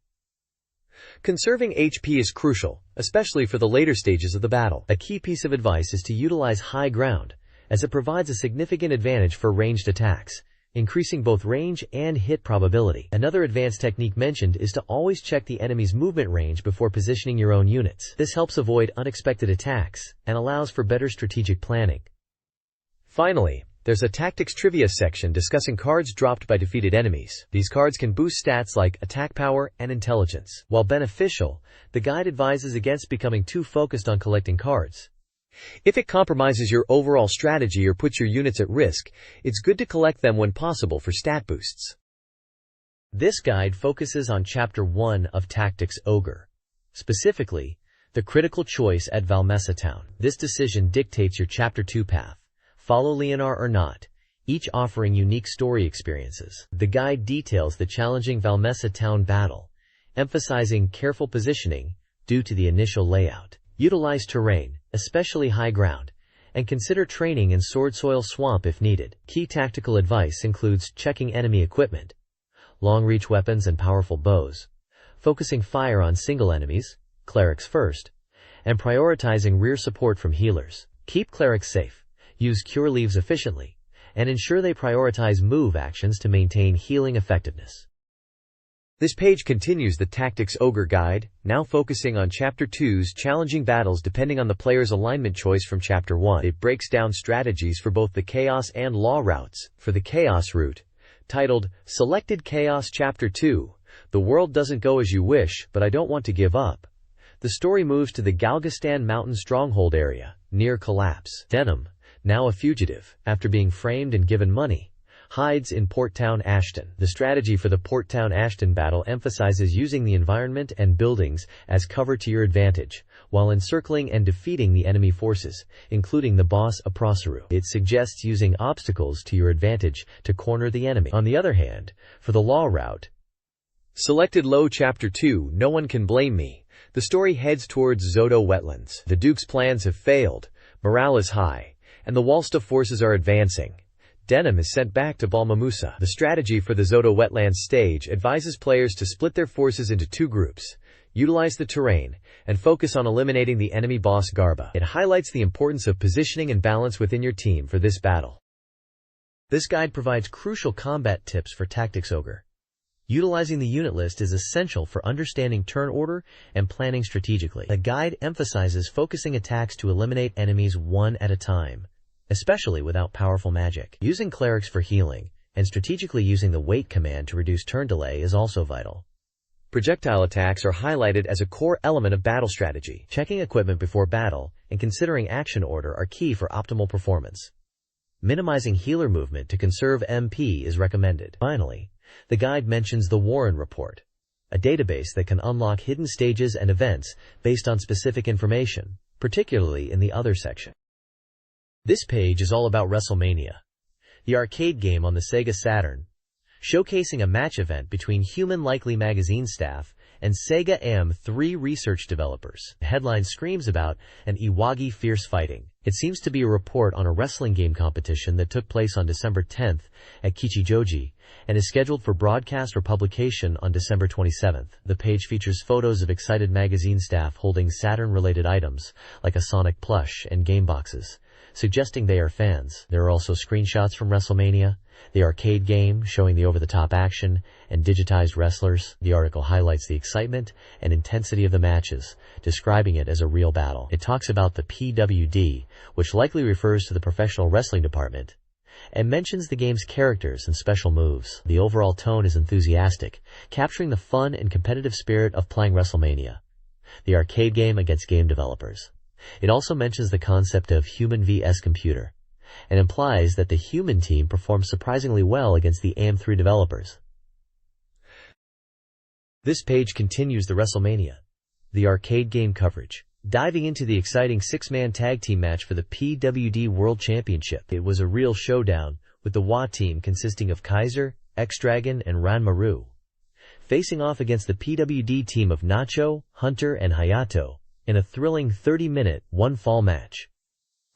There's also a section titled, Hear the End, No Side, showing a photo of everyone together after the match, suggesting a friendly post-game atmosphere. The article mentions exchanging pleasantries and the PWD team members. The bottom part details the results of the WA versus PWD matches, broken down into 3 rounds. Mr. T's first match, Akagiya's second match, and Akihabara Yamada's third match. For each match, it lists the WA and PWD team members, and even notes their countermeasures or strategies used during the game. It's all about the intense wrestling game action and strategies played out between the magazine staff and the game developers, highlighting the fun and competitive spirit of WrestleMania, the arcade game. Just Meet Elf, featuring Tama's Mutterings, celebrates its popularity after 4.5 months. The corner will continue showcasing elves, now with the artist of Underclass, Mr. Katomai Yaiji. An Elf information board highlights the Underclass 4 Koma manga, Saturn version development with new graphics, and elf-themed shops. Readers are encouraged to visit and photograph these shops. The page then presents an interview with Mr. Katomai Yaiji, character designer for Underclass, discussing his character design process, challenges, and aims. He appreciates seeing his work in commercials and enjoys drawing cute girls. The page also introduces the 3D dungeon RPG Woldsworth, known for its character designs and player freedom. Finally, an Elf present giveaway offers a cute elf set, from Elf 1/17 to 3 winners. Readers can enter by submitting feedback by January 16th. This SEGA Saturn magazine page introduces the first installment of Katomai Yaiji's new 4-panel manga series. The page features multiple short comic strips, including Raidon Onsen, playing on monster-like sounds. The main focus is a 4-koma manga set in a sauna, with humor centered on weight and body image. Scattered panels show gags such as a character being told to wake up and another quitting the sauna, with one introducing the #1 airhead, Yuki Mizuho. Readers are encouraged to send New Year's greetings to the artist through the magazine's editorial department. A final Welcome to Katomai Yaiji World box hints at future installments, teasing a story about the main character's floating illness and the teacher's furious explosion, promising ongoing humorous stories.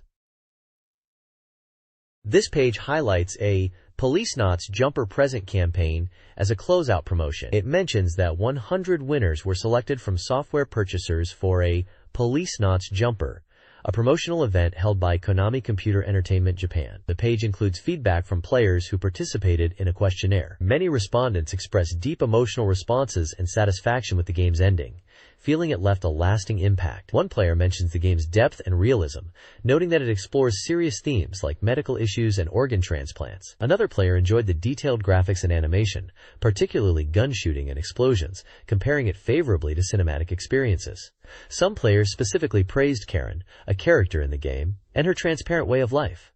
Others appreciated the humor and memorable lines, particularly from Jonathan. The feedback also touches on how the game evoked a sense of immersion and realism, making players feel deeply involved in the story. Overall, the page presents player testimonials emphasizing the game's emotional depth, engaging story, and high production values. The Sega Saturn version of Policenauts, a detective adventure set 25 years after a space accident, is highlighted. The game follows Jonathan, a negotiator detective, drawn into a mystery involving his former wife. Key features include enhanced hard human drama with intense investigation scenes, and the addition of new scenes, like one involving Lorraine with a gun. Pursuit of thrilling scenes emphasizes action sequences, and the last scene promises improvements to the ending. A police warning praises Policenauts as interactive cinema, emphasizing its mature themes, realistic scenario, and high production values. Director Kojima reflects on positive player feedback, sending signed posters, and hoping the game remains memorable. This page highlights Sentimental Graffiti, and is framed as a project to enhance the game's quality using ideas from SEGA Saturn magazine readers. We're looking at the Osaka and Kagawa editions this time. The article features Mori Natsumi from Osaka, and it seems they're discussing location ideas for the game. The section titled, "The Mountain Near My House is an Osaka Spot?" hints at readers suggesting real-world locations around Osaka, like mountain areas, for in-game spots. The reviewer talks about receiving postcards with location suggestions, including Kawachi Nagare River Park. They mention considering locations with good views, the sounds of nature like cicadas and frogs, and places where you can experience the feeling of being in Osaka. They are also interested in adding some accent to these locations, possibly something related to television or other cultural references. There are images of a girl, likely a character from the game, in both a school uniform and a swimsuit, showcasing different aspects of the game's visual style. The article is essentially about incorporating reader input into Sentimental Graffiti by using their location suggestions to make the game's Osaka and Kagawa settings more authentic and appealing. This page introduces Minami Sugihara for Sentimental Graffiti. Highlighting her gentle and sensitive personality, she is described as someone who cherishes animals. It mentions her backstory, like attending the same junior high as the protagonist, and having a secret connection with him. The page also discusses reader suggestions for date locations in the game, specifically parks where parents would go on dates. The reviewers mention receiving postcards about this, and they're focusing on locations that evoke the feeling of being in a park, perhaps thinking about incorporating cicada sounds for atmosphere. There's also a section announcing that screenshots and character patterns for Sentimental Graffiti are coming soon. It talks about the game featuring various character expressions and seasonal outfits, and mentions the large number of character variations, implying a lot of work is going into them. Finally, there's a notice about a Sentimental Night radio program, starting on TBS Radio, featuring voice actors and information related to the game. This page highlights GWDRA Gameware, focusing on Barbara Konomi and her 1997 fortune-telling for SEGA Saturn. Barbara Konomi is profiled as a fortune teller, and the article dives into her predictions for 1997, covering global events, SEGA Saturn's prospects, and even love life. It seems 1997 is envisioned as a year of big changes and trends, especially in home entertainment, with internet and old game revivals. International affairs like Hong Kong's return to China are mentioned as potentially causing some temporary trouble. For SEGA Saturn in 1997, the focus is on creating new family-friendly games, with an emphasis on art and unique experiences. The article suggests success will come to those who pursue new forms of expression and participate in social events and parties, but warns against rivalry and love. The page then introduces Barbara Konomi's fortune-telling game for Saturn. It explains that the game uses your birth date and time to provide readings. It shows screenshots of the game interface, mentioning it allows you to input your birth information and get daily fortune results that update every week. The reviewer in Nemo's talk seems excited about the game's fortune-telling aspect, and mentions it's something players can enjoy alone on their Saturn. This Saturn magazine excerpt presents Barbara Konomi's 1997 horoscope predictions for each zodiac sign, outlining key themes and fortune for the year. And Aries can expect action, while Taurus seeks balance. Gemini embraces individuality. Cancer controls emotions. Leo navigates relationship changes. Virgo focuses on daily life. Libra connects. Scorpio acts proactively. Sagittarius finds inner strength. Capricorn makes decisions. Aquarius generates unique ideas. And Pisces needs strong will. The mini-project showcases Sayuri Toyota's graphic design, featuring a sun-themed artwork with accompanying artist commentary. Her general entertainment graphics style and fondness for wolf-like creatures and girls are highlighted. The column section discusses Golden Week and new releases expected around January 5th, including a potential hidden gem R. Nemo's talk echoes the anticipation surrounding the magazine's upcoming content and the unveiling of its hidden treasures. This page highlights Lunar, Silver Star Story Express, focusing on bromide cards of female characters from the game. It questions if you've seen all the bromides yet, and mentions there are 10 to collect, specifically mentioning Mia and Jessica's cards as being particularly difficult to obtain. It suggests checking Jessica's swimsuit bromide, and advises that players might need to borrow things in the second floor of the inn from 2 men for certain bromides. The page includes images of Mia in a swimsuit and Jessica with a large snake, stating these are 3 of the bromide cards. Below, there's a Tadaoka Toshiyuki special interview section, interviewing Tadaoka Toshiyuki, who oversaw the anime parts of the game. In the Developing to the End section, Tadaoka reflects on the development process, which took over 10 months. He discusses his feelings after completing the game, mentioning feeling a sense of accomplishment, but also some regret about wanting to refine it further. He also highlights the Luna scenes as being particularly enjoyable to create, and mentions that the anime parts of the game include CG and composite scenes. The page includes a picture of Tadaoka Toshiyuki, identifying him as a key figure in anime production from the Mega CD era to Lunar.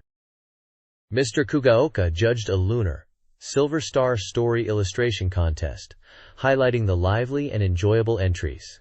The grand prize went to Torinone for a vibrant Luna and Alex illustration. Excellent awards were given to Higashinomiya Terra for a Mia depiction, Oshio Reika for a group illustration, Taniyama Emi for a Jessica artwork, and Shion for a Luna and Ruby piece. Winners received Lunar Special Edition box sets, and more.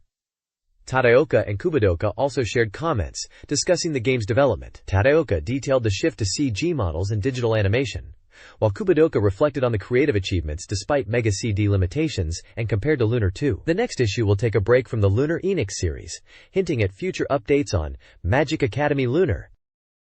This page takes us into the chaotic workspace of the renowned artist Akira Mikame, known for character and mecha design in anime, including Yuna, likely referring to Lunar series character Luna.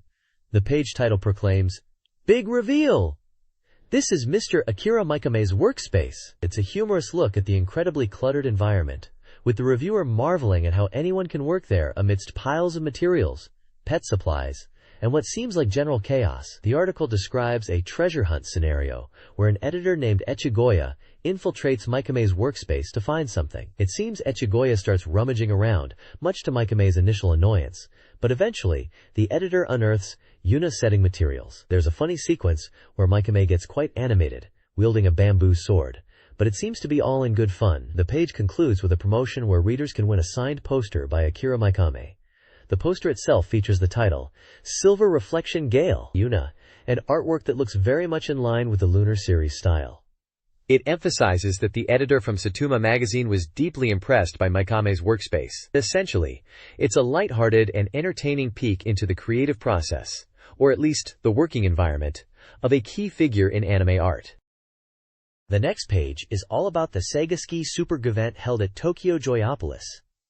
It's called the Virtual Victoria Cup and was sponsored by the Victoria Sporting Goods Store. This event took place over 2 days in early December, and it seems like it was a big hit with people who came to Joyopolis to play. They even had former Olympic skier Emiko Kawabata as a guest, showing off some pro skiing skills. The article highlights some of the SATURN Magazine staff who participated, including writer Daijima Shinji and editor Chibachan. There's a funny crash showing someone wiping out in the game, with a comedic reaction caption. They also mention a quiz tournament related to skiing that was part of the event, which sounds like it was just a bit of extra fun. Then there's a section promoting SEGA Ski Super Jag itself, calling it the definitive home version of the arcade game. They talk about how it captures the speed and thrill of downhill skiing with realistic controls, using a foot controller to simulate the feel of skiing. It also boasts up to 4-player battles for some serious multiplayer action. Overall, the page gives off a fun and exciting vibe, showing off the SEGA Ski Super Bag game and the energetic event at Tokyo Joyopolis. This page is an interview with Yu Suzuki, the head of AM2 Research, and it's all about the new technology being used in their latest Saturn game, Digital Dance Mix Volume 1, featuring Nami Amuro. They've used 3D scanning to capture Nami Amuro's face to create realistic polygon models, and are employing polygon reduction techniques to make character creation more efficient. Suzuki mentions they are using motion capture from Virtua Fighter 2 as a base for the dance moves, but are looking towards Virtua Fighter 3 for future advancements in motion technology. The game is set to be released on January 10th, and it's pretty accessible, being sold at convenience stores. It's priced at 2,800 yen. The article highlights different gameplay modes, including a normal play mode and a karaoke mode where you can sing along. There's also a replay feature.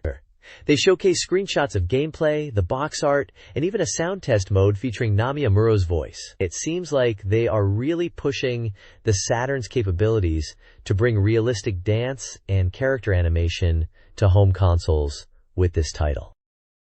The next page continues with the Digital Dance Mix feature, now diving into the actual gameplay. It's broken down into Check 1, which highlights 4 mini-games that are included: Chase the Dance, seemingly a rhythm action game; Door My Sunshine, appearing to be a maze-style puzzle game; Sweet 16 Cards, which looks like a card-matching game; and A Walk in the Maze, another maze-like puzzle. These mini-games are described as being enjoyable for 2 players, and suitable for a wide range of ages, even young children and grandparents. Then there's Check 2, focusing on the diverse stage costumes available in the game. Apparently, Nami Amuro's outfits are designed by her stylist, drawing inspiration from television sets and CG backgrounds. The stages themselves are also varied, including TV studio sets and computer-generated environments. There's even a profile section mentioned where you can probably view data about Nami Amuro. The page shows screenshots of various stages and costumes to showcase the visual variety in Digital Dance Mix.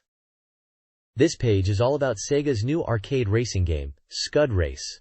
developed by AMR&D Department No. 2 and produced by Toshihiro Nagoshi. It's built on the powerful Model 3 board, promising amazing graphics. The game boasts 4 Super GT-style cars and 4 courses, designed to deliver an exhilarating and realistic racing experience, aiming to be the kind of game that makes players shout, "This is racing!" The developers, who also worked on Daytona USA, have spent over 2 years crafting Scud Race, focusing on delivering a polished and exciting experience. They even had an advertised demo showcasing the supercar action. The page details the game's features, starting with the checkpoint section, highlighting that it's approved by the BPR organization. It explains the game modes, beginner and professional, with automatic and manual transmission options including Mount 4. There are 4 courses to choose from, and 4 cars: the Ferrari F40, McLaren F1, Porsche 911 GT2, and Chrysler Dodge Viper, each with unique engine sounds. You can also select between manual or automatic transmission. The course selection offers different layouts and mission select options. Finally, there's a report from a private show on December 10th, where Scud Race was showcased. They had 4 DX-type cabinets, including one with a large projector screen, creating an immersive experience. The new cabinet design aimed to give a real sense of speed and body sensation, and it was well received by attendees. This page explores details of Scud Race, focusing on key features. The game offers 5 camera angles, including a driver's seat view, and one with realistic gear-shifting animations. The beginner course, Day, is introduced, showcasing a visually stunning track designed for high-speed racing with an aquarium tunnel. The course features long straights and banked corners, and is designed for 4-speed shifting. A hidden Saturn logo, similar to Daytona USA, adds a fun detail. The car graphics are also highlighted as impressive. Finally, a developer, likely Nagoshi, discusses the course's development, revealing its original nighttime concept and the inspiration drawn from Daytona USA, emphasizing the graphical power of the Model 3 hardware. AM2 Research is buzzing with news. They're excited about the future of VirtuSurf and hinting at upcoming projects. An interview with an AM2 networker, reveals fan feedback is shaping development, with Mega Mix and Sonic the Fighters slated for the Saturn. They are actively seeking fan input and opinions. The page also features an AM2 research gallery displaying fan artwork, including characters from Sonic the Fighters and Fighting Vipers, alongside reader-submitted illustrations. Finally, AM2 and SEGA Saturn Magazine are collaborating on a contest. Fans can submit postcards with artwork and opinions for a chance to win t-shirts designed by Toshiaki Uematsu. AM2 encourages fan participation, promising to address questions and use submissions for future projects. This page is from SEGA AM3 Research Department, No. 3, titled Rush. It excitedly announces that Virtual-On 2 is also on the horizon. The page highlights the 7th installment of the RASPro character creation series, this time focusing on Nagi. It also mentions the return of the popular Virtual-On lecture series, indicating it's getting even more intense. Visually, the page features a dramatic image of a female character, presumably Nagi, in a scene that looks like it could be from a game. There are also smaller screenshots which appear to showcase in-game action. The text block titled Nagi Huju presents a narrative scene. It seems to be a dramatic story about a character named Nagi encountering a young man as she is picked up in a limousine. The dialogue and narration hint at family drama, mentioning her father and mother, and a desire to return home. There are suggestions of conflict and strained relationships, perhaps involving a husband and even a dog. Finally, the designer's note section mentions that this month's feature is on Nagi Ojo-sama, and this is the 7th time she's been highlighted due to popular demand. The designer also teases that the next installment will feature Risa in a swimsuit and will be the final part of this series. They express gratitude for the ongoing support. This installment in the Making of Character series details the creation of Nagi for the RASPro project. The designers aimed for a character distinct from others, particularly Risa, initially considering making her appear more obedient. Feedback led to requests for a more adult appearance, including a larger chest and ripped jeans, which they incorporated based on sketches by Yoshitsugu Soda. A major development challenge involved programming realistic breast movement, requiring significant research and overcoming technical hurdles. Nagi's combat style features say weapons, with motion capture used to create detailed and subtle movements. Capturing these nuances proved difficult, forcing the team to rely on imagination and computer graphics for refinement. Nagi is designed as a skill-based character, emphasizing precise footwork and sai techniques, contrasting with Risa's fighting style.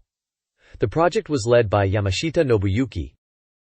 This page is packed with info from the AM3 R&D department. First up is Norimaki Today, detailing a real-life Fighters Megamix event held at Human Playland in Kichijoji. It sounds like a blast, with staff members and players getting together for a 6-person tag team tournament. They even mention a project called PWD, which may well be related to Fighters Megamix, or another fighting game in development. The photos show everyone having a great time playing and socializing, even heading to a pub after for drinks. Then we have the RASPro Illustration Corner, Volume 11, this time showcasing fan art based on a New Year's kimono competition. They featured some really cool illustrations from fans, with names like Page N, Yellow Pears, and Page N. One person, showing the RASPro characters dressed in traditional kimonos for the New Year celebrations. There's also a big call for entries for a RASPro Illustration Grand Prize. They are actively looking for more RASPro artwork submissions, and offering some great presents from AM3 as prizes for the best entries. They are really keen for people to participate, even if they don't think they are amazing artists. AM3 wants to see your RASPro creations. Finally, at the bottom, it looks like they are gearing up for Valentine's Day, with RASPro de Valentine, suggesting there's a Valentine's-themed event or content coming up for the RASPro project we've been following. You know, the one with Nagi and Risa. This page is from the AM3 R&D department, and it's Drive Watari's Cyber Troopers Virtualon Lecture Volume 19. This time it's an interview with Dr. Watari himself, the chief director of Cyber Troopers Virtualon, reflecting on 1996 as the arcade version of Virtualon debuted in January and a year has almost passed. Dr. Watari mentions that 1996 was a very busy year, especially around June, when they were very occupied. He describes the arcade release as being rushed, but they managed to complete it. He also talks about working on the Saturn version, aiming to port the arcade game while adding extra elements. He mentions that porting the arcade version directly was impossible, so they had to reconstruct it for the Saturn. He refers to it as a digest version for the Saturn. He touches upon the challenges of bringing the arcade experience to Saturn, especially regarding the control scheme and how they tried to optimize it for home consoles. He discusses the difficulty of balancing the gameplay while keeping the essence of the original arcade game, and mentions they aimed for a faithful port within the technical limitations of the Saturn. The release date for the Saturn version of Cyber Troopers Virtualon is listed as November 29, 1996, priced at 5,800 yen, and it supports twin sticks. The interview also shows a screenshot of the Saturn version in action. This page continues the interview with Dr. Watari, focusing on the X-Band version of Virtualon. Dr. Watari confirms the Saturn version is set to be released on November 29th, and talks about the challenges of online play using X-Band. He mentions that they are aiming for online versus play in the Saturn version, which is more challenging than the arcade due to network limitations. He highlights the difficulty in achieving smooth online play because of the Saturn's hardware, but they are working to make it enjoyable.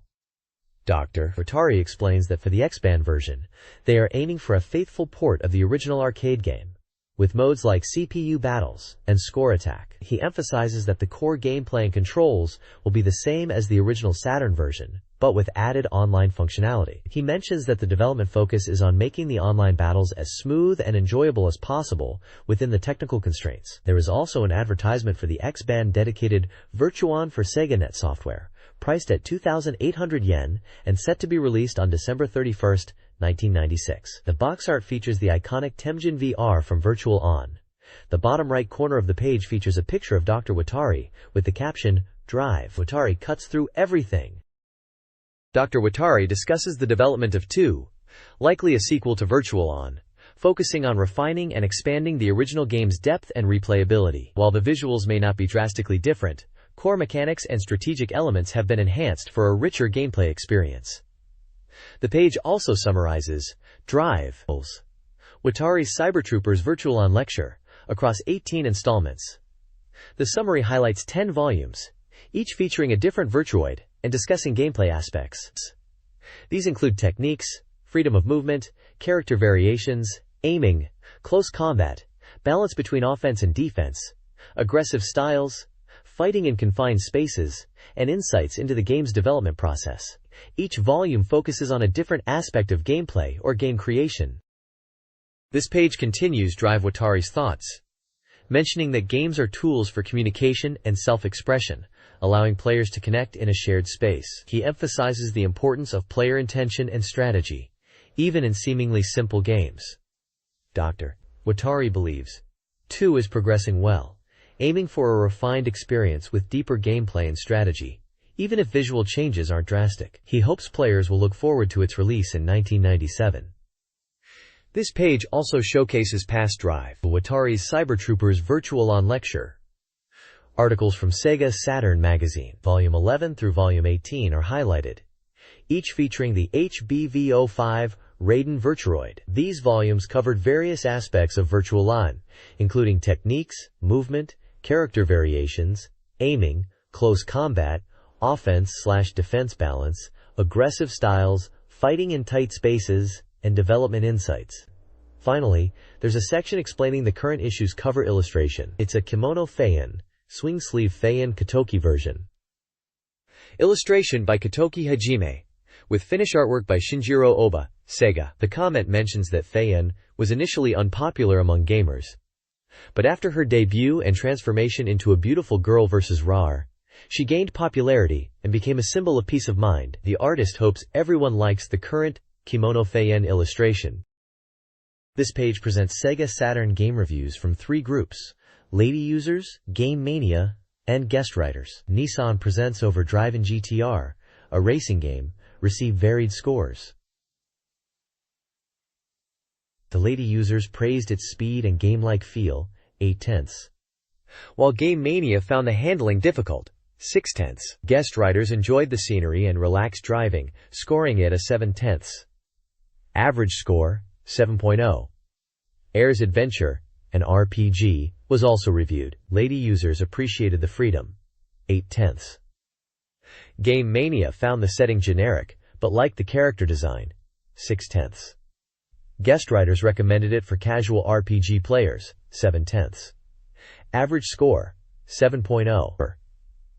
Regarding Air's Adventure, Guest Writers speculate that Nagano fans likely influenced sales, citing its classic RPG experience and ease of play, awarding an 8/10. This magazine page reviews several games. Nightruth received a 6/10, with praise for its graphics despite dated gameplay. King of Fighters 96 had mixed reviews. The High Rollers gave it a 4/10, criticizing excessive text. Guest Writers also scored it a 4, appreciating the story and animations. The Saturn port was lauded, with scores of 9/10 for its balanced gameplay and added music in one review, and another giving it a 9/10 for fast loading and smooth animation. Gege no Kitaro also had mixed reviews. The High Rollers gave it a 4/10, finding it tedious. Other reviews gave it a 7/10 for its mystery elements and a 4/10 for its atmosphere over scares. Finally, an adventure game, human-friendly Heroic Ghost Tarot, earned a 6/10 for its sound and heartwarming atmosphere. This page reviews 3 games. Tetris received positive feedback, particularly for its addictive versus mode, arcade feel, music, and controls, despite occasional block freezing.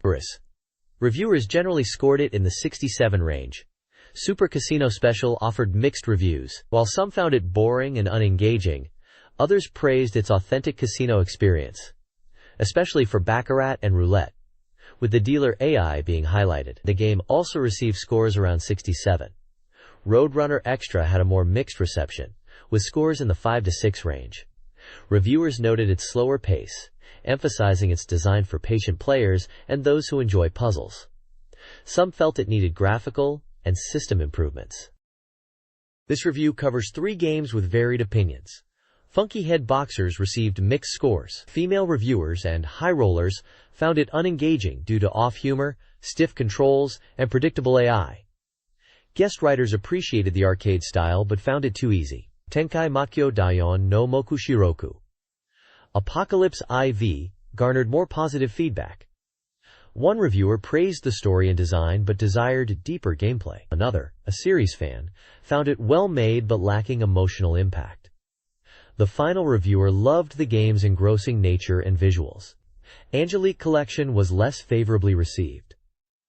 One reviewer deemed it confusing for newcomers due to poor explanations, and another liked the bonus CD content, but felt the main game was rushed with uneven pacing, recommending purchase solely for the extra content. This page reviews 3 SEGA Saturn games.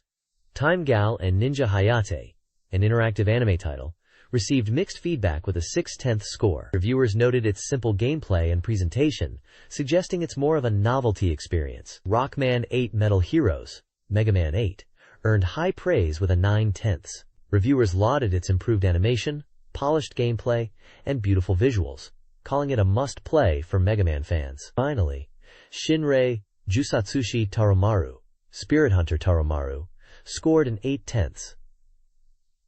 The reviewer praised its action-focused gameplay, responsive controls, and intense battles, recommending it for those seeking a challenging and engaging experience. The next page showcases secret techniques for several SEGA Saturn games under the title Next Level Secret Technique League. For Batsugun, there's a cheat to increase credits by pausing the game and inputting A, B, A, B, X, A, B, and Y. Pretty Soldier Sailor Moon Super's Various Emotion has a secret to unlock an O-Make Extra mode, allowing you to view all Sailor Senshi transformation scenes. To activate it, you need to go to the option screen and press LXYZR in order, which adds O-Make to the menu. For SEGA Rally Championship Plus, a cheat allows you to race against the developer's ghost car. In Time Attack mode, set laps to 3-lap, then align the cursor with 3-lap, and hold X, R, and Z while pressing C to confirm, which will make a semi-transparent ghost car appear. Finally, Taiku Rishiden 2 offers a cheat to play as characters other than Hideyoshi.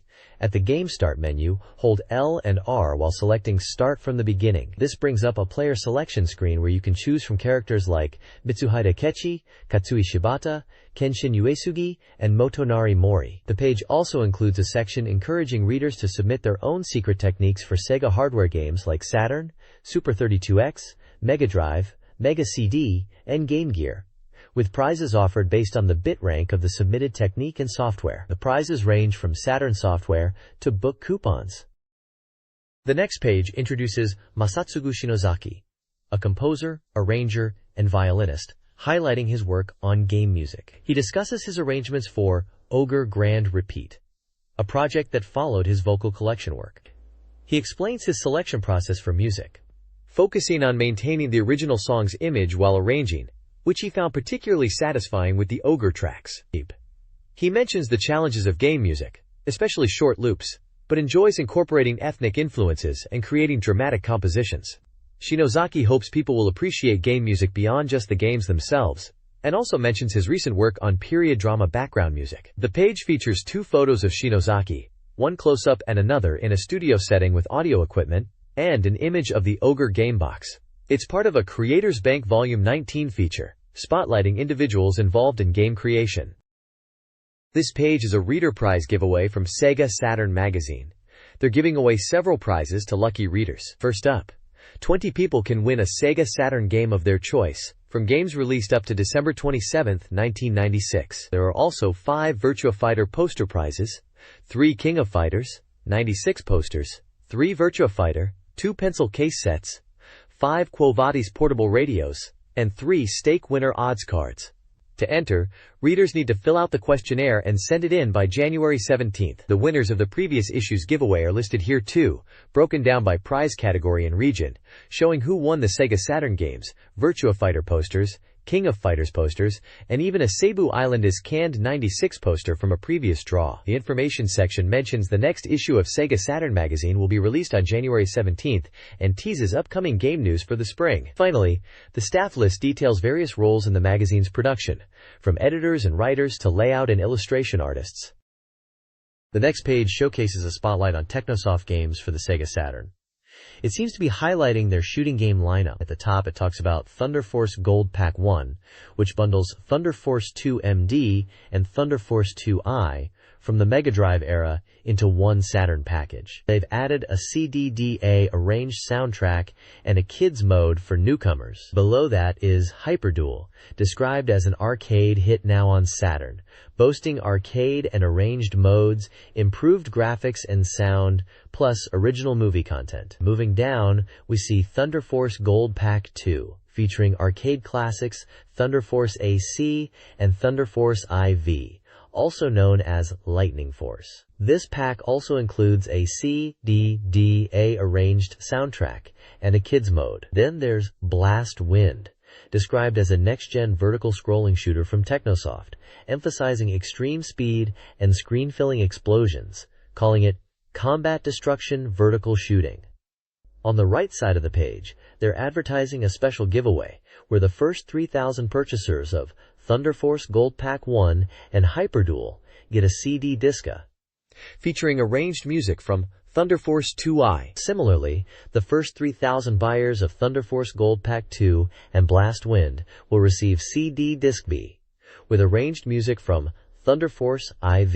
These creds seem to be bonus soundtracks for early adopters of these games. Release dates and prices are also listed for each game.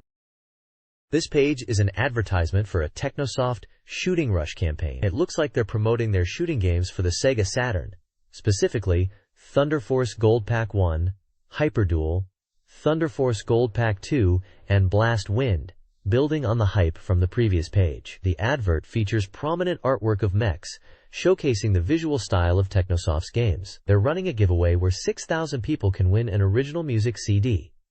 To enter, you need to send in barcodes from game packaging along with your details. It also mentions Technosoft has launched their internet homepage, providing the URL http://www.technosoft.com/. This was probably a big deal back then, as websites were becoming more common. The advertisement is really focused on getting people excited about Technosoft's shooting game lineup on the SEGA Saturn and rewarding early adopters with bonus music creds. This page is an advertisement for King of Fighters 96 on the SEGA Saturn. It's headlined with a large "Ready" and features prominent artwork of Rugal Bernstein, a main character from the game.